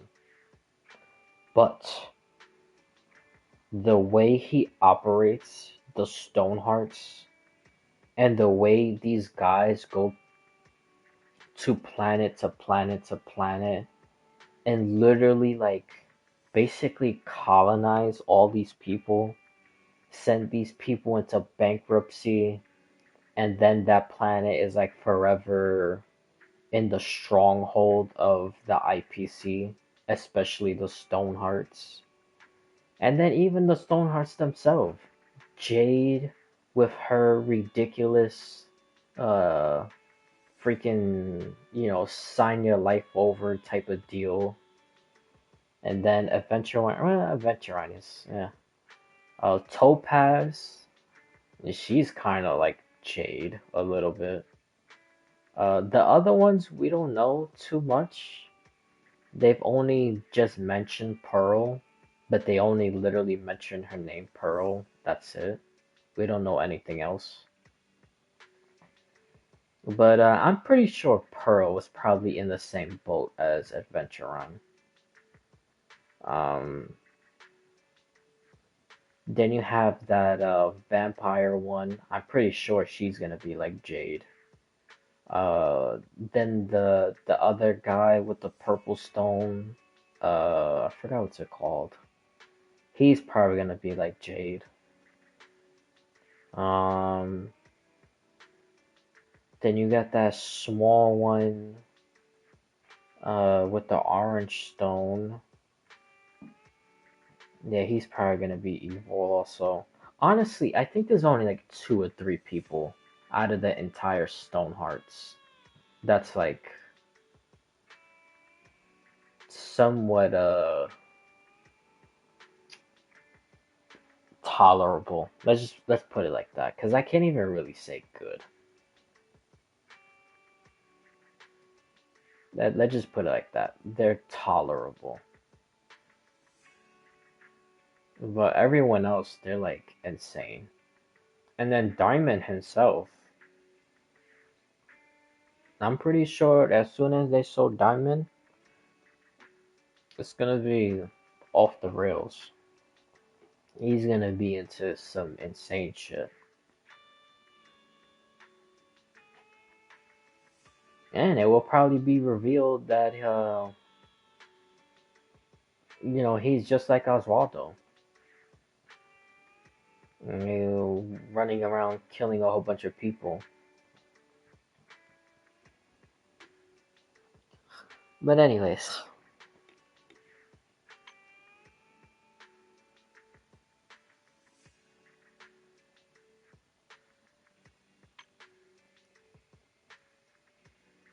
Oh, this is what I saw from before. The curator. But yeah, that you see that symbol right there? By the end of the quest, um yeah, by the end of the quest, Wise, when he was basically like falling apart because he had that headache, and then he was like leaning on the wall, basically almost falling over, and then he put his hand on his face, and then the Void Hunter symbol appeared in his eye, and then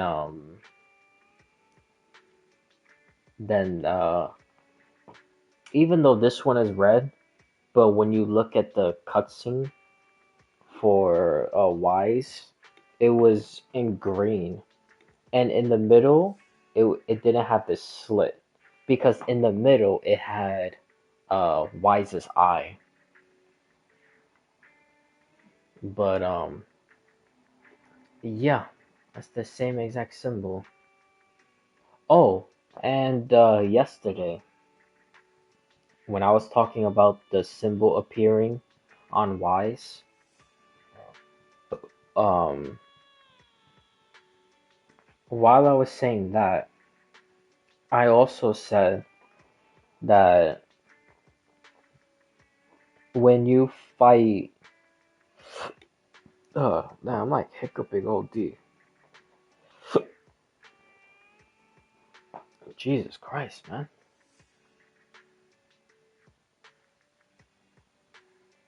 But anyways, yeah, sorry about that. I was hiccuping like mad. I don't even know why. I was hiccuping like crazy. But again, anyways, um, while I was talking about that, I mentioned the part when it appears when Sarah goes into her like Lady Sunbringer form or whatever. It's actually before all of that. It's when Sarah comes out of the sphere thing.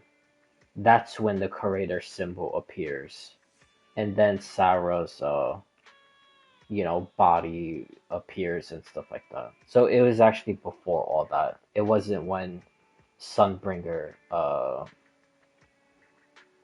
Sunbringer's powers appeared. It wasn't during that. It was when Sarah emerged from the sphere, when the creator symbol showed.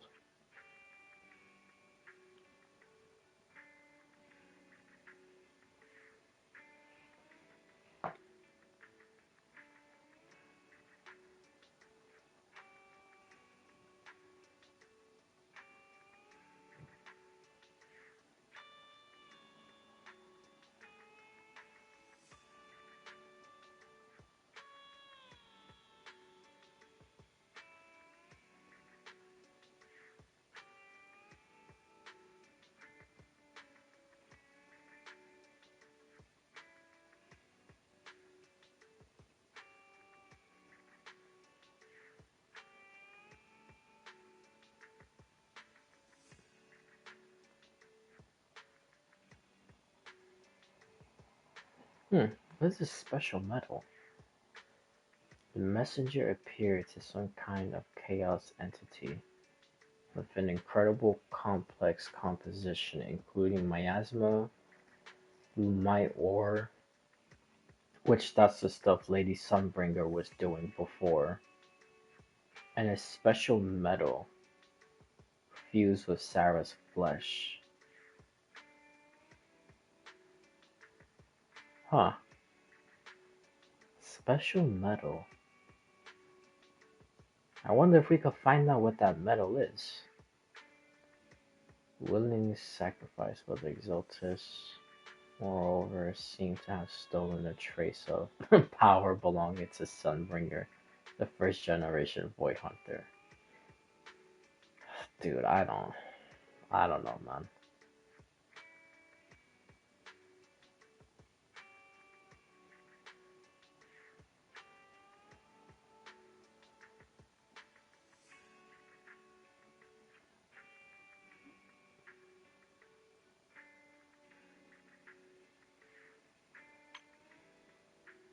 Void Hunter's weapons.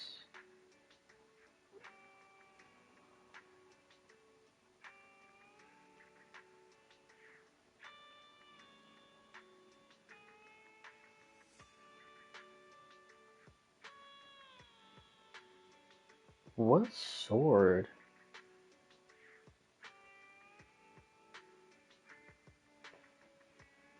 Is that tailless?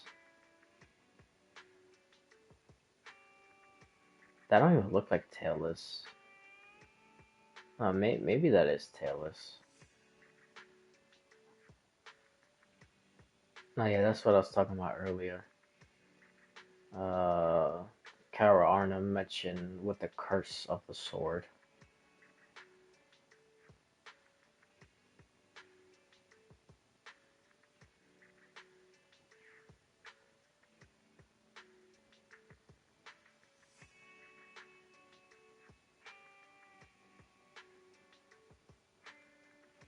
Oh yeah, I'm glad that I see that also. Because I've also had this um well, it was more like a thought, not really like a theory.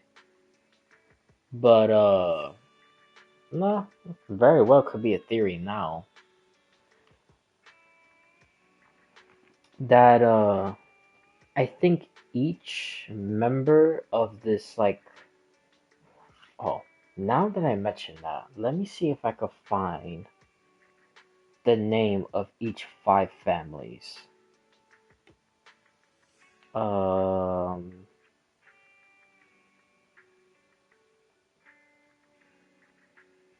Because maybe the five families, each one is connected to a Void Hunter weapon. And that's probably this secret organization's plans that they keep talking about. Because they even mention that in the quest. Because Tops mentioned that, Krampus mentioned that. Like these secret plans with organizations about Void Hunter's weapons. The mayor even talked about that also, which makes me think that the mayor is someone in the position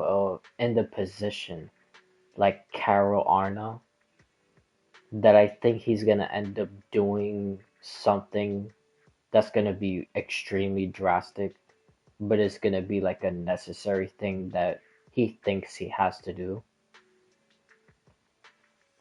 I think he's gonna be put in that same position because I don't think he's necessarily a bad guy, but we'll see how far that that theory lasts.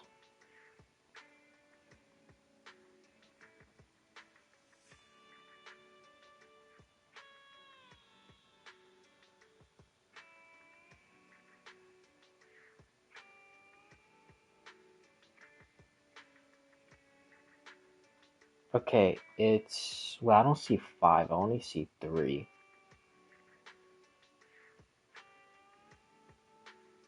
I could have sworn they mentioned five.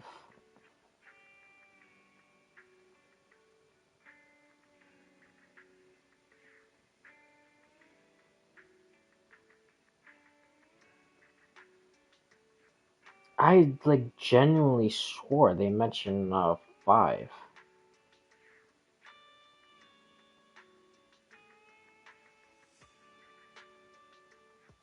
Hold on, because I don't even see Lucy's family name. Hold on.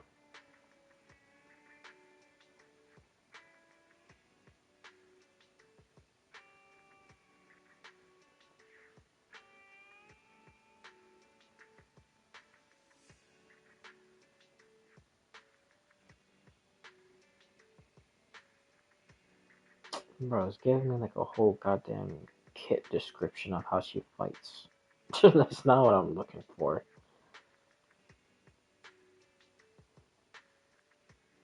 Trying to see stuff about her family.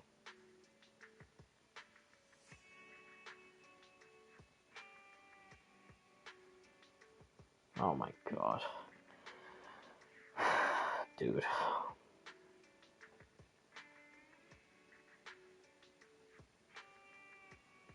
Okay, there we go.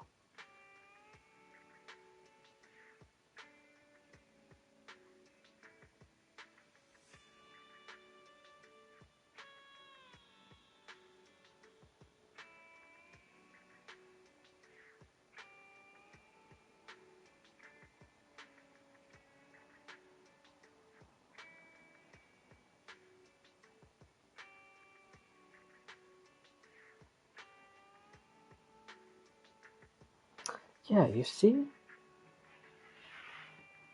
Lucina di Montefiore, whose full name is, oh my god, I'm not gonna even read all that, is the daughter of the current head of the prestigious New Eridu family, Montefiore family. Yeah, you see, I knew she was like her family was like a big shot type of family. Because the other ones that I saw that I only mentioned three is Hoshimi family, which is Miyabi, Ravenlock, which is Hartman. We already met Hartman. That was during the whole time um of Vlad or Hugo. Hugo and oh, and also Vivian, but more on Hugo because Hugo, that was like his family with the whole vampire thing, which that that whole family tree was the kids were like, you know, had like no shot in life. It was honestly fucked up and sad to see. Hugo's story was honestly sad. But anyways, I know Hartman was a part of that. And then Time Field is Alice. And then Lucy, dude, I knew Lucy was one of them, but it doesn't mention it here. Why does it not mention it here? Okay, hold on. Let's put it like this. Let's put lineage. Uh Prestigious. Actually no, hold on.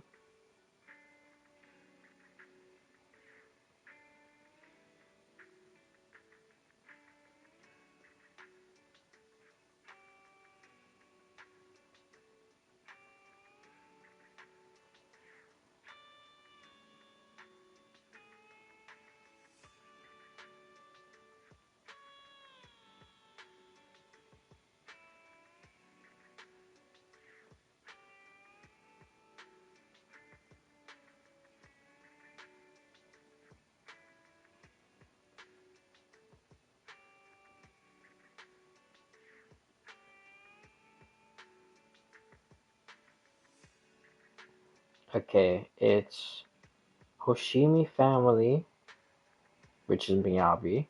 Timefield is Alice. Montefiore is Lucy. Mayflower, which is the mayor.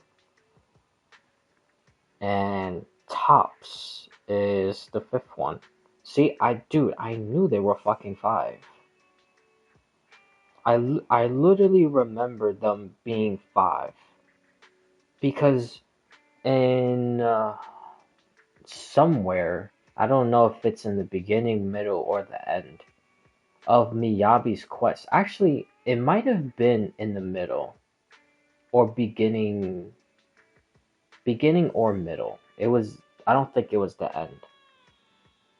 Honestly, I don't remember. I could be wrong. But anyways, when Miyabi came out in that update, where you also fight Bringer, I remember specifically them talking about five prestigious families. Well, technically four, and the fifth one is Tops. Because Tops, it doesn't say Tops family, it says Tops alliance. But, anyways, that's considered one of the five. But, but yeah, I specifically remember them mentioning five groups of people. I knew Lucy's family was one of them.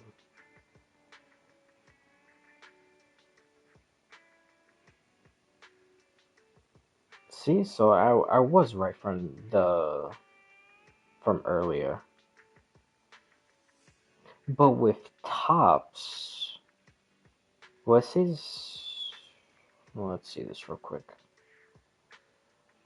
Um,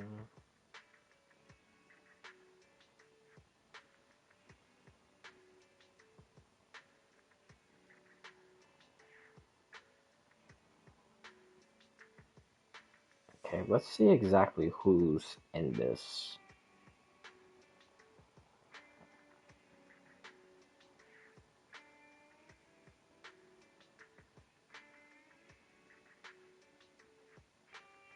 Oh, okay. I think I understand why Tops is a part of the four families thing.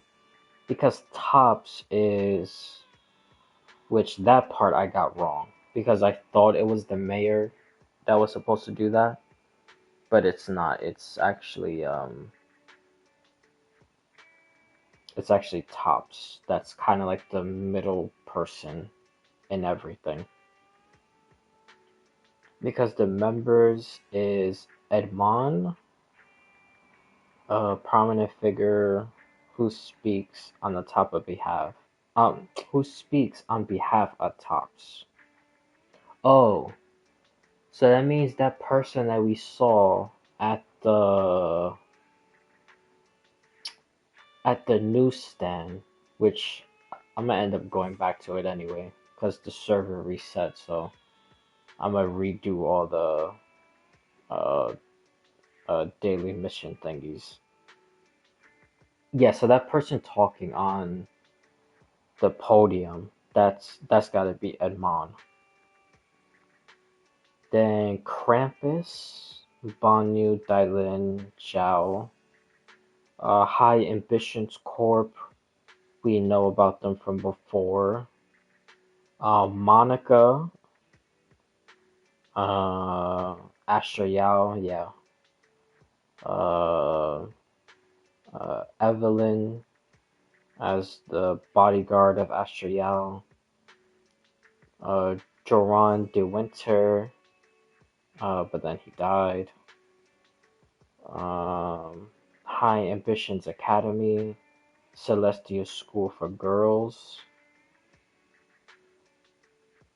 Oh, so Celestia School for Girls. That's basically that sounds like an actual school, not Helios Academy when they're doing a bunch of research projects. But anyways, that's that's I don't want to get back into that.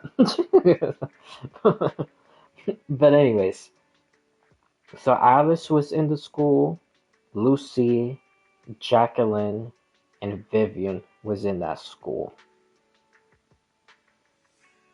Then you have the Marcel group, which Sunbringer was in charge of that group. She was the CEO.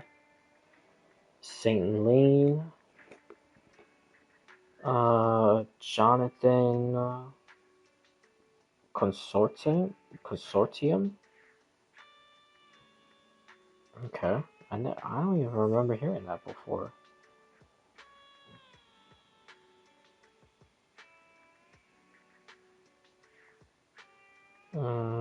Oh, the guy in Harumasa's quest is part of the Jonathan Consortium. Mm, and then his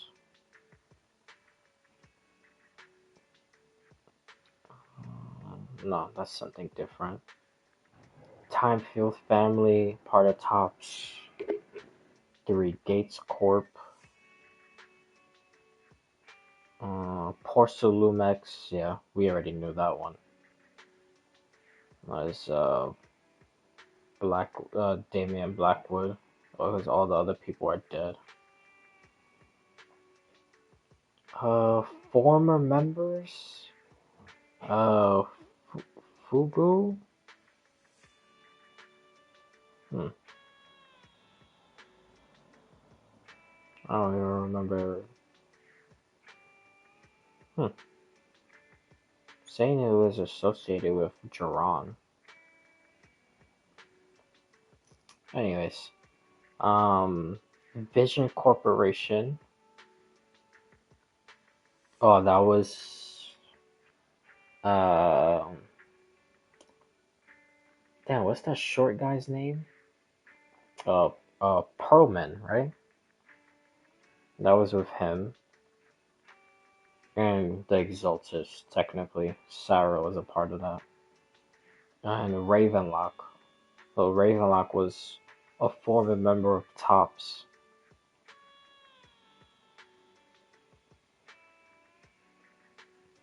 Oh, so the only two groups that wasn't a part of it at any point in time, as far as we know, that could probably change in the future, which honestly probably will. But the only two groups that's not associated with Tops was Mayflower and Miyabi's family.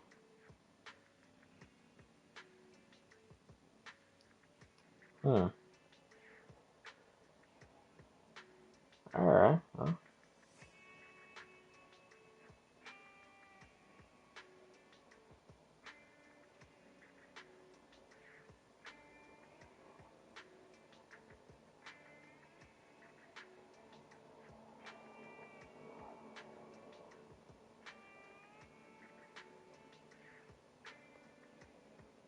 Hmm. Oh, they gotta up this thing. well, not up. They gotta they gotta upgrade this thing. Cause I was looking at the Zelda Zone wiki to see about the Rosetta thingy. Cause I wonder if it was Sunbringer who was connected to that, and I swore she was. But if you look at the gallery, it doesn't even show the picture from the new quest when it literally shows Sunbringer. It only shows Sunbringer from the original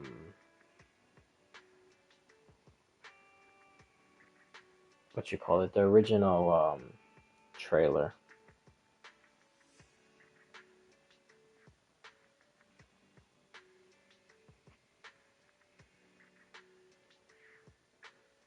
Oh, hold on. Bro, what's wrong with this? Hold on.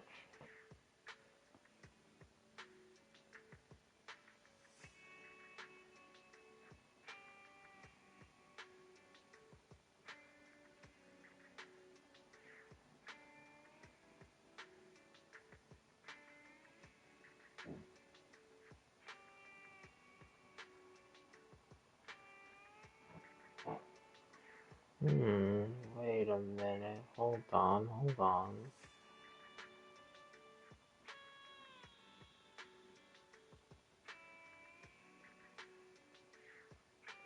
Because now that I was looking at the gallery of Sunbringer, and they don't have the new picture. So I'm looking at the old one, and she has blue. But in the new one, she's red. And the flag that she has, well, honestly, I can't even tell if that's Marcel.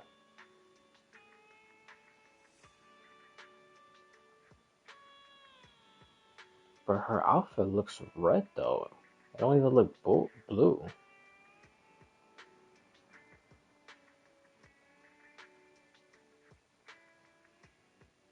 Yeah, honestly, that don't even look like the same flag also.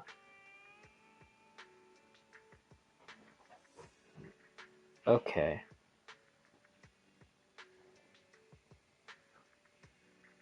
So this is after she beat the Hive Lord. And when she made the Utopia world for her and the Bangbus.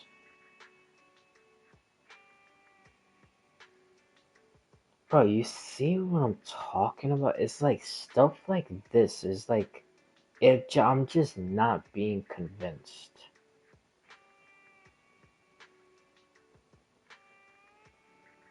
that she's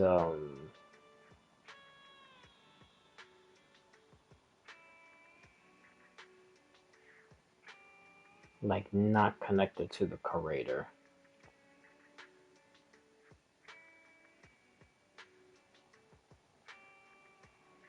Or that she is connected to the curator. I don't know, man.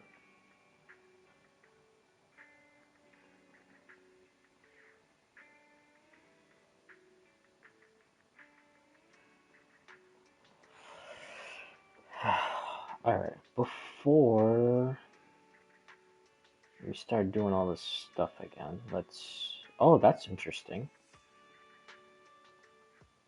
Information about her is locked behind Internet's deep database.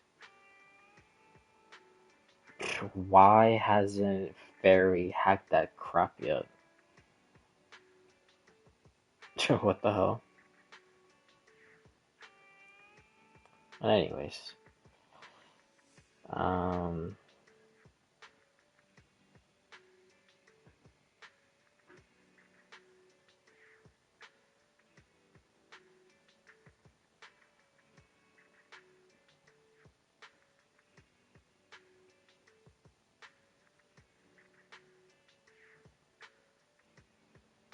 oh, done.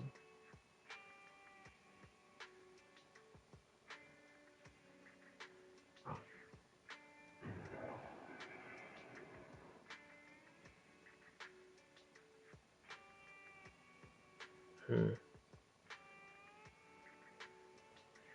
No, no, never mind. I was gonna say something about Lady Sunbringer holding the flag, but never mind.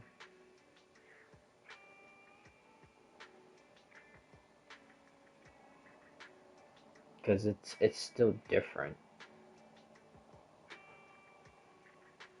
Because I'm looking at the picture for bro. That's why. What is wrong with this? Why? I swear, stupid thing keeps on clicking into other stuff. But I was looking at the stuff for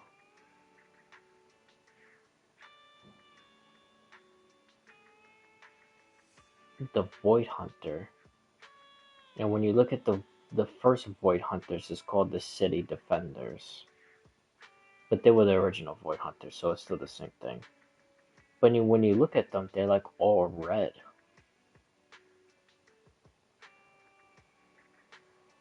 And when you look at the picture with Sunbringer with the Bangbu, whoever that woman is, and the other two behind her, looks like she's in red also.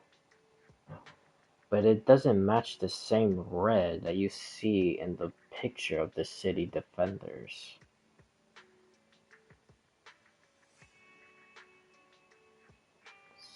So, not sure.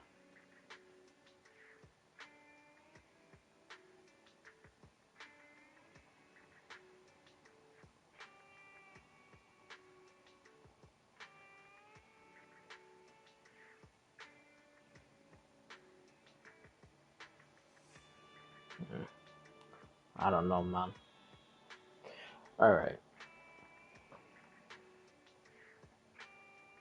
Alright, let's see this Rosetta thingy. What is it, Rosetta Data or something?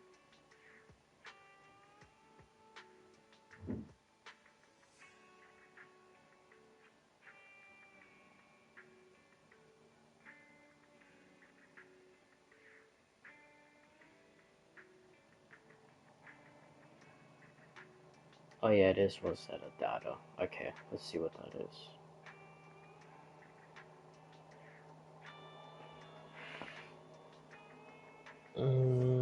Refers to crucial master set of data that allows safe navigation and exit from the dangerous, ever-shifting dimension known as the Hollow. Um, oh, so this is like proxies. This is like proxy stuff. I thought this was connected to, oh, hold on. So is this connected to Joyous? Did he create the Rosetta data?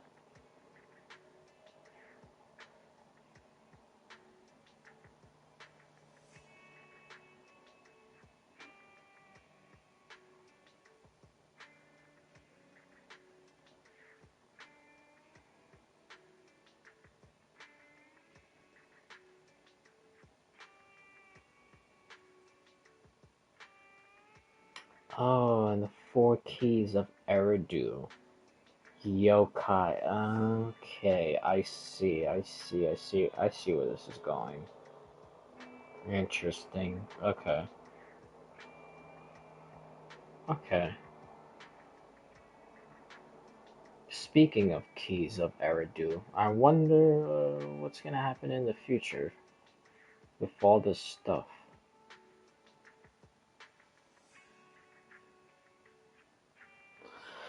But all right.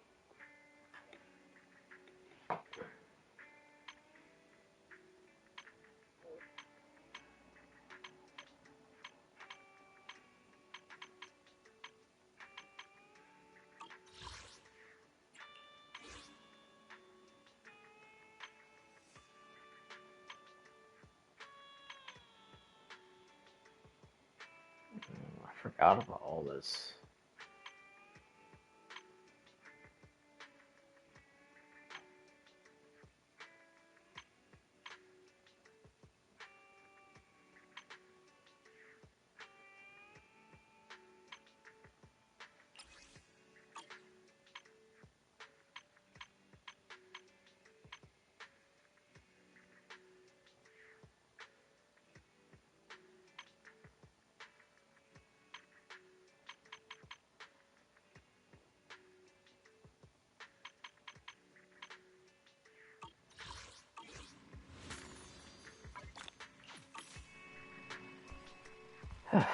Okay. Let's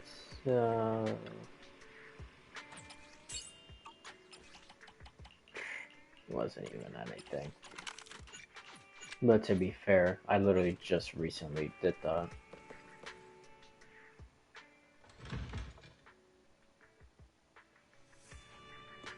Okay, let's do this.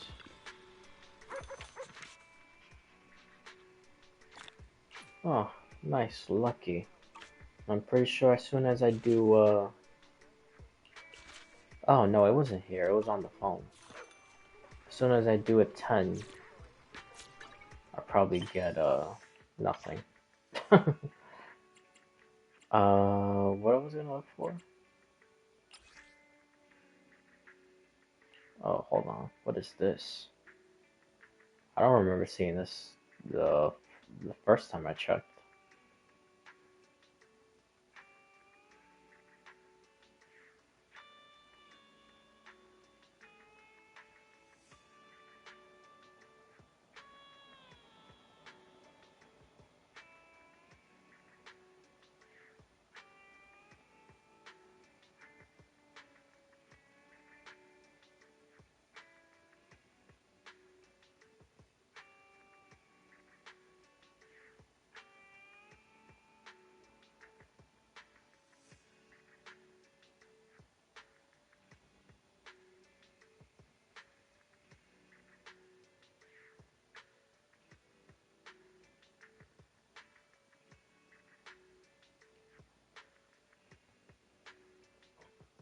Who the hell is this person that found all this stuff?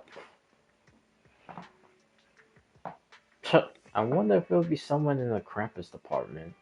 I would not be surprised.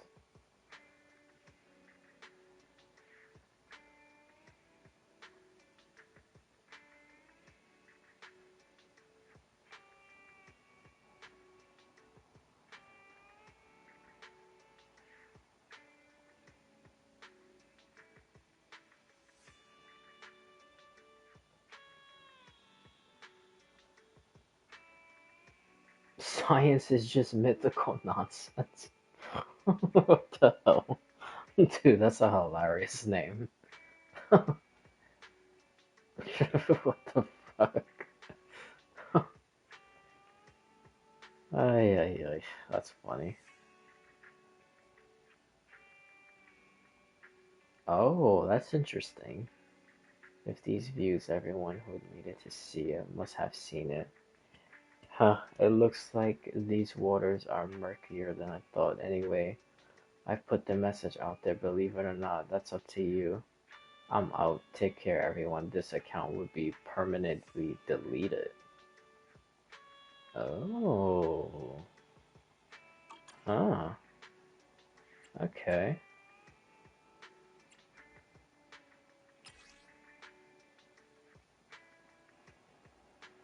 Wait, they just like keep on adding new ones?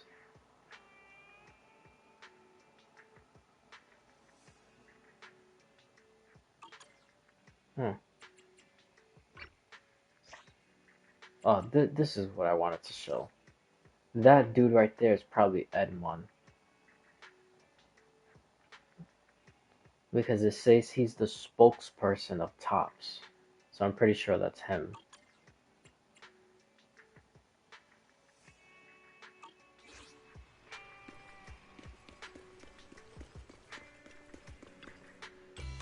How about a cup of joe? A little bit of all the more times stopping to take a break can help you Sheesh. go further. Alrighty, let's finally do this crap already. Oh.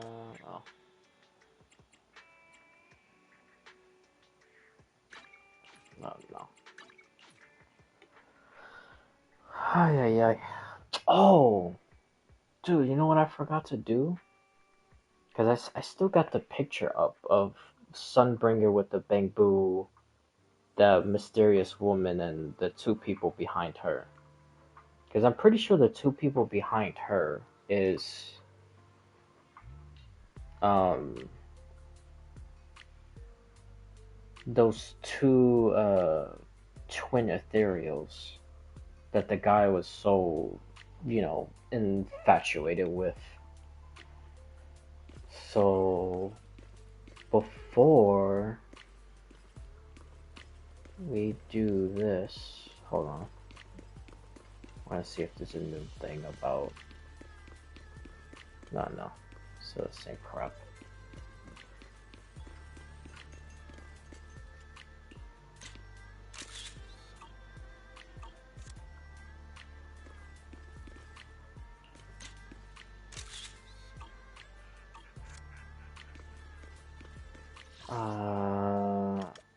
Let's do this real quick. I wanna see something. I wanna see if they match. Okay, well, this looks like something. Oh, yeah. I already did this on the other account.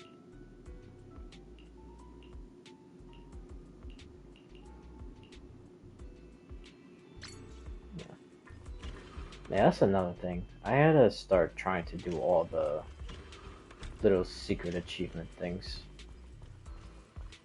Especially in this area.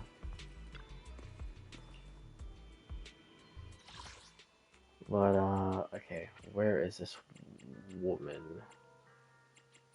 Oh, they're not here.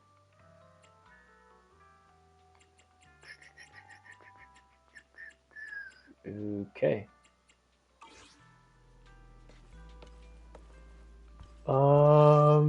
Are they? I don't think they are. Let me see. I don't think they're any of these. Yeah, definitely not. Huh. Shit. I was kind of hoping to fight it. But not really fight, to look at it.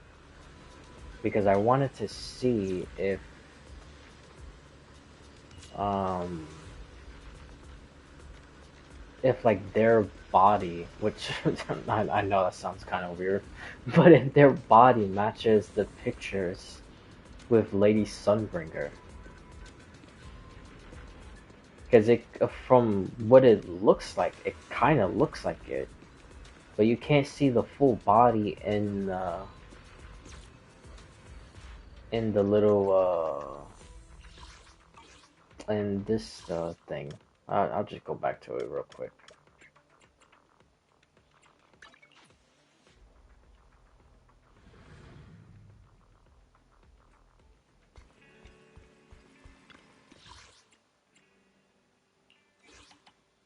You can't see their, where is it? Yeah, this one. You can't see their full body, so I can't really tell. Because I want to see when they're separated exactly how the wings are. Because if it matches the wings with the picture with Lady Sunbringer when she's in that Utopia place with Lockspring, then I'm pretty sure those are the two people that's with her. So those are like the, again, I don't know if there's like bodyguards or um, the protectors of the place or whatever it is.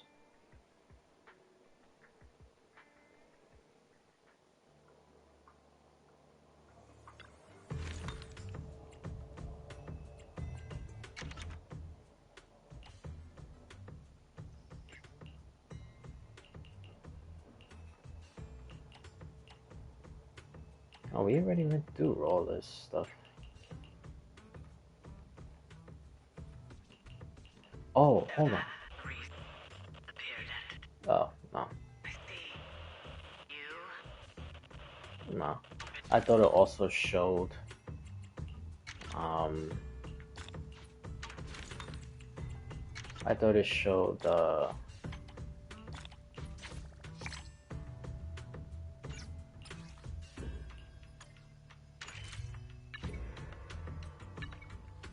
oh, there's a mission here.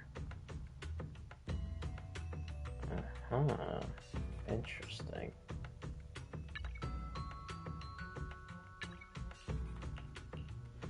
Interesting.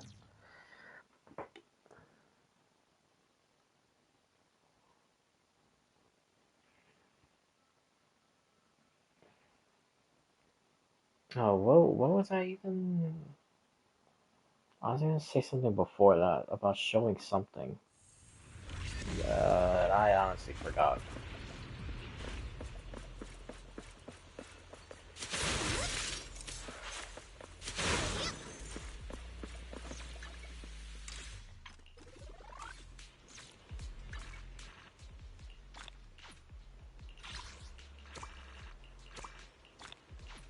Oh, is this? No, never mind. I thought that was like the everyday thing. Oh, this is the everyday thing. Mm, I gotta do that before I end.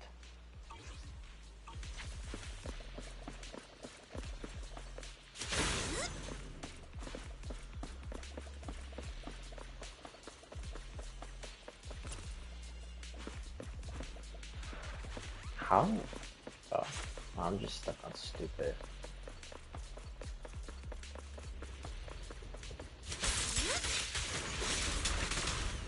Need my help? You can help clear your mind. Sorry for stealing your spotlight. I'm here. Huh?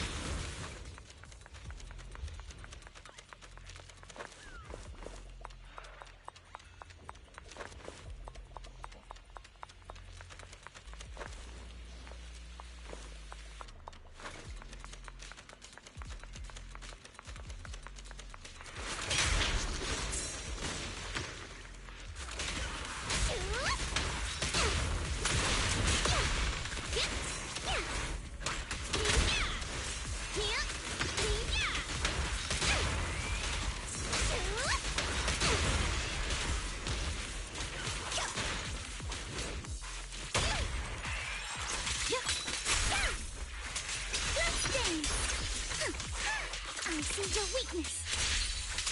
Blow with the blade.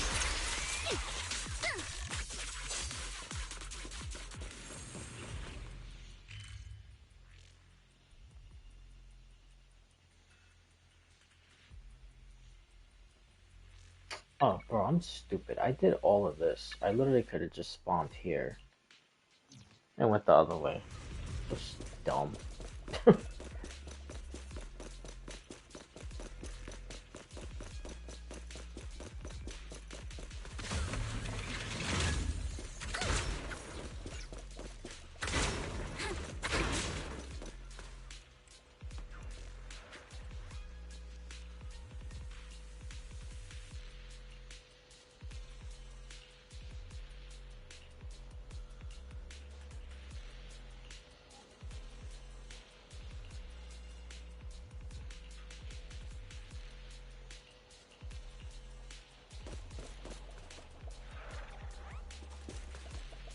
can't talk to him?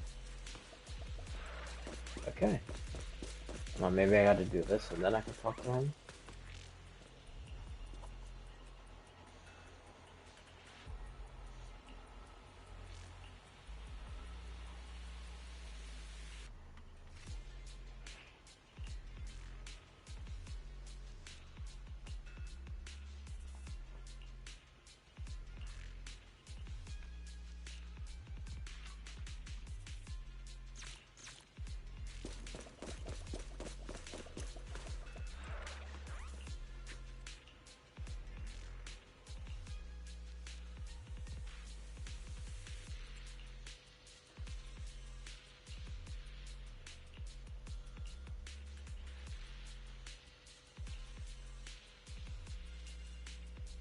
Ooh. Okay. That was lore stuff.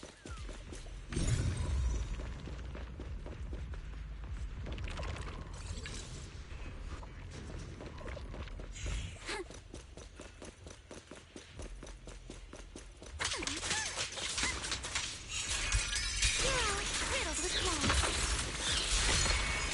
You can't run. Perfectly symmetrical.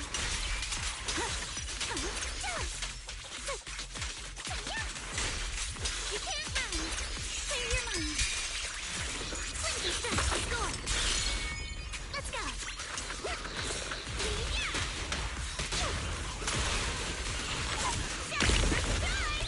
A chance to score.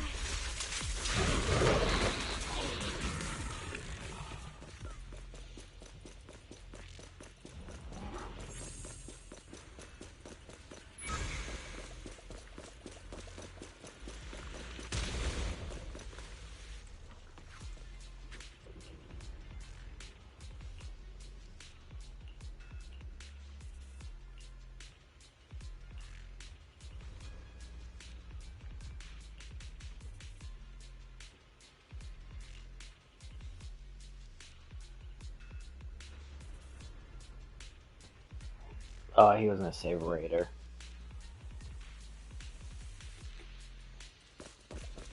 Oh, I can open this now? Ah.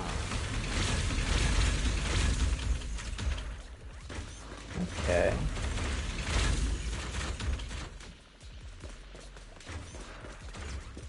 Wait, wasn't there gonna be some lore stuff? Is it only just rewards? I mean, I'm not complaining, but rewards is pretty good. But still.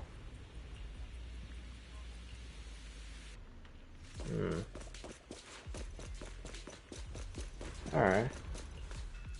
Let me just make sure. So it should be... Yeah, over here is gonna be some stuff.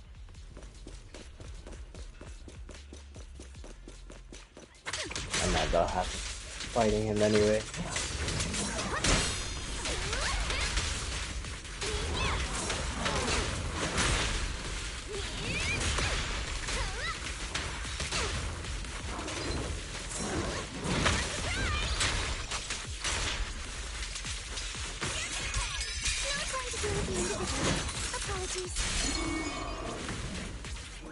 Okay.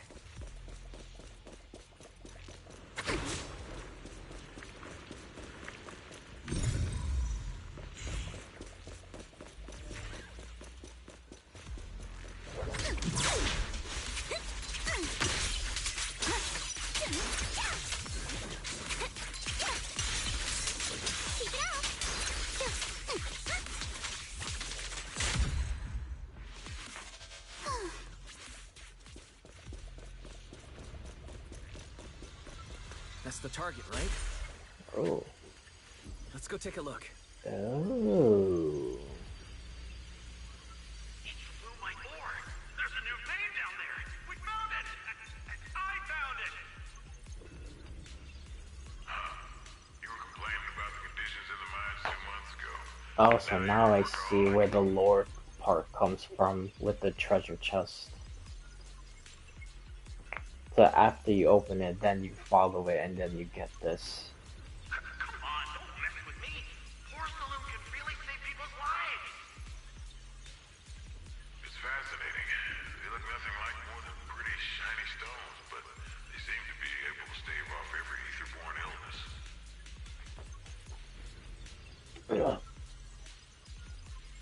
Hold on. Getting chargers. Because all my stuff is dying. Besides the headphones. After installing components made from porcelain, our equipment's much more durable, and everyone's corruption symptoms have subsided.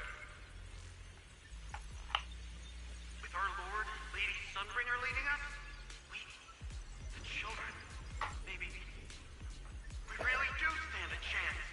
Dude, you see how the way they talk about this woman? Dude, it literally, it makes no sense that she's not the creator, man. Or connected to it. Or merge with it. It's not this little power thingy. Bro, I just don't believe it.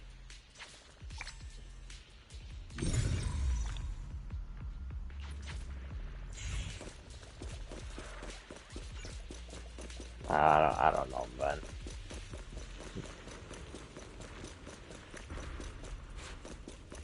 Like, everyone keeps referring to her like if she's some god type being.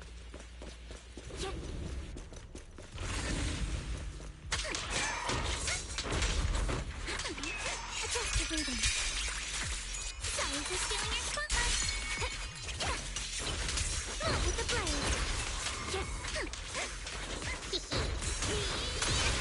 Flames will never stop. This party is just getting started. 2 minutes on corner, stay on offense. It's time to settle this. You're gonna pass. Your weakness has been exposed. Alright. Not bad. Oh yeah, this is also another name I've been wondering about. I haven't seen anything about this.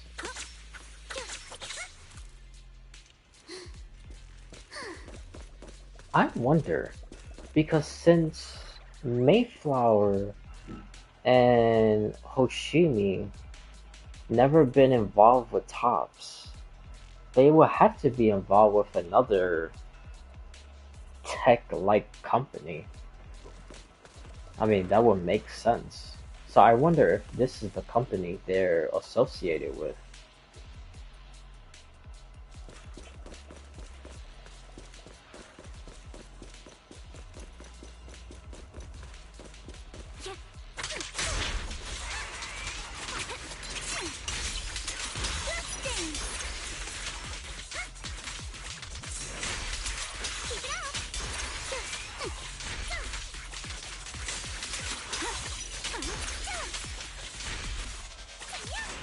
Adjust your breathing. Blink your stretch to score.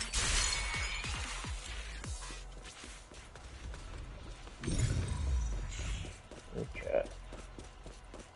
See if there's anything over here. Yeah, there is.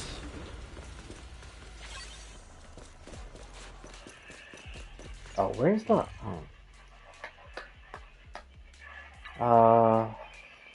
well, hopefully I'll be able to do all this stuff by the time I get to here and get the eye. Because I don't want to get the eye and then I'm missing stuff over here.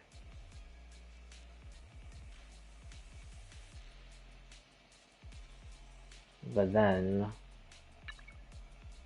if I do this and I am missing stuff over here, then I have to come back again.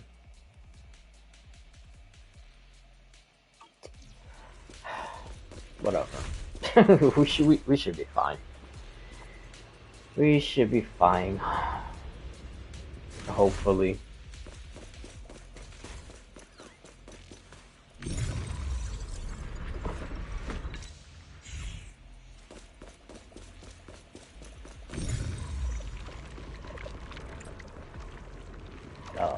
go the other way.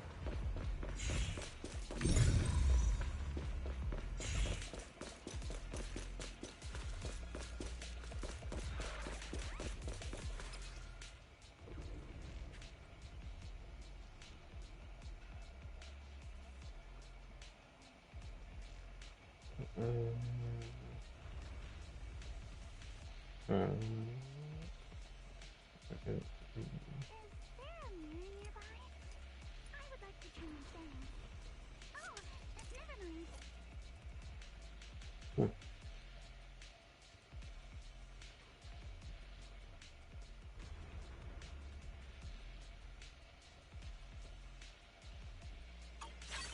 If we are to Dude, that's insane. The people are becoming more vulnerable due to the ether, like corruption and stuff. And these guys thought, oh, let's just give these guys umbrellas. like umbrellas is supposed to stop the corruption. I swear, dude.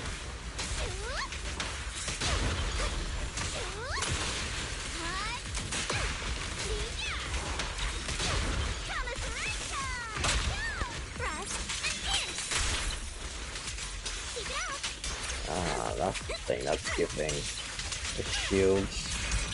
You're all riddled with flaws. Keep it up! A flurry of thrusts! One person!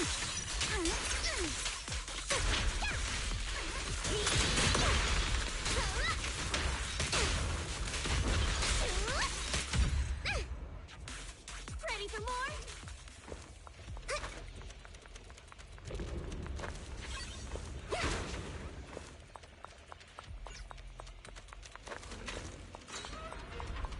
Okay. Let me see if there's anything else besides that.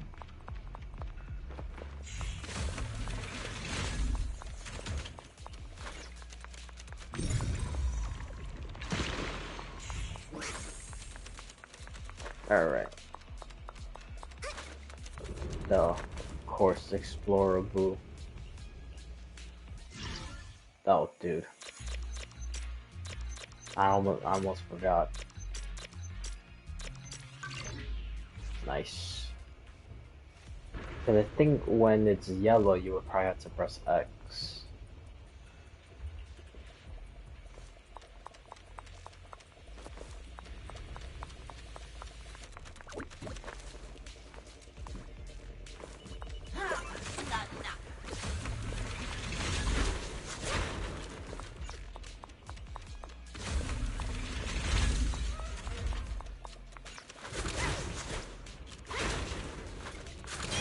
In case.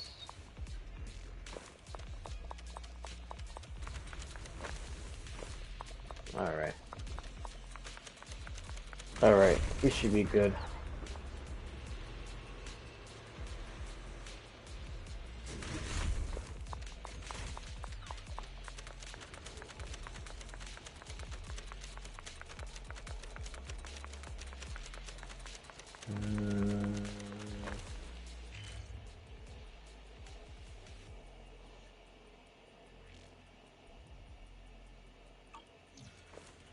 Alright, let's go up. Can't even go up. Gotta go this way. Alrighty. That's fine. Okay.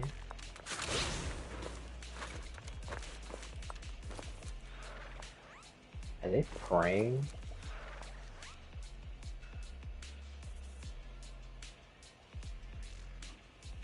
Exactly what they're doing. Praying to whatever the hell that thing is.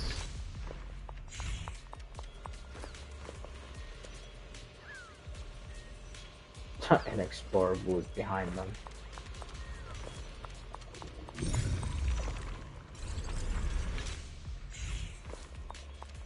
Man, I severely underestimated all these places.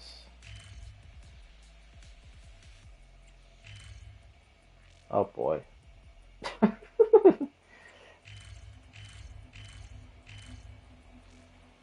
Well, at least I did all the other ones, so that's good.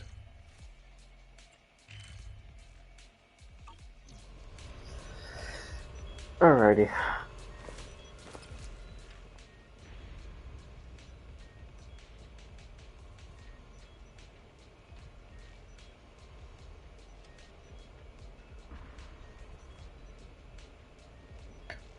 Of course.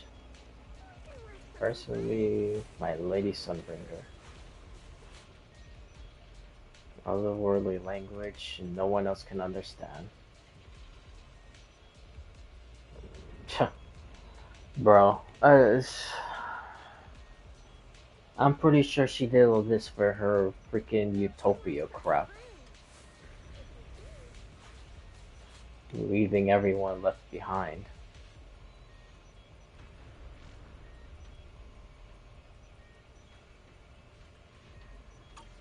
Unbelievable.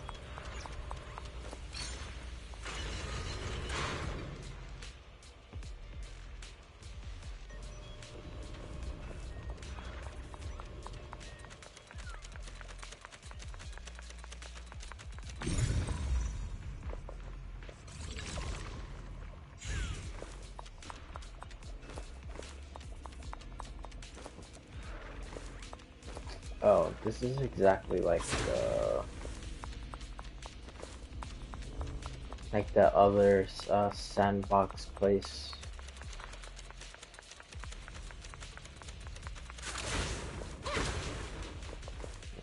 I could do that on the way back.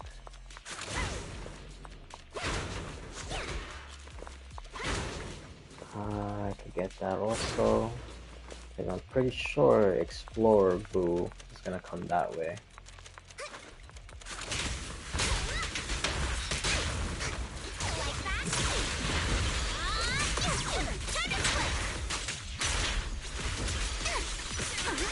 Focus on the target. Blinker starts to score.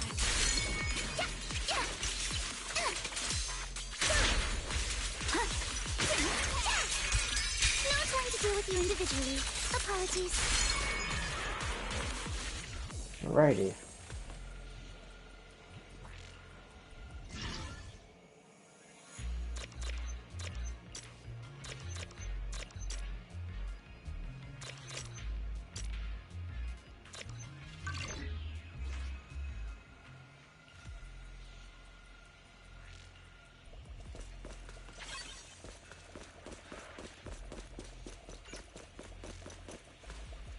Yeah, you see? I mean, it is a pretty dead area, so it would make sense for the treasure to be over here.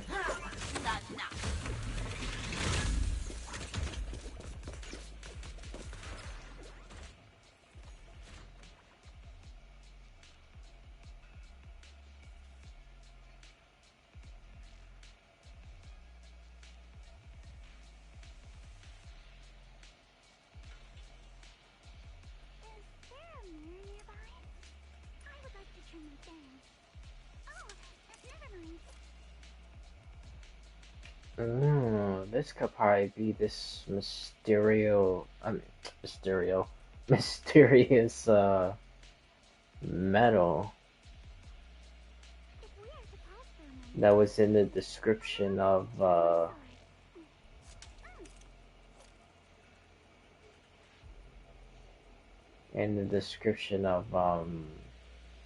Sarah's thing.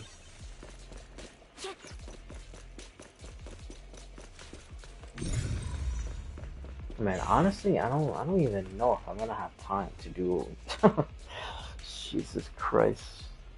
I definitely have time to finish this whole area, but I don't know about all these other places, man. I severely underestimated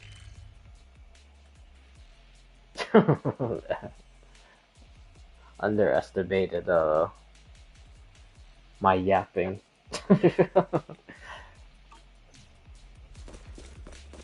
We did not get to the bottom of this today.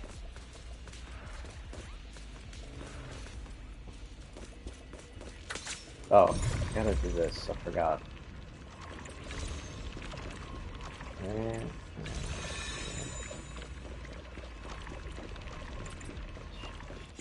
wait. Come on.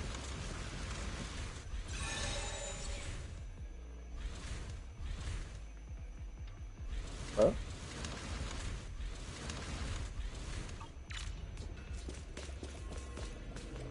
Oh, now it has to be green.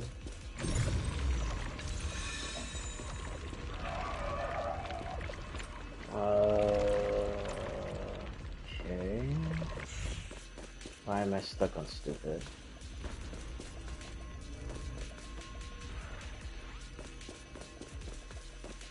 The fuck?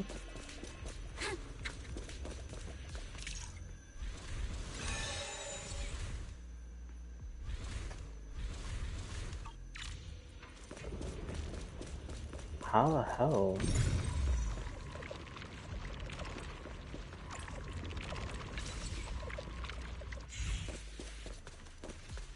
How do you move this one?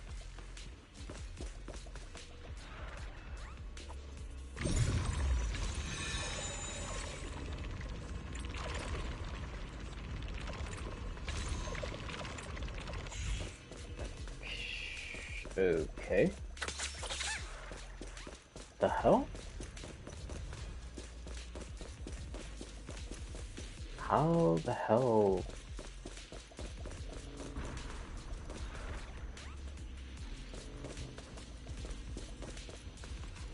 Yeah. Why am I stuck on stupid? Oh my god. I'm literally supposed to press R1 to go 2 and 3.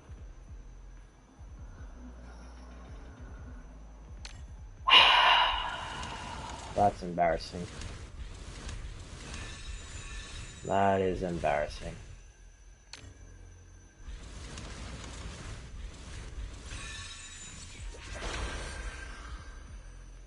Yeah, that's yeah. That's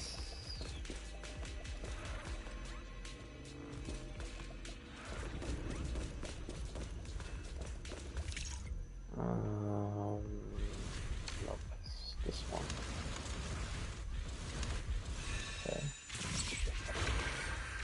There you go.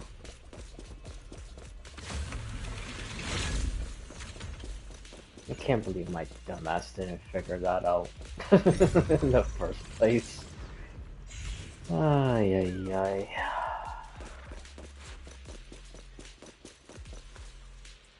Oh, I literally forgot about that shit also. Even though I don't need to go back over there, but just in case, if I re-enter this place for whatever reason. There you go.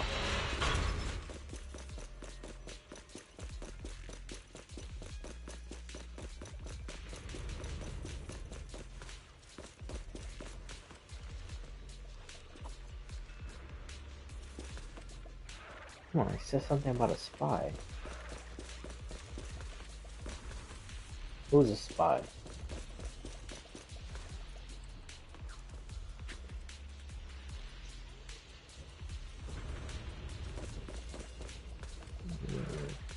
Hmm.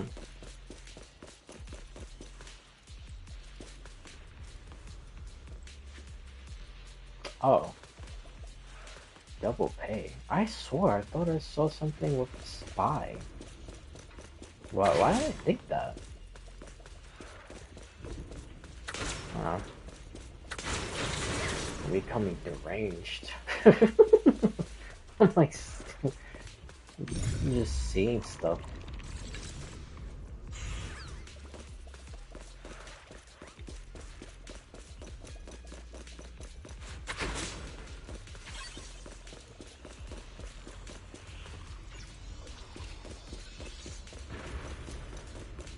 How did that big fella end up in Lemnian Hollow? Isn't it a military mech? Who knows? Maybe it's from the last military operation in Waifei Peninsula. Or maybe it came in through some fissure. We've been in this line of work long enough. Nothing should surprise us anymore. Oh, never mind. Damn it! If I make it out of here alive, I'm getting a new job for sure. Gonna wait tables over at Lumina Square? I'll be sure to give you a good tip. If I actually survive this, you can have multiple tips. I would like to turn my phone. I'll hold you to it. Oh, never mind.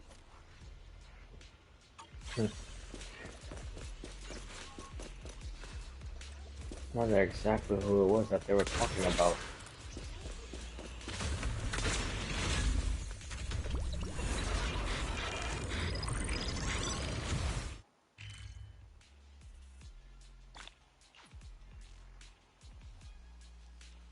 Oh, something down here? Alright.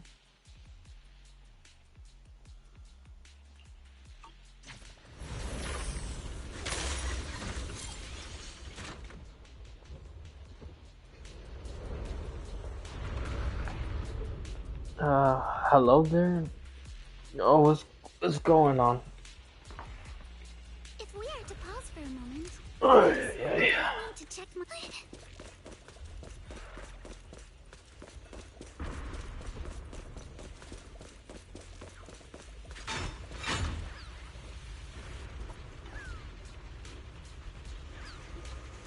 Hello? Hello, hello, hello?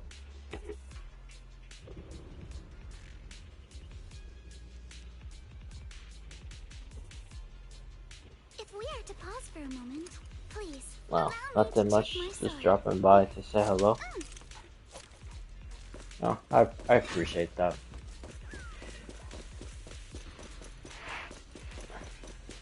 Yeah, I'm just doing some random, collectibles. Doing some of the hollow stuff.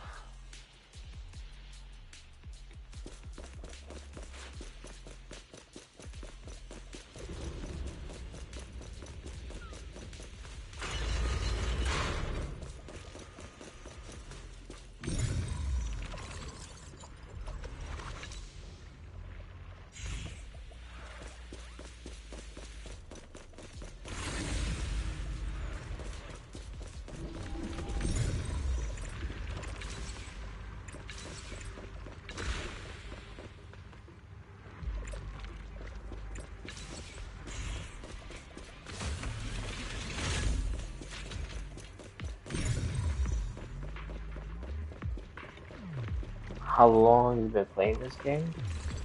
I've been playing this since day one. It came out last year in the summer.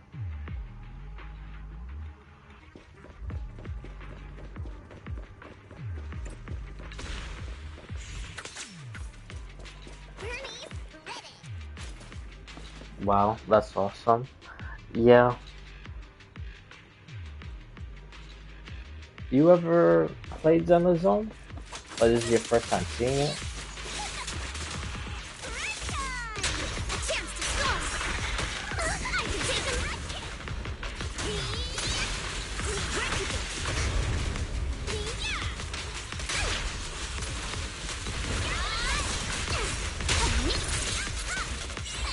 Your luck's run out!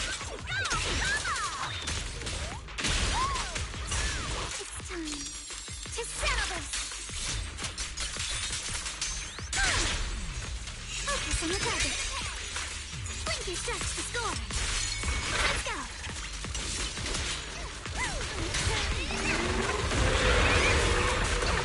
Ready for a fiery feast? An extra surprise. Stay on offense. Here to dance. No time to deal with you individually. Apologies. You can't run. Save me a spot.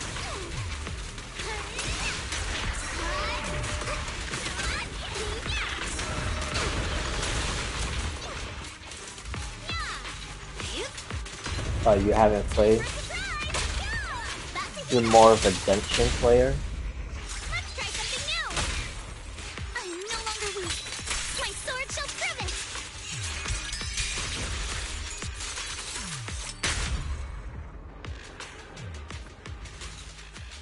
You a day one player in Genshin? Or you've been playing like later than that? Like a couple years in?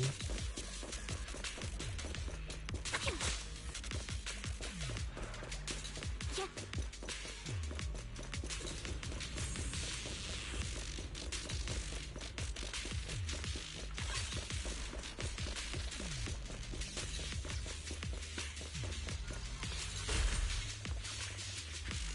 Don't you think Lady Sunbringer can be a little scary sometimes?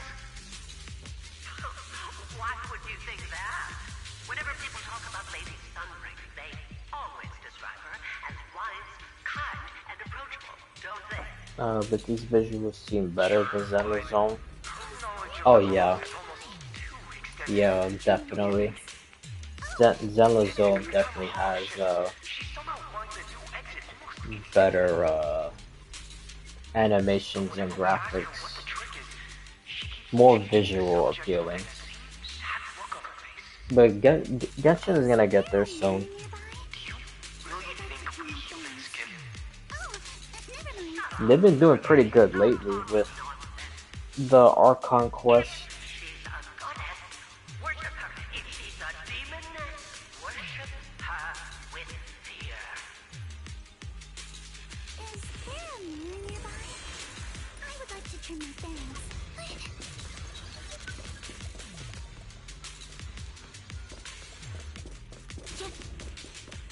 Oh, actually, hold on. That last part, Don't you think I honestly wasn't paying Lady attention. Sunbringer can be a little scary sometimes? Why would you think that? Whenever people talk about It's just too long and story is unskippable. Oh, approachable, don't they? yeah. A mirror nearby? Sure. I mean, for me, I personally don't mind. Because I think the lore is what makes up, uh, I guess you could say like the bad parts of Genshin. If we are to pause for a moment, please, allow me The lore is like really, really, really good. Really think we humans can... Shut up, Sergey. Stop talking nonsense. If she's a goddess, Oh, worship her. Sergey. If she's a demon, worship her with fear. nearby? Ah. To trim my bangs. Okay, so that was one of the traitors that they mentioned.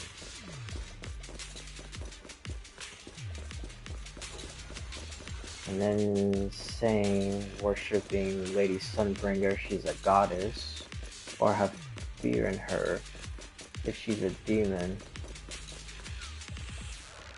Oh, hold on, before I go to the next place. Missing two. Where the...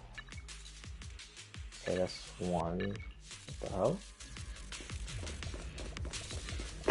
I'm blind. Oh boy.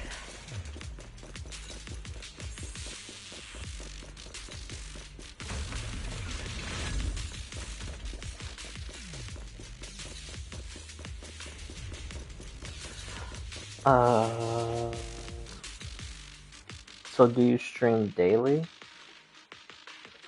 Try to. I try to. I don't want to say yes. And then, I end up not doing it later or tomorrow. But I did, do it yesterday and today. Yeah, yesterday I was actually playing Genshin. I was talking about, what I think about the doctor and some other stuff.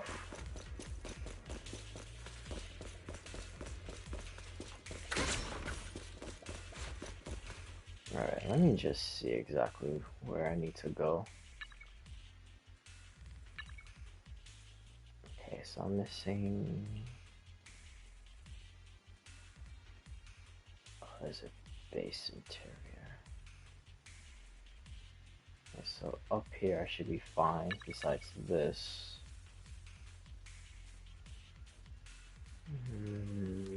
But to do this, I think I need to unlock a quest.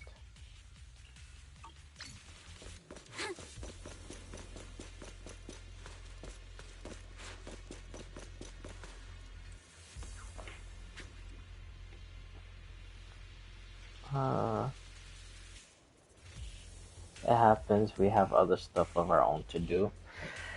Yeah. Yeah, that's true. That's a part of life.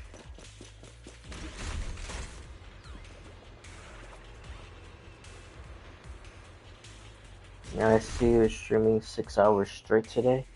Yeah.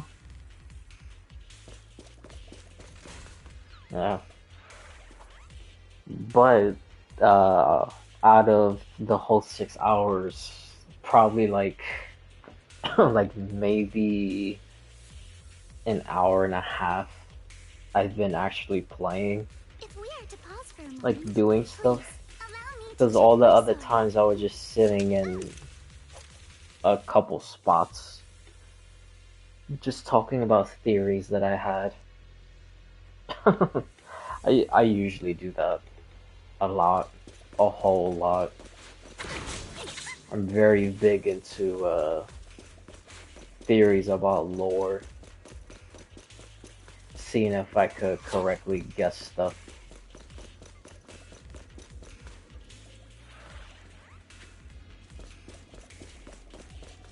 Oh, okay. This is the one. Okay. That is at the temple. I have to get the key from the temple.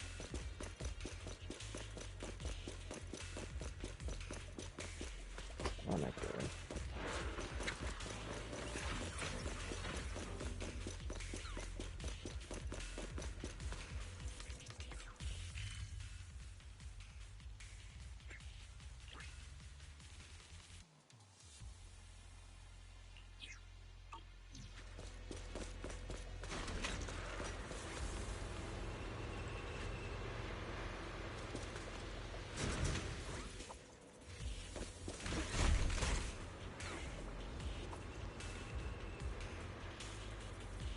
Ooh, do you get a lot of viewers? Um, not really. Is there a mirror nearby? I mean, mostly is like once I'm Never done, mind. and then I usually get more views through the VOD. But occasionally, I get pretty decent amount. If we are to pause for a moment, please But allow then me to check your sometimes side. out of those viewers, it'd be people trying to always convince me to do to always do Discord stuff, trying to If we are buy to pause for a artwork. moment, please. I did not mean to do that. Oh, I thought it went back down. Perfectly symmetrical. Not going to deal with you individually. Apologies.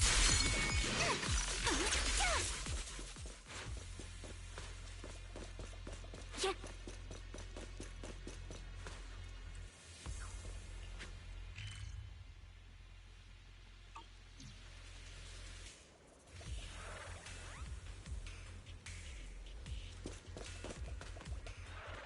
I am going the wrong way.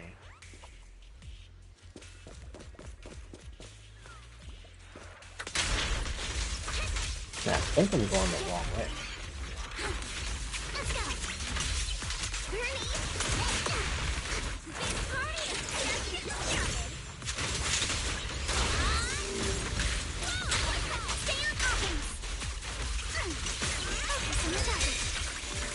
Sorry for stealing your spotlight. See your weakness.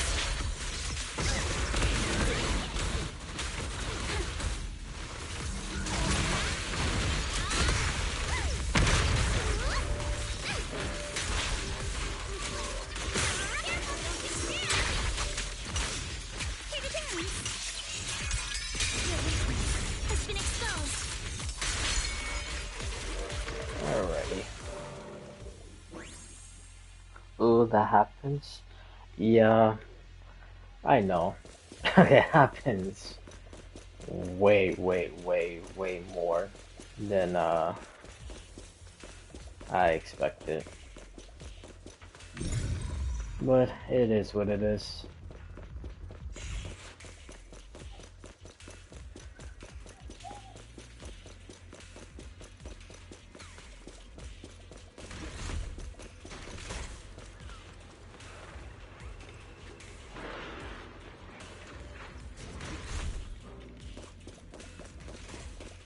So when you play Genshin, you play like for the story, or you play for like meta, or just play for fun, or like what type of Genshin player are you?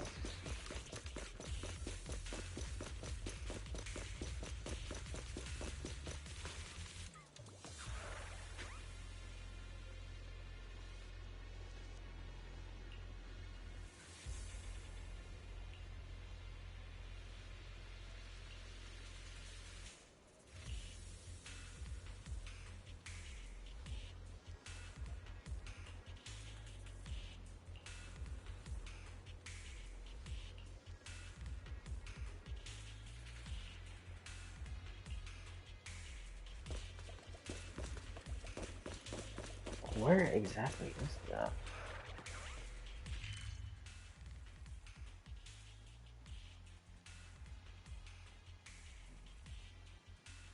I got no clue where the hell that is.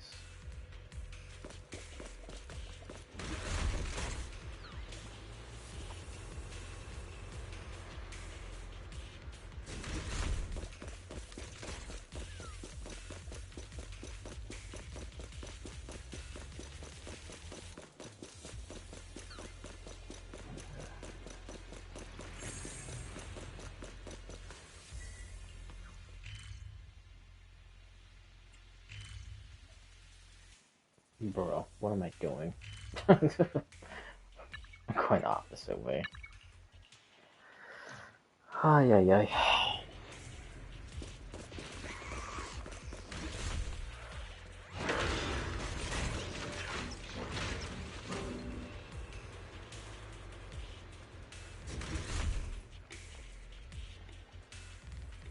Oh, you play for all things? Characters, graphics, stories.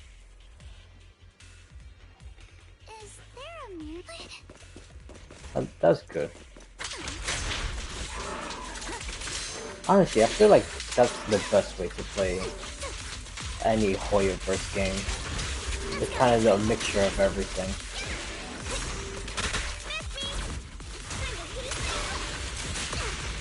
I think if, in general, when you just stick to one singular thing, I think that's when most people get burnt out playing a specific game.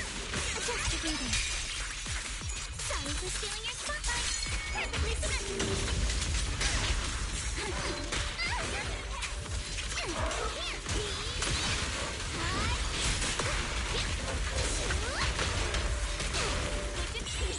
Come on, don't be nervous.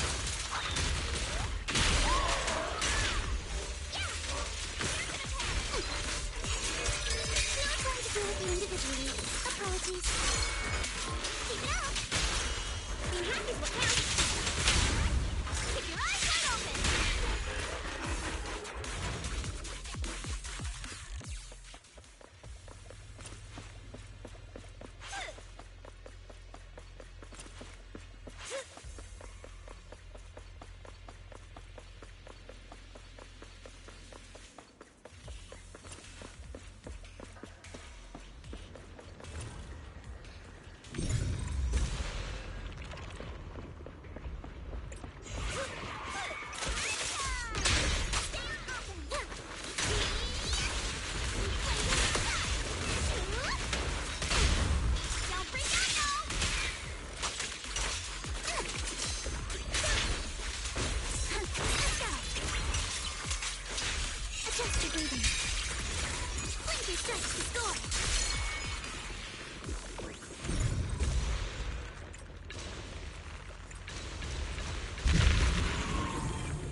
Dude, I'm still convinced Lady Sunbringer might be the creator. Please, allow me to check my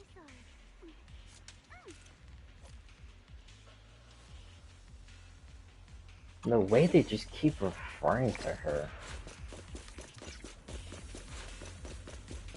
I don't know. Oh, that's where this thing is.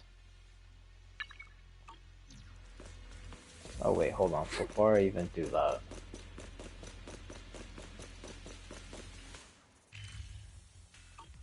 Okay.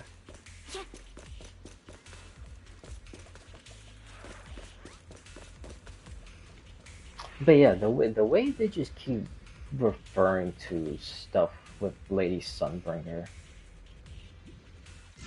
I really don't know, man. Oh, whoops. Is there a mirror nearby? I would like to trim my bangs. Oh, never mind.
They're trying to make us feel bad for Top's agents after all the stuff they did in the quest.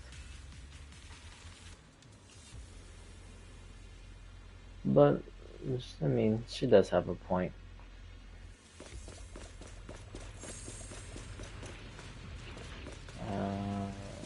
Okay, let's do this first.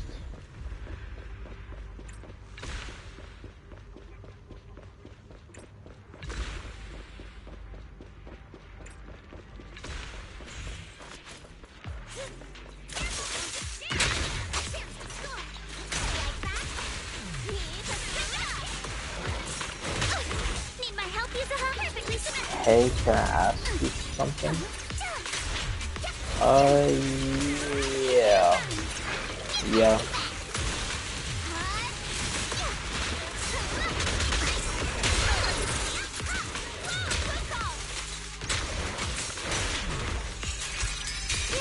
Riddled with flaws.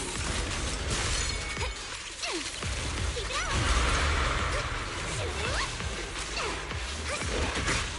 Ah, forgot. Parry. Don't get scared, no! Come on, fire!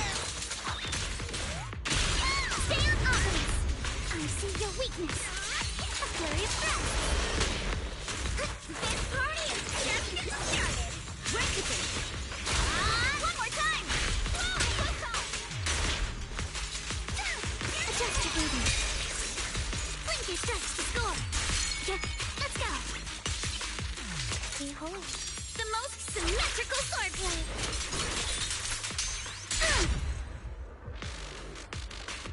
Alright. That was not that bad. I'm honestly getting pretty used to fighting this bug. Before, I was getting destroyed. Alright. Is there anything...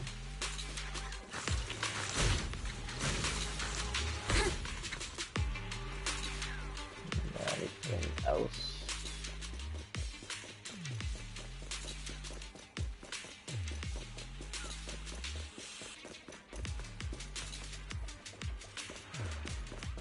Oh, it is. It's on the other side.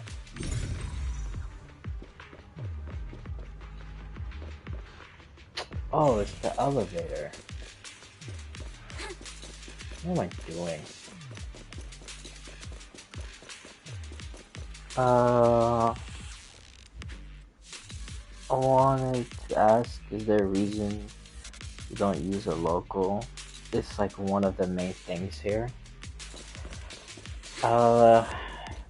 Honestly, I just don't know what to put. And I'm kind of just lazy of figuring out what to put and even how to put a logo, because I don't even know how to do that. But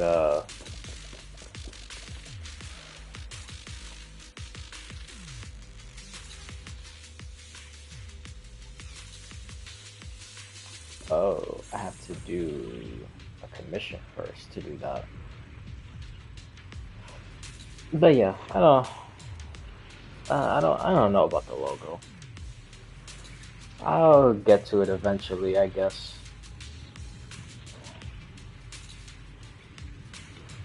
You can just do it from the settings.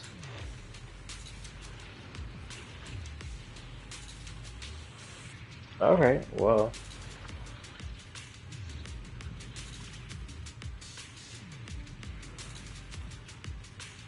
I'll figure it out eventually.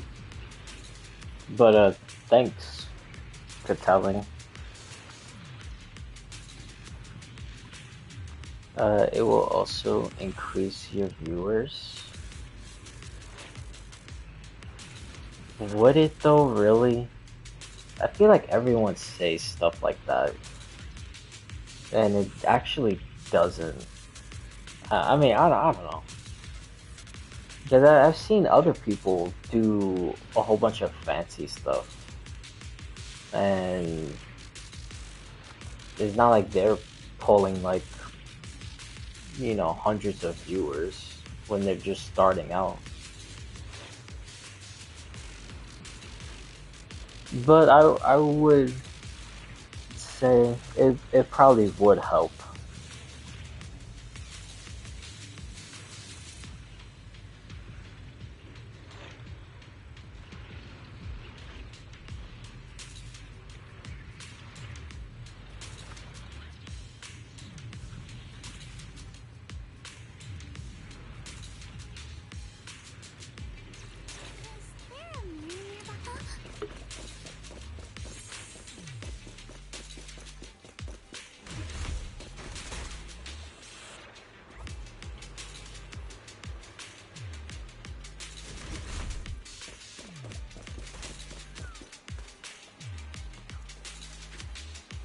It takes time. Not like I have seen a popular creator without a logo. I don't know if that's entirely true. But to be fair, some of the people that I've seen, maybe they added a logo now, but didn't. What's that guy's name?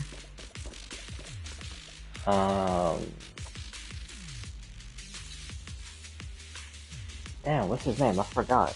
Someone from one of those phase thingies. He would do like the beats. he didn't have Is there a moon nearby? a logo for like a long ass time. I mean, he might not even still have one. I don't even know, honestly.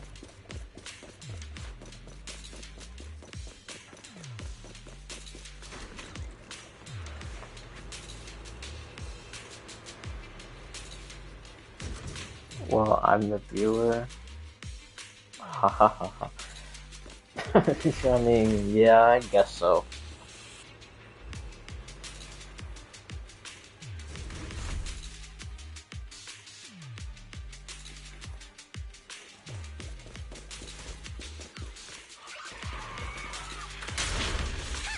Honestly, I think this is more of. Ugh, feel like I have to burp. My bad. But I feel like it's just more with Don't freak out now!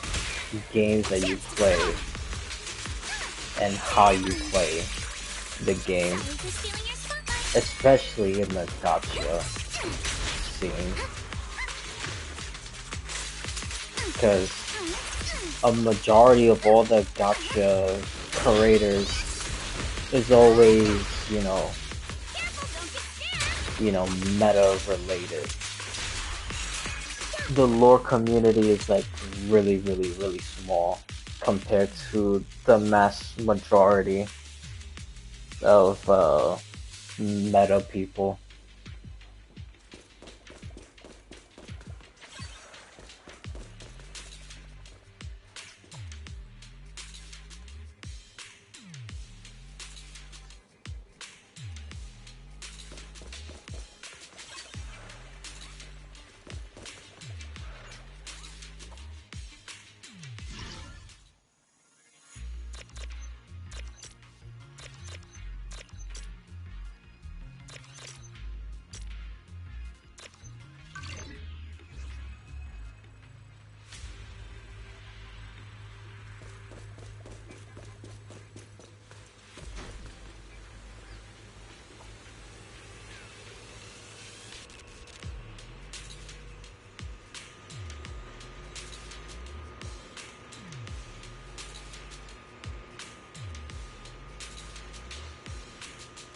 Is there a moon Oh, nearby? now that I see I that, would like to try my fingers. I wonder Oh, never mind. if that was the robot they were calling it the Beast before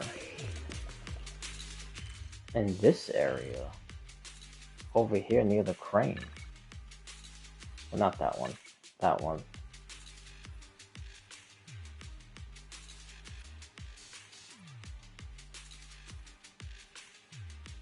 But why would that robot turn on the people?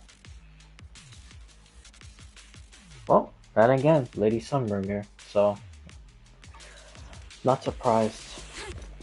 She probably did that.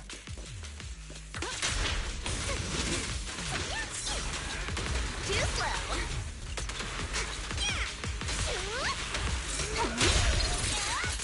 Careful, don't get scared. Stay on offense.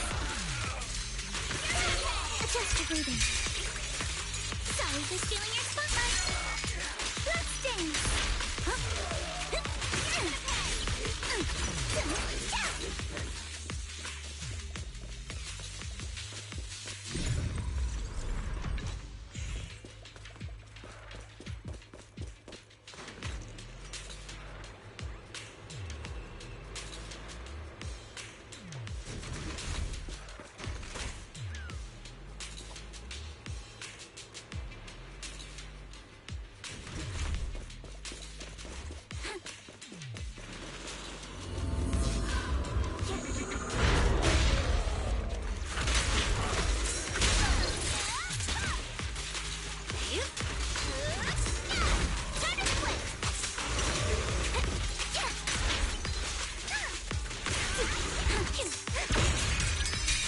Deal with you individually. Apologies. Hey! Let's have some fun! Where you think? Don't get scared now! Come on, fire! Chance to score! I did not think I was gonna kill him. I thought I was gonna stun him.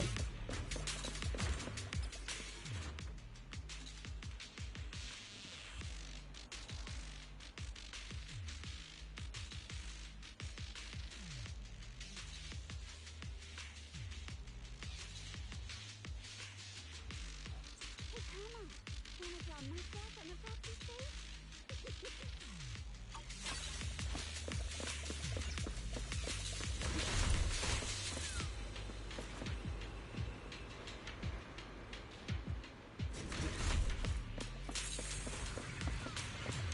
That's the target, right? Let's go. So dark. I can't see anything. When's the power gonna be fixed? Isn't the engineer here yet?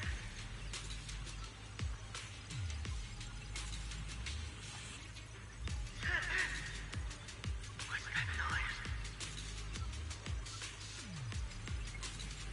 It's coming from the factory to the west. Are the workers there smashing up their equipment? After we only just managed to get that production line running again. But maybe there's nothing we can do. Those factories and machines were all built by the workers, piece by piece. The Lord's so desperate for quick results. Everyone's been overwhelmed. That sound. Is that ethereal?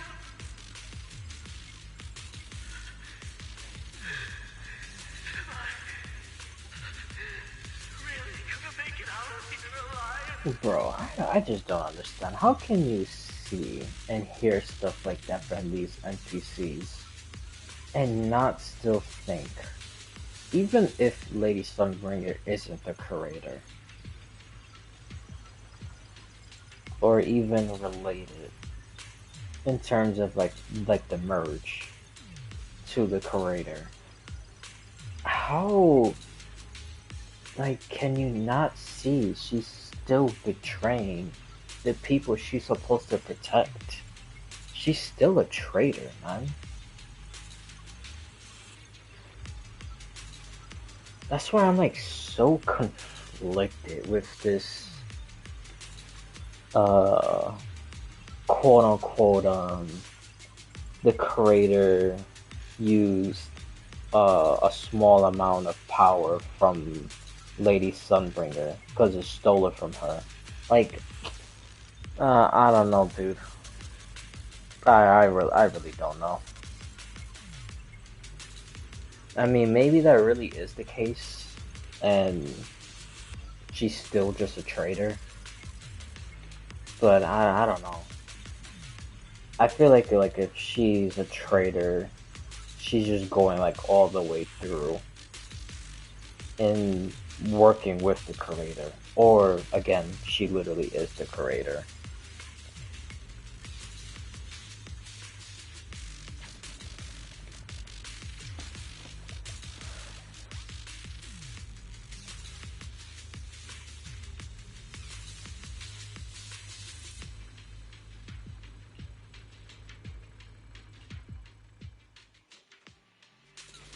Oh, now we're gonna go open this. Wait a minute. Isn't this... Bro, I thought I had to go to the shop to get a key to do this.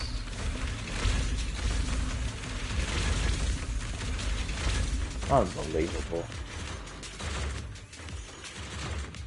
All I have to do is the commission. Alright, well, now I know, so I'm pretty sure it's like that for all the other gates. I would just have to do the commission.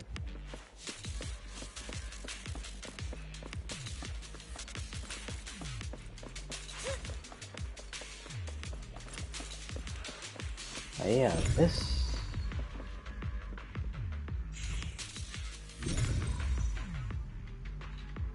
is exactly what they were referring to.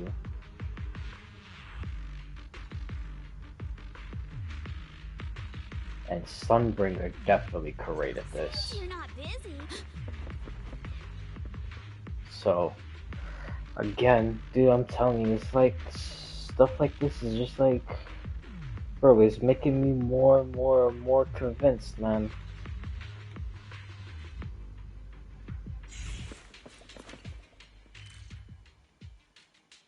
Oh, I'm missing a chest?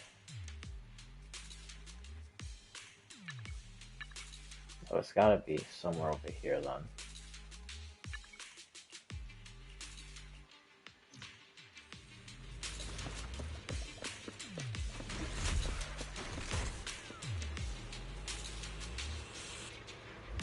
What chest was I missing though?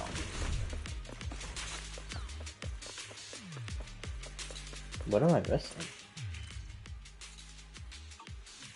Oh, it's the main.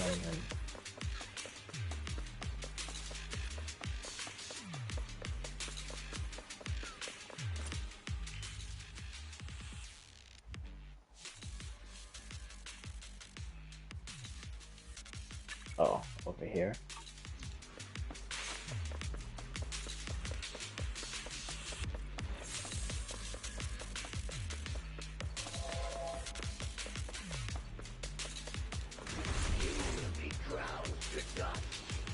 Yo, I heard the Exaltus, dude. Where is he?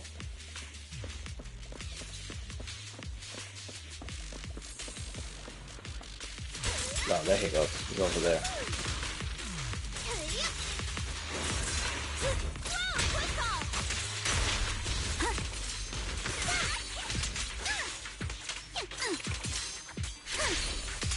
You can't run. Clear your mind. Sorry for stealing your spotlight. Keep it up. Move with the blade.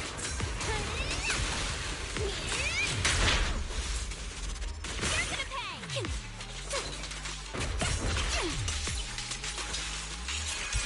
You're all riddled with flaws.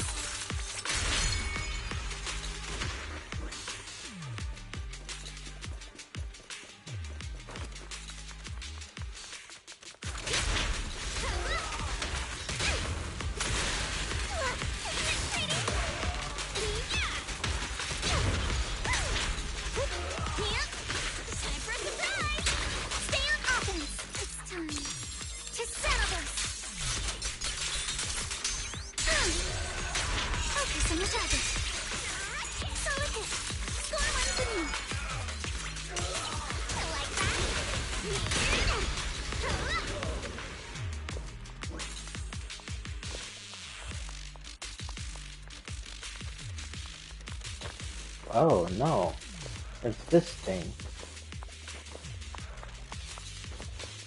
One of the stuff related to the creator. Yeah, so ironically that's behind.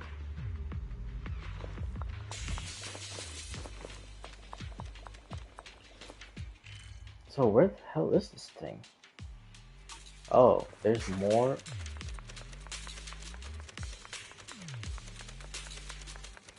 Whoops.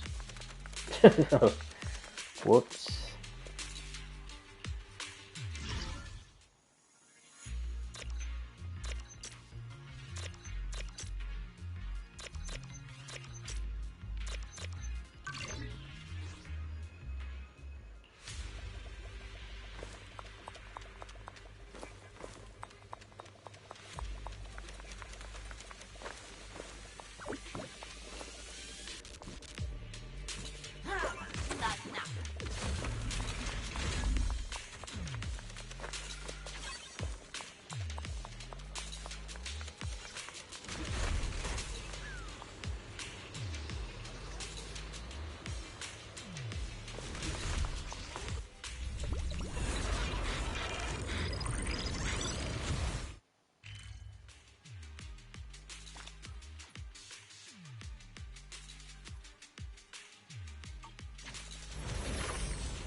What the hell was that? It remind me of like those Assassin's Creed things with the eagle, um, not eagle vision. Um, damn, what was the things called? Oh, synchronization points. That's what it was. That's what it reminded me of.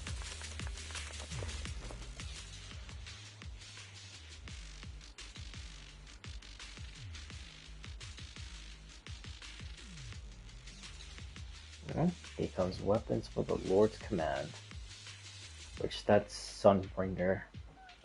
Every time they keep mentioning this Lord person, it's Lady Sunbringer.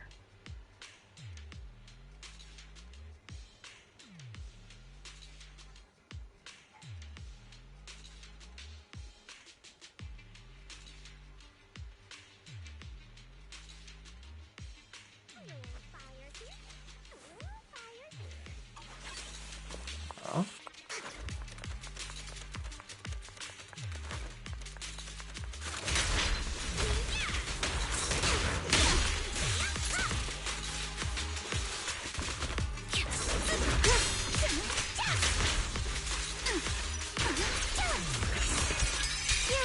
Riddled with flaws.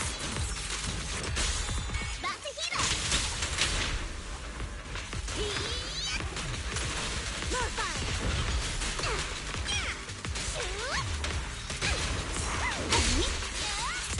Careful, don't get scared. Perfectly symmetrical.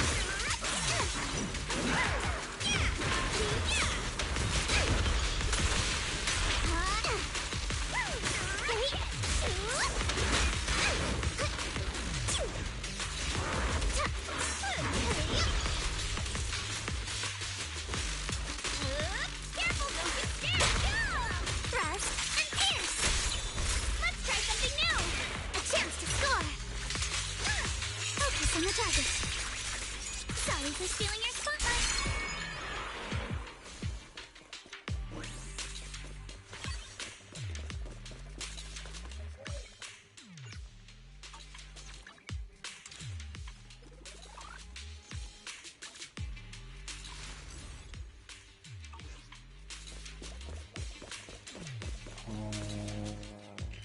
Has cable. Dude, there's a thing over here. Oh my god.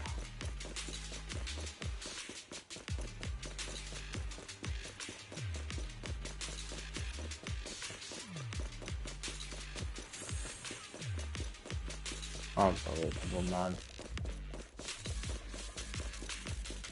Wait, what the hell? Wait, am I?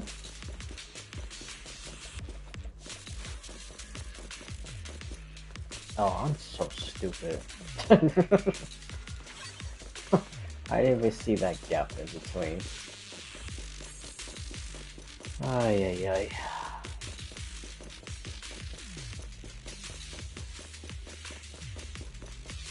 Oh, this is everything, right?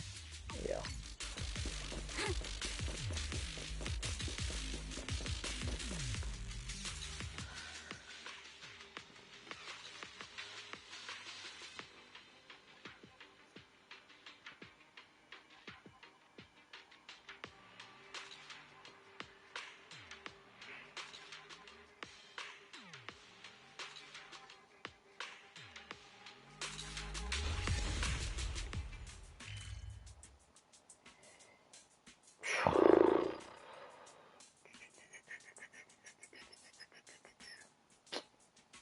Damn.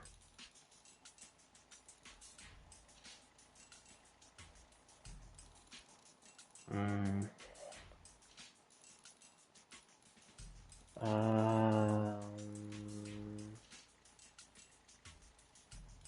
Now, you know what? Let's just do this real quick, so I could get one of the daily things, and then I'll go to the shop, put the stuff in, I need fire, like always.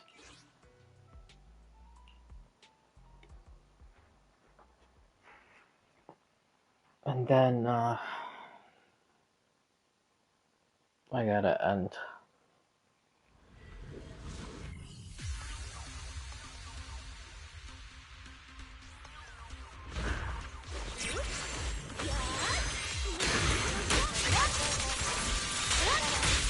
This won't hurt. I see it. Got it. Right back at ya. Gotcha.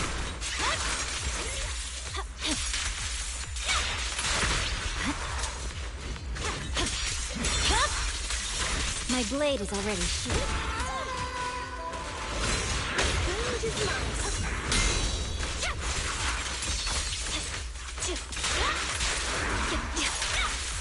Wow, but I'll take it.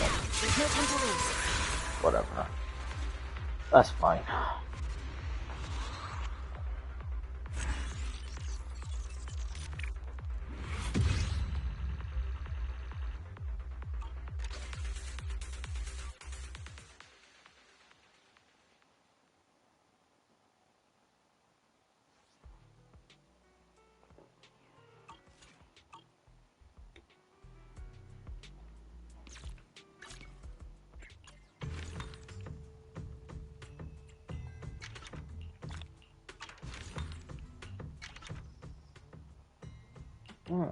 Almost everything.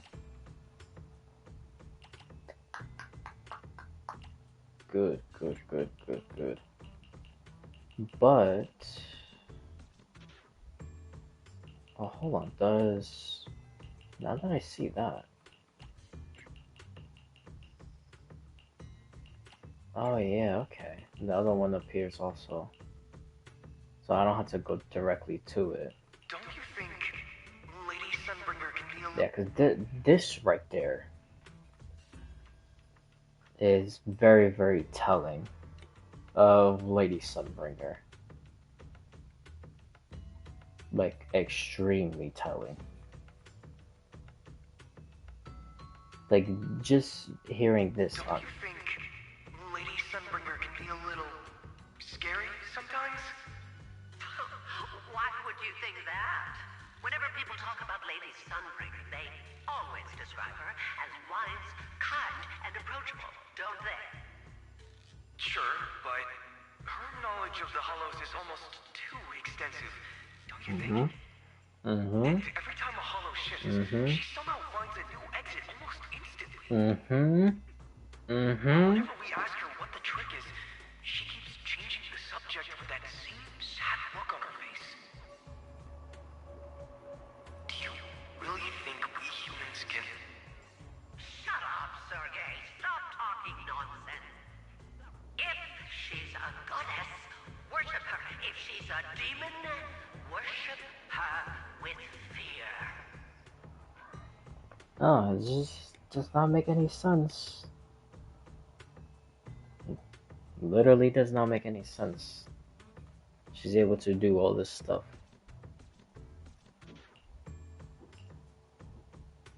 How did that big fella end up in Lemnian Hollow? Isn't it a military mech? Who knows? Maybe it's from the last military operation in Waifei Peninsula. Or maybe it came And this in thing through they're some talking fissure. about is probably the stuff that We've been in this the line of work robot long that we were enough. seeing Nothing before should in the surprise us posters. Damn it! If I make it out of here alive, I'm getting a new job for sure. Gonna wait tables over at Lumina Square? I'll be sure to give you a good tip. If I actually survive this, you can have multiple tips. I'll hold you to it.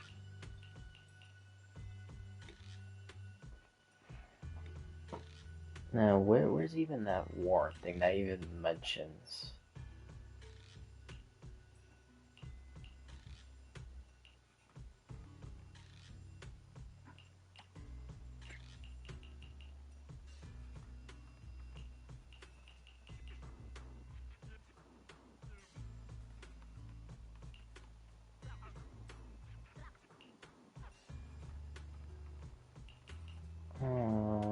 Okay, this this one. I want to see.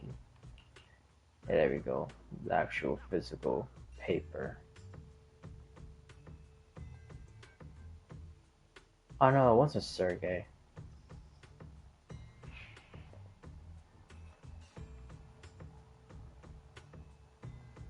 Former chief technical director. Yeah, that's 100%. Sunbringer. Because it literally shows you in another thing when it mentions technical director. It's Lady Sunbringer.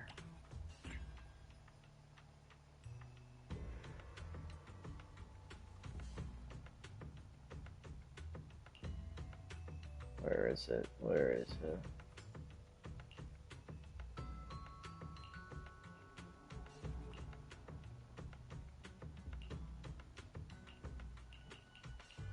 How the hell is it?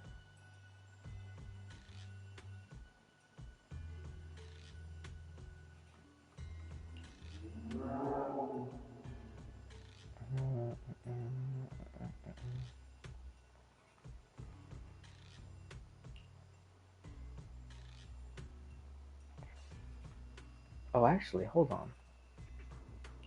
Is it?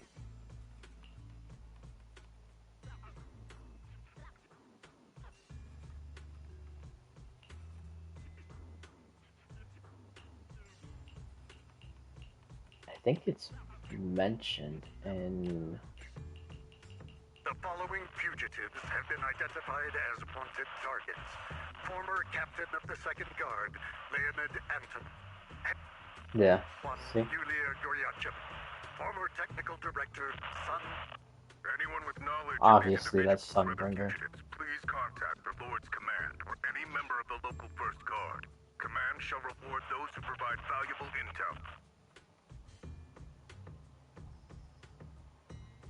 Those who contact or assist wanted individuals will be regarded as traitors. Oh? See? Considered as traitors. Honestly, this whole entire thing is just like, I think Sunbringer betrayed her duties to create this dystopia crap, and I think she's connected to the creator still. But even though I got 4 more, but honestly, this is all pretty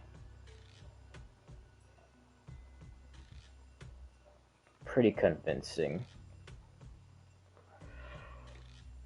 Of all the stuff she was doing and not doing.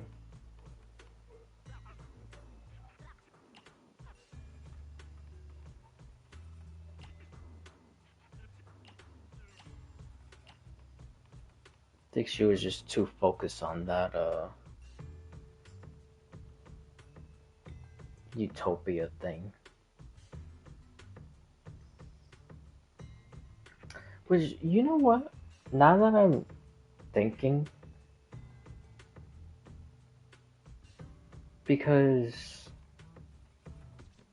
yokai was inside of Lock Spring during the quest. And then at the very end, well, near the end, not the very end, but at the end of the quest, it showed Lock Spring as a bamboo and talking. And while he's talking, yokai starts talking. And then yokai says that basically all this stuff went according to plan.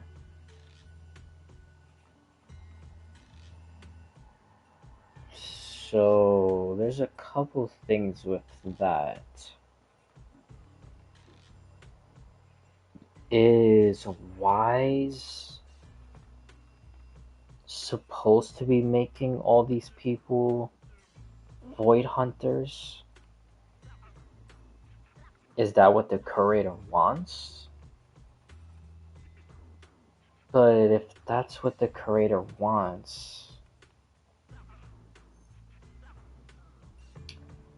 Oh, okay, well, this is a bit of a long shot.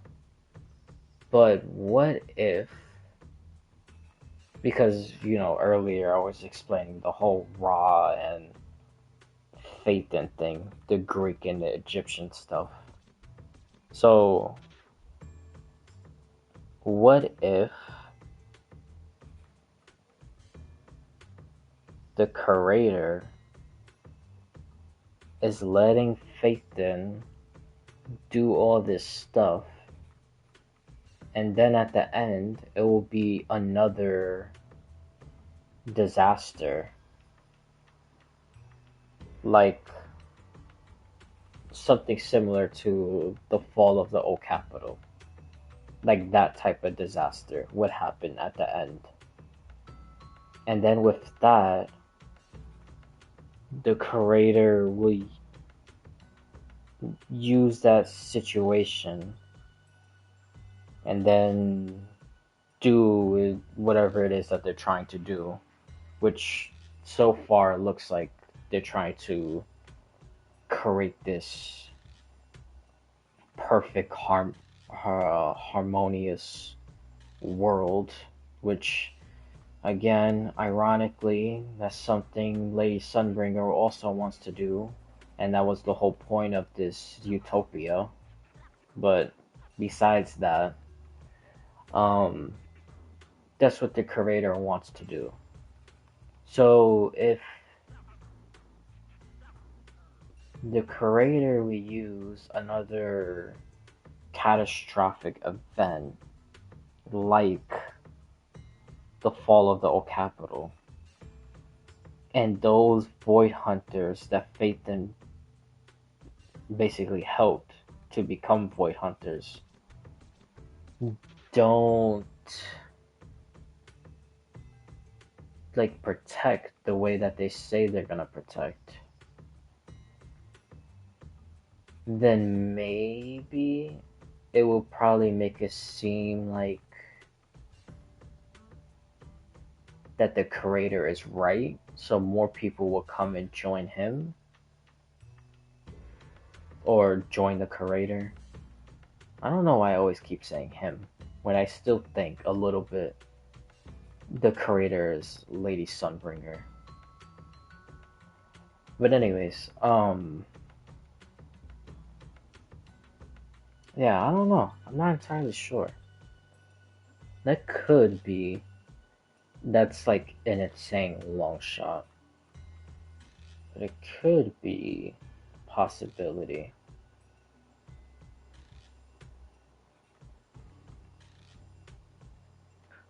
But the thing is with that, I don't know if that would work. Because if that is their plan,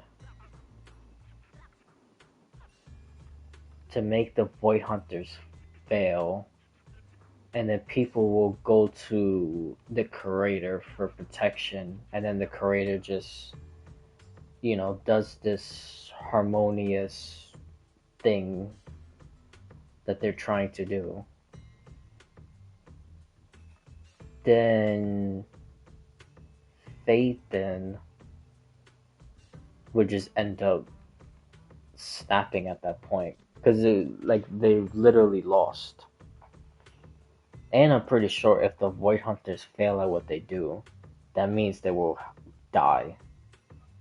So if they die, and everyone else is basically gonna become like the Exaltus and merge with the creator.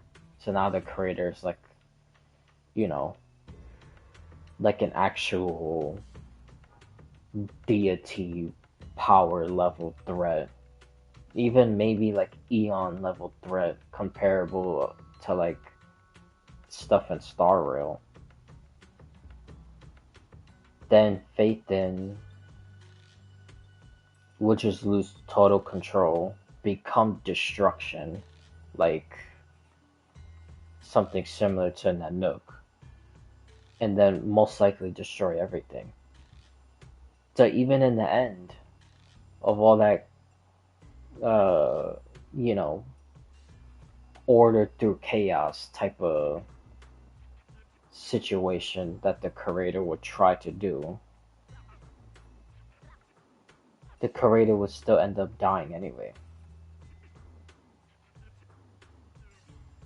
So I really don't know. I really don't know where this end goal leads to.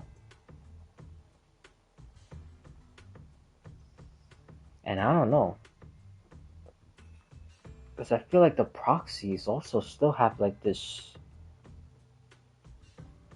insanely strong connection to the creator. And then Lady Sunbringer.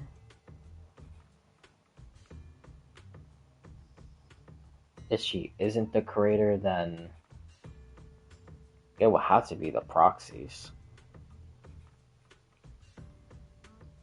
But then exactly how that works,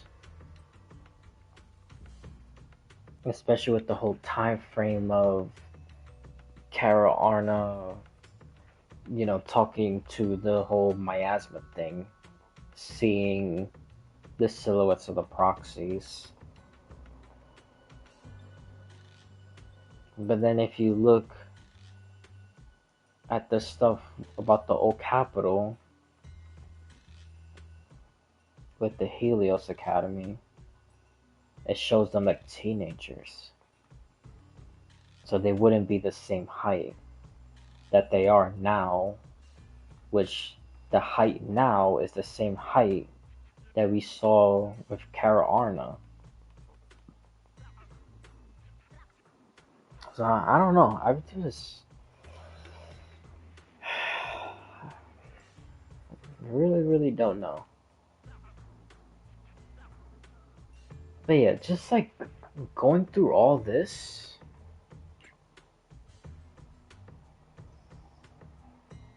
I'm just honestly just more and more convinced that Lady Sunbringer is just, she's the creator.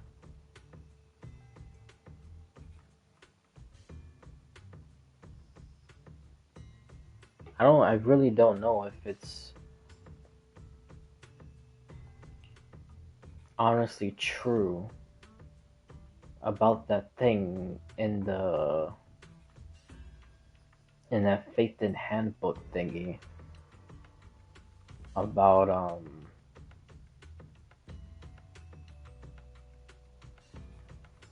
what you call it, about the creator stealing some power of Sunbringer. I don't know. Because I'm like even thinking in the event that that is possible, which could be, then how does this like justify all the stuff she's been doing in the Hollow? Doing all this research.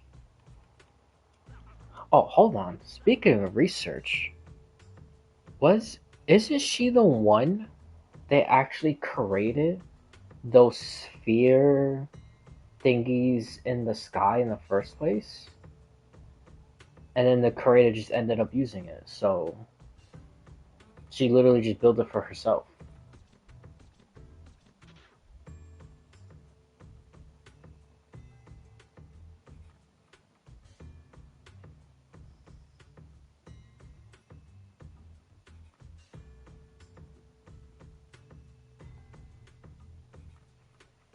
Hold on.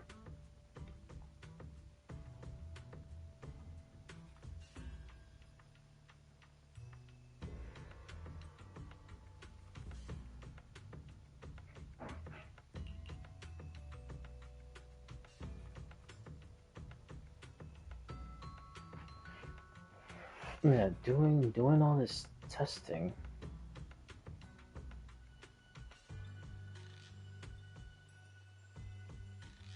Then her doing these AI night things. Then the freaking robot came and attacked.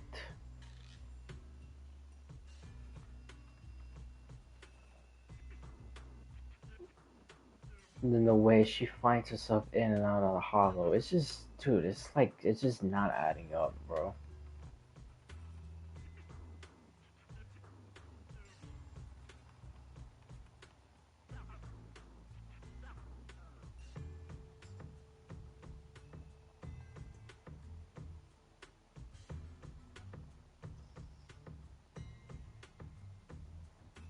And then it says like stuff like that.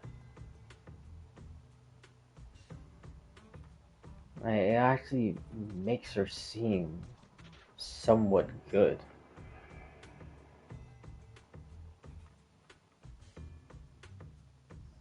But then all the other times, I don't know, man.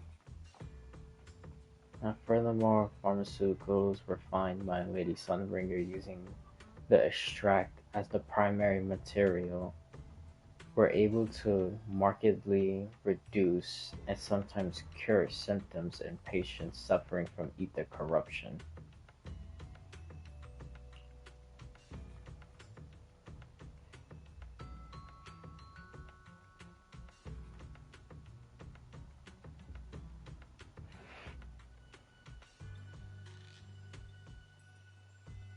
In otherworldly language no one else can understand.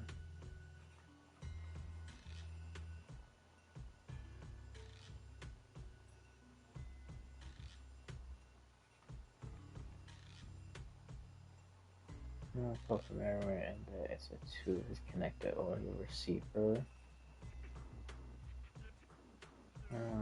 Voice recognition.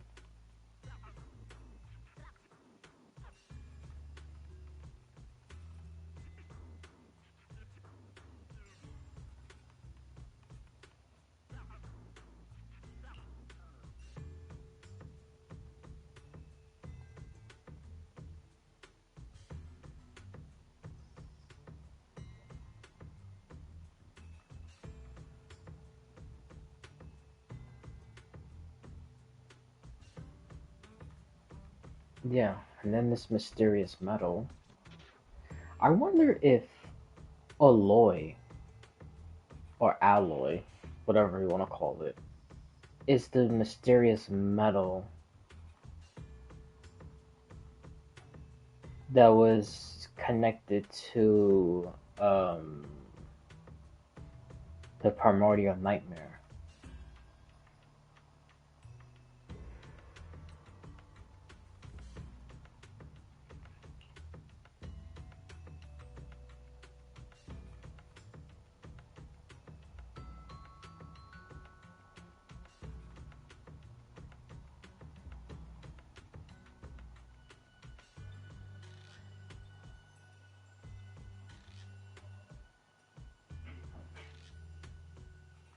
Yeah, that last sentence is crazy. Porcelain gives us an umbrella, but it may also take away your ability to walk in the rain. Once the chicken is stewed until tender, add freshly washed vegetables untainted by any hollow contamination into the pot. And for the finishing touch, sprinkle in a pinch of porcelain powder. And just like that, a delicious, nutritious porcelain soup that boosts your immune system is ready to serve. I recorded this recipe on the recorder. If you can't remember how to make it, just play it back and you'll know what to do. Dad, don't fall for their nonsense about healthy living, okay? Putting aside whether you get sick if you put porcelain straight into your mouth, it's not even really porcelain powder. It's just leftovers from polishing lumite ore.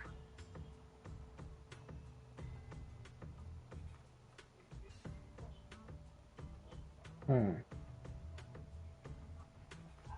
Hold on. So this cure.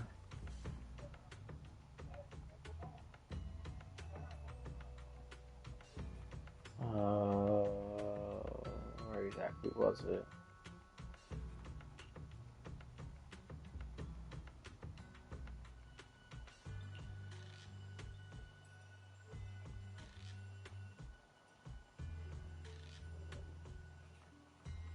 The pharmaceutical is refined, like assembly using extract. The primal material reduce and sometimes cure symptoms.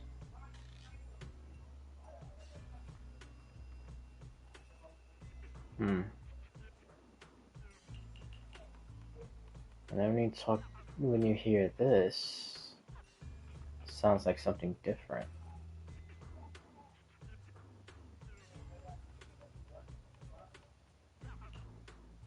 Thanks to everyone's combined effort, production at Factory 3 is back on track. Fellow workers, while we celebrate this progress, Lady Sunbringer once again reminds us of the importance of safety. Always remember the 3 core principles of safe production. Stay diligent in your duties. Strictly manage the duration of hollow operations, and pay close attention to fire safety within the factory and mining areas to prevent accidents before they happen.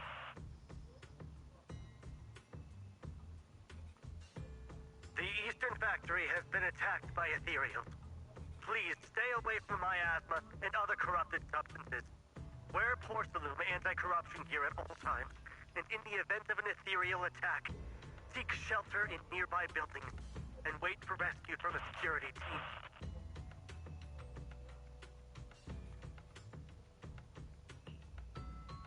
How did that big fella end up in Lemnian Hollow?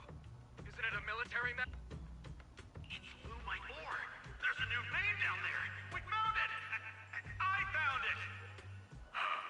You were complaining about the conditions in the mines 2 months ago, but now you're a workaholic? Come on, don't mess with me. Porcelain can really save people's lives. It's fascinating. They look nothing like more than pretty shiny stones, but they seem to be able to stave off every ether-borne illness. After installing components made from porcelain, our equipment's much more durable, and everyone's corruption symptoms have subsided. With our Lord, Lady Sunbringer leading us, we, the children, maybe, we really do stand a chance.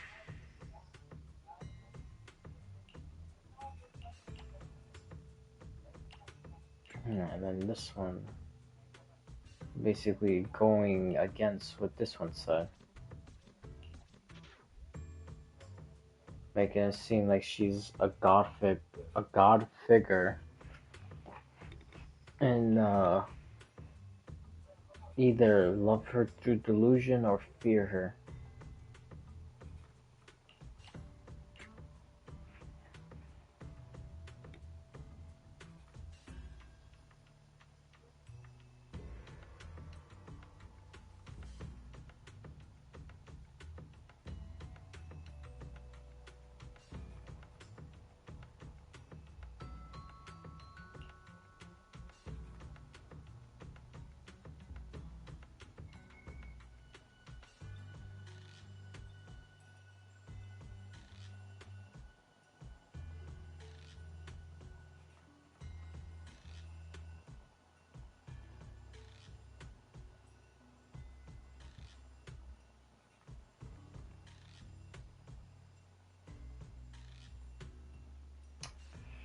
Oh.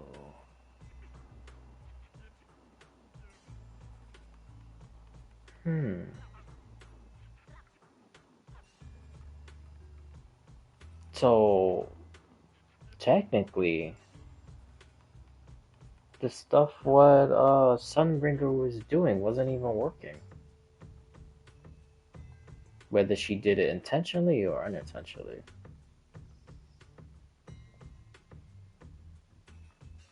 The porcelain absorbs ether efficiency, but the absorbed ether does not dissipate.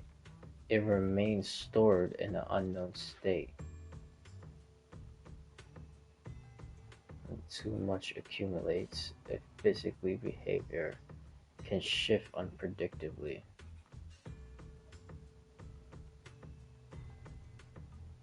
Hmm.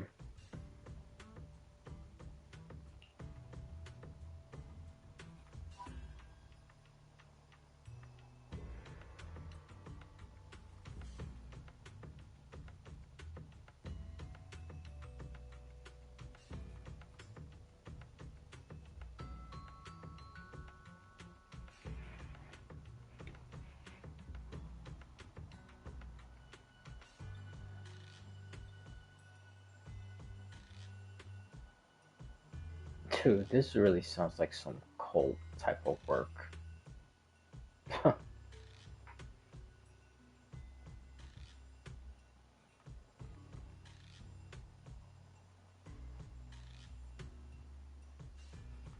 Current state of rebellion. The Lord has ordered a work schedule to be adjusted. Huh?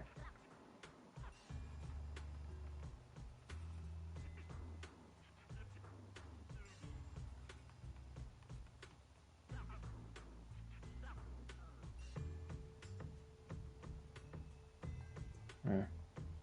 So the gear that they're wearing doesn't even stop corruption. Recently, some personnel in a few departments have shown signs of poor motivation and deliberate idleness. The Lord regards this issue with the utmost concern and has issued stern criticism. We once again stress the importance of maintaining production discipline within Factory 3. The production and quality of porcelain are the very lifeblood of Factory 3. It is the only measure of our worth. The safety and prosperity of the settlement rests in our hands. Let no one harm the collective interest for selfish reasons. Under the Lord's guidance and courage, we shall build a beautiful...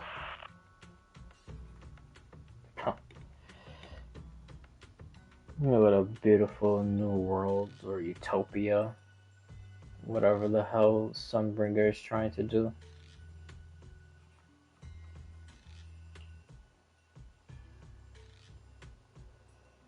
The following fugitives have been identified as wanted targets. Former captain of the Second Guard, Leonid Anton. One, Yulia Goryachim. Former technical director, Sun. Anyone with knowledge of these individuals, whether fugitives, please contact the Lord's Command or any member of the local First Guard. Command shall reward those who provide valuable intel. Those who contact or assist wanted individuals will be regarded as traitors. It's so dark. I can't see anything. When's the power gonna be fixed? Isn't the engineer here yet? What's that noise? It's coming from the factory to the west. Are the workers there smashing up their equipment? After we only just managed to get that production line running again. But maybe there's nothing we can do. Those factories and machines were all built by the workers, piece by piece.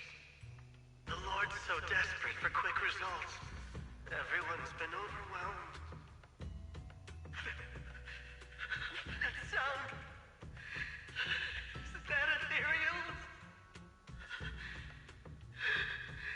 Am I really gonna make it out?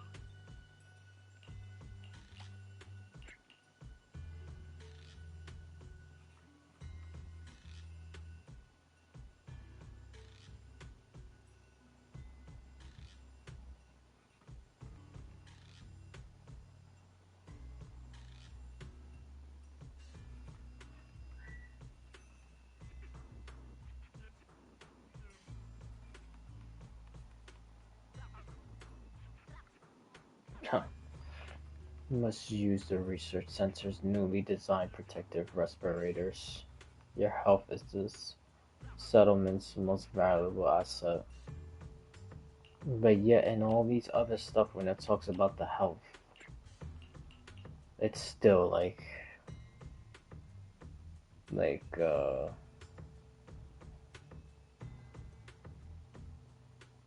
not in effect. Like they're not doing anything possible to actually protect these people.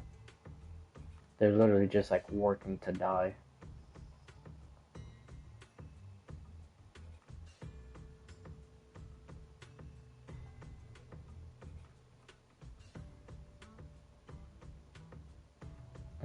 But not limited to directing attacks on production facilities. And Factor 1 and 3, inciting mutiny with the second guard and stealing critical research.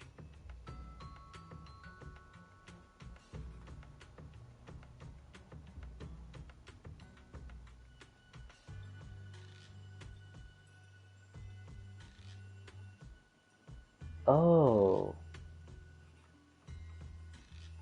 bro, I'm dumb. I literally made the same mistake twice. Because I'm pretty sure in the last stream, well, in the last Zenless one, I thought Lord was referring to, but see, that's the thing. Because in this one, the way when they're talking to each other and they're referring to Sunbringer like as God or as a demon, it sounds like they're saying like Lord to her. Like referring to her as, again, like a god or a demon. So that's why Sensei had to be thrown off with this Lord command thing. But in this instance, it's actually separate from Sunbringer. So in this instance, who is this Lord? Because like who are they referring to? Because you had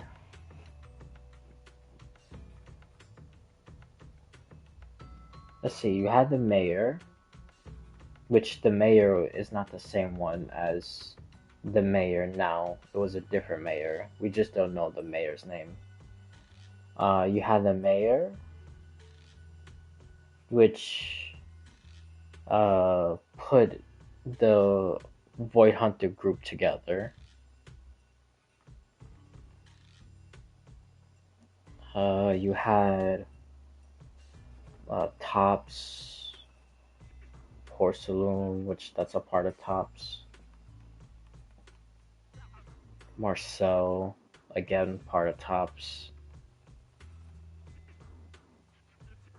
The curator was hidden at that point.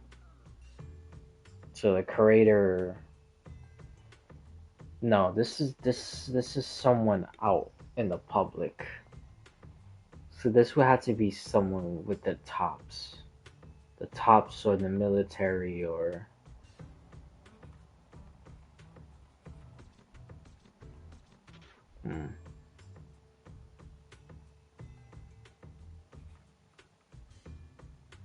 Man, this like Lord Command thing is throwing me off.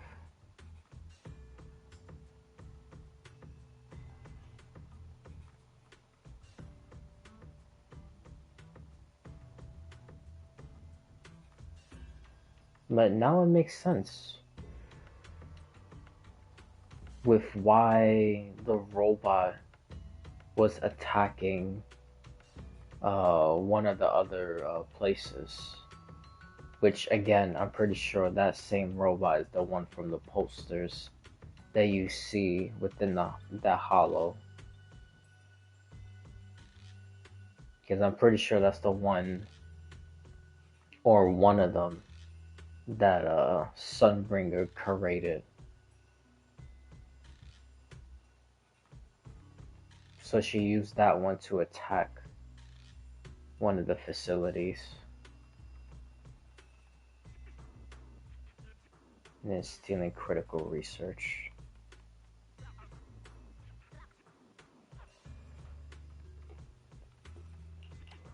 Oh, whoops.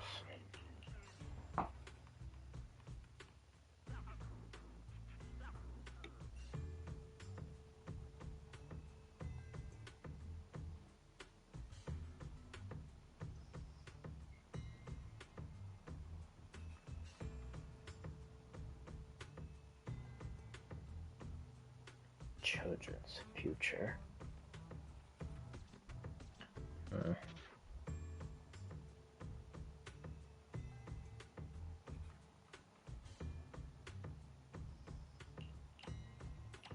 Why I keep doing that? Why didn't you stop Lady Sunbringer? Because she said she'd take care of it. She'd calm the Hollow down. No matter how strong she is, how could she deal with the Hollow on her own? Don't tell me you actually buy their nonsense. That she caused the disaster? No, I don't.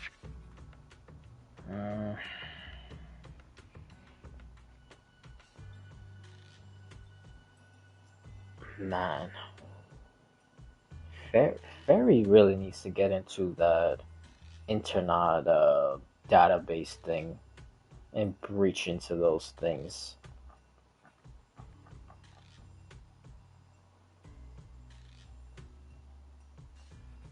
Because with her saying, but to be fair,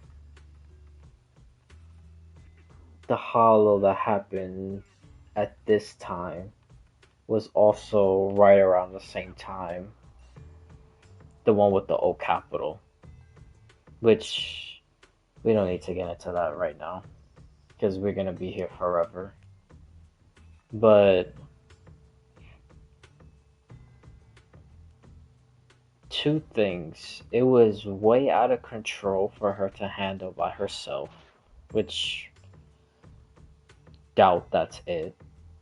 Because she took out the Hive Lord by herself, which was the hollow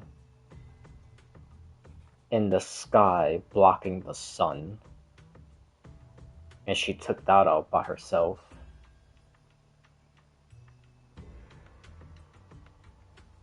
So this really shouldn't be that much of a difference.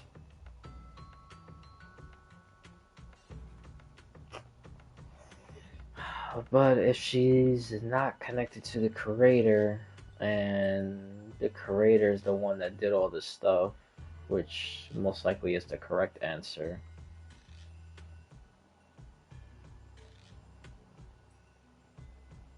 and she wouldn't be able to do it by herself. So the woman was right. But then the guy thinks that she brought the disaster.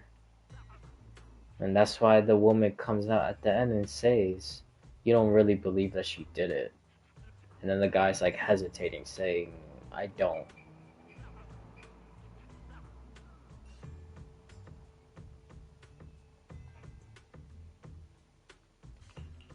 Such a large piece of blue my ore. Just touching it gives me a sense of comfort. How'd you even find these stones? What, you thought they looked nice and dug one up to keep? My mom says Lady Sunbringer came to our first camp with a shiny piece of porcelain. She used medicine made from porcelain powder to heal a few people who suffered from corruption, and then she was instantly treated by the Lord as an honored guest. Since then, we've followed both the Lord and Lady Sunbringer to reach the present day. Dude.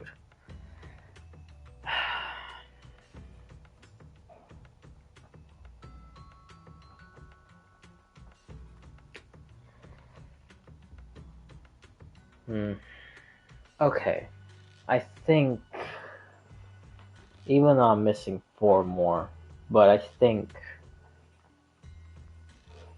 I can actually give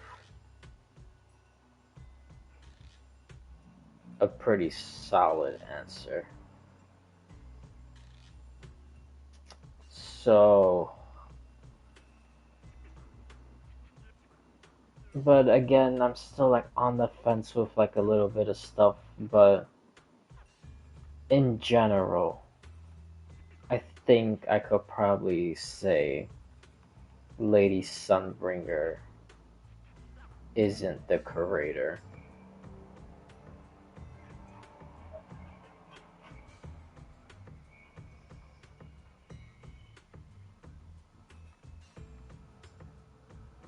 But man, I really don't know. Because the way that they're talking about this Lord person, I don't think this Lord person is the curator either.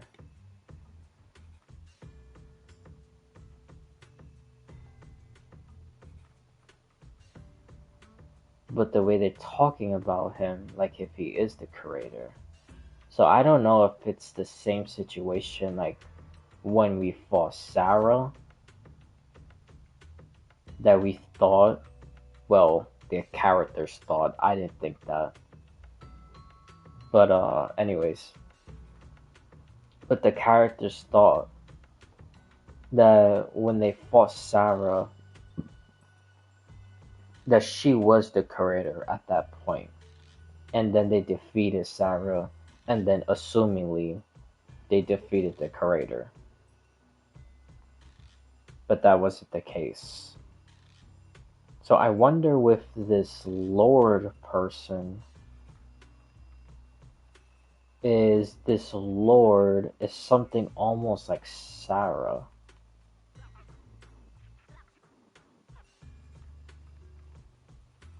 Like some type of, like fanatical freak about the curator, and then merged, and then became the vessel, and then now assumingly this Lord that walks around is the curator. But it's not the original curator.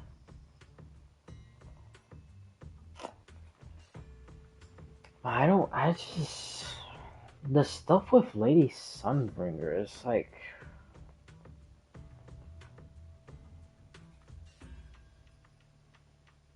because I'm like still like, especially with this creating like this utopia. Because the stuff that she's doing sounds like the exact same stuff that the creator is also trying to do. But I don't. But honestly, with all the stuff so far that we've collected, it don't really sound too much like it's implicating her being the creator.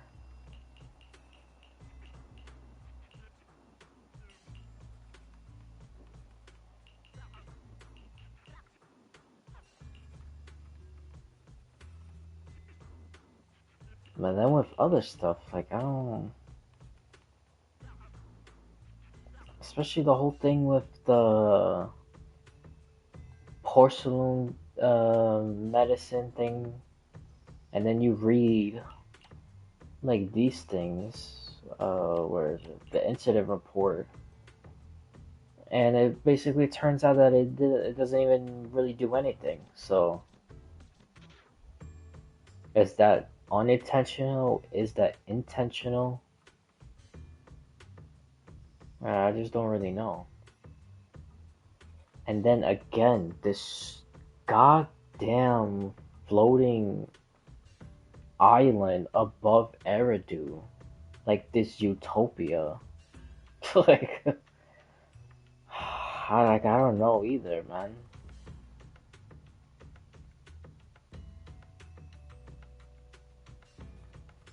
Then that statue that the people were like praying to, like if she is a god.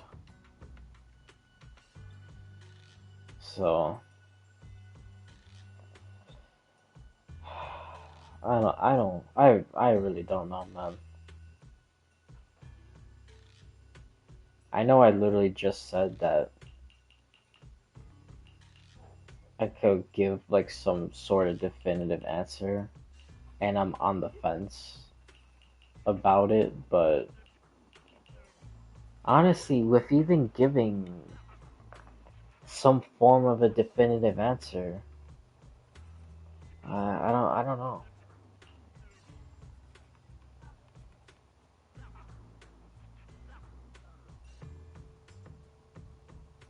We really gotta figure out who the hell this Lord is that they're talking about. Because we'll be one step closer to the right direction.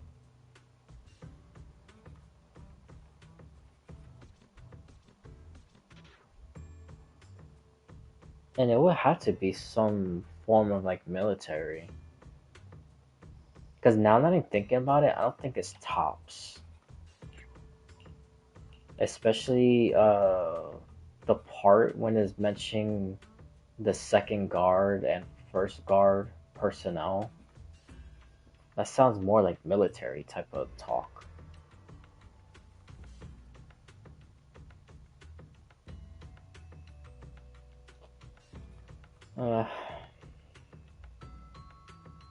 Well, and then the next stream we'll finish this off, and then we'll do the Qingming sword, because the Qingming sword is also connected to the Curator. Hopefully we could get some stuff about that also. Then we'll like review all this stuff and see what's what again. Even though I don't think we're really gonna get anywhere.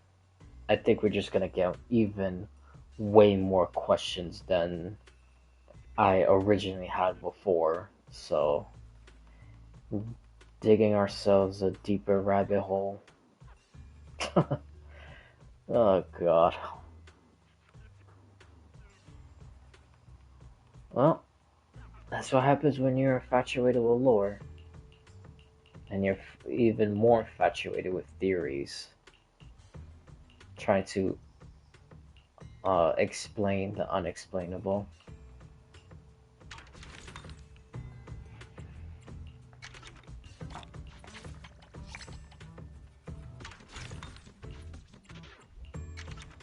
Alright, let's just do this stuff.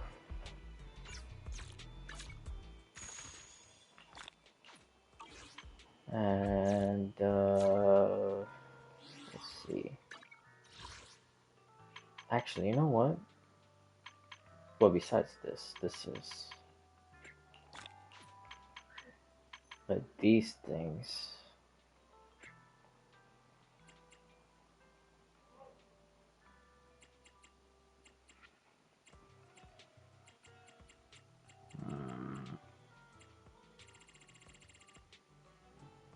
No. Witnessing a sea change.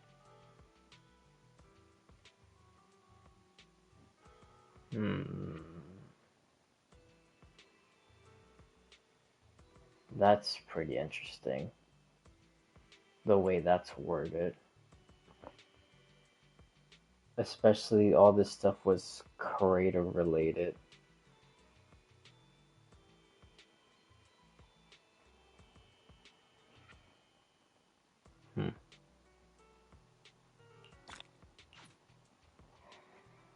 Alright, well.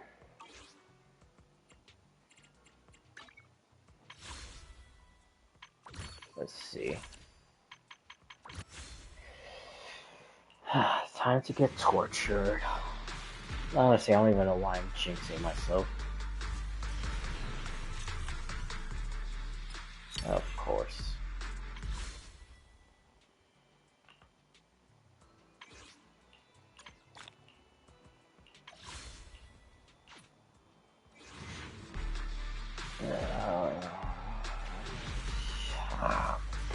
I have to reach all the way to 47.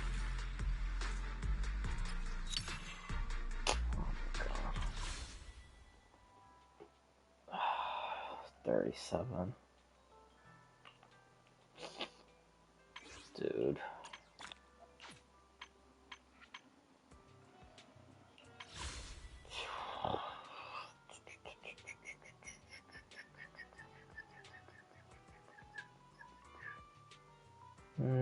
Well, we got a month left, so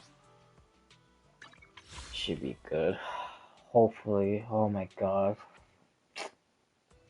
Dude, I really want this character. Because I need to start doing these also. And then Ambi comes out. I want to try to go for Ambi. And then I want to try to go for Astra Yao's weapon, Alice's weapon.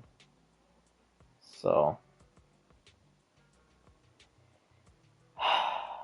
well, just one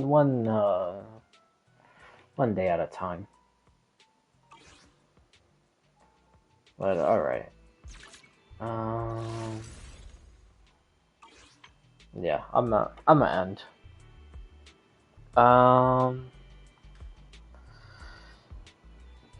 I don't know. I mean, I'm gonna try to stream later again, also. But I will say this. I don't know if I'm gonna do YouTube. I might do YouTube. I'm not sure yet. Because I kind of want to do the whole Genshin thing. And when I do the Genshin thing, I feel like I want to do that on YouTube. But I don't know. I gotta figure out some type of like some type of thing between Twitch and YouTube. Cause dude, I'd be doing YouTube and then I like stop doing it, do Twitch, and then life just happens. So then I'd only be on YouTube for like a couple weeks, and then every time I start on YouTube again, it's just like almost like starting from scratch. So, but I mean, surprisingly, it does. I mean, decently well with the way I've been going with back and forth on Twitch and YouTube and stuff like that. But anyways, I don't. I'll figure stuff out. So I don't know, cause I kind of want to keep on doing this. So maybe honestly I'll do this later, and then I could just save. Cause what is today? Today's Tuesday, right? Okay.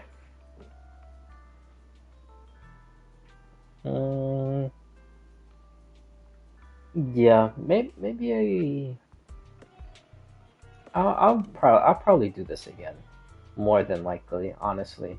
Then tomorrow I'll probably do Genshin. Or I don't know, depending on how long all this stuff happens. Because I basically already almost have everything. But then if I start doing the Qingming sword, that's probably gonna take up a lot of time. Then I'm gonna start seeing stuff, and then I'm gonna go into a whole bunch of theories and yapping and stuff like that. So we'll see. But yeah, yeah, I think I am gonna do this later.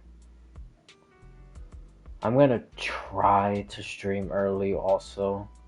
Not always at the freaking dead of dawn. I don't even know why.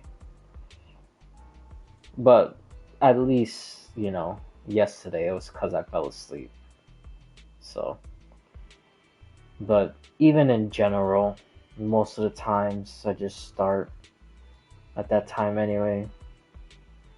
Before it used to be servers will open up late, especially after a major update. But now major updates come out way early. So I gotta try to get in some type of routine. But we'll see. Alright, I'm gonna end. This is a pretty good stream today. Like I said, I'm gonna most likely do Twitch later. Then I'll do the Genshin thing tomorrow. Cause I'd like to end off the Qingming sword stuff. Possibly start doing the Divine Maze also. But I don't know. We'll see. We'll see. I'll probably try it to see exactly how the co-op is and like how everything operates. Like if it works like the DC universe or it's like different or whatever. Because like I said, like earlier, like way earlier in the stream, I really don't want to join co-op and try to do collectible stuff and then just hold the team back. That seems like very selfish. It kind of defeats the whole purpose of co-op. So I'll probably just give it a go, see how it is. And then after I figure out how it operates,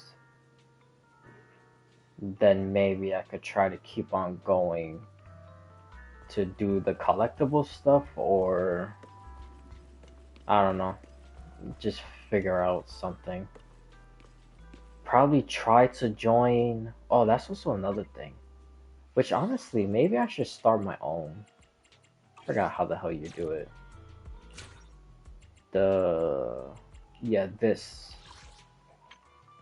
These like little guilds.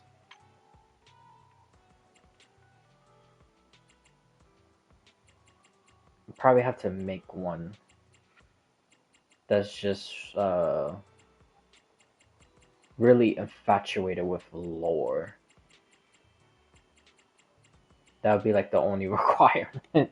So when we do co-op stuff like that, you know, everyone involved would be in the lore thing, looking for collectibles and whatnot. So we'll see.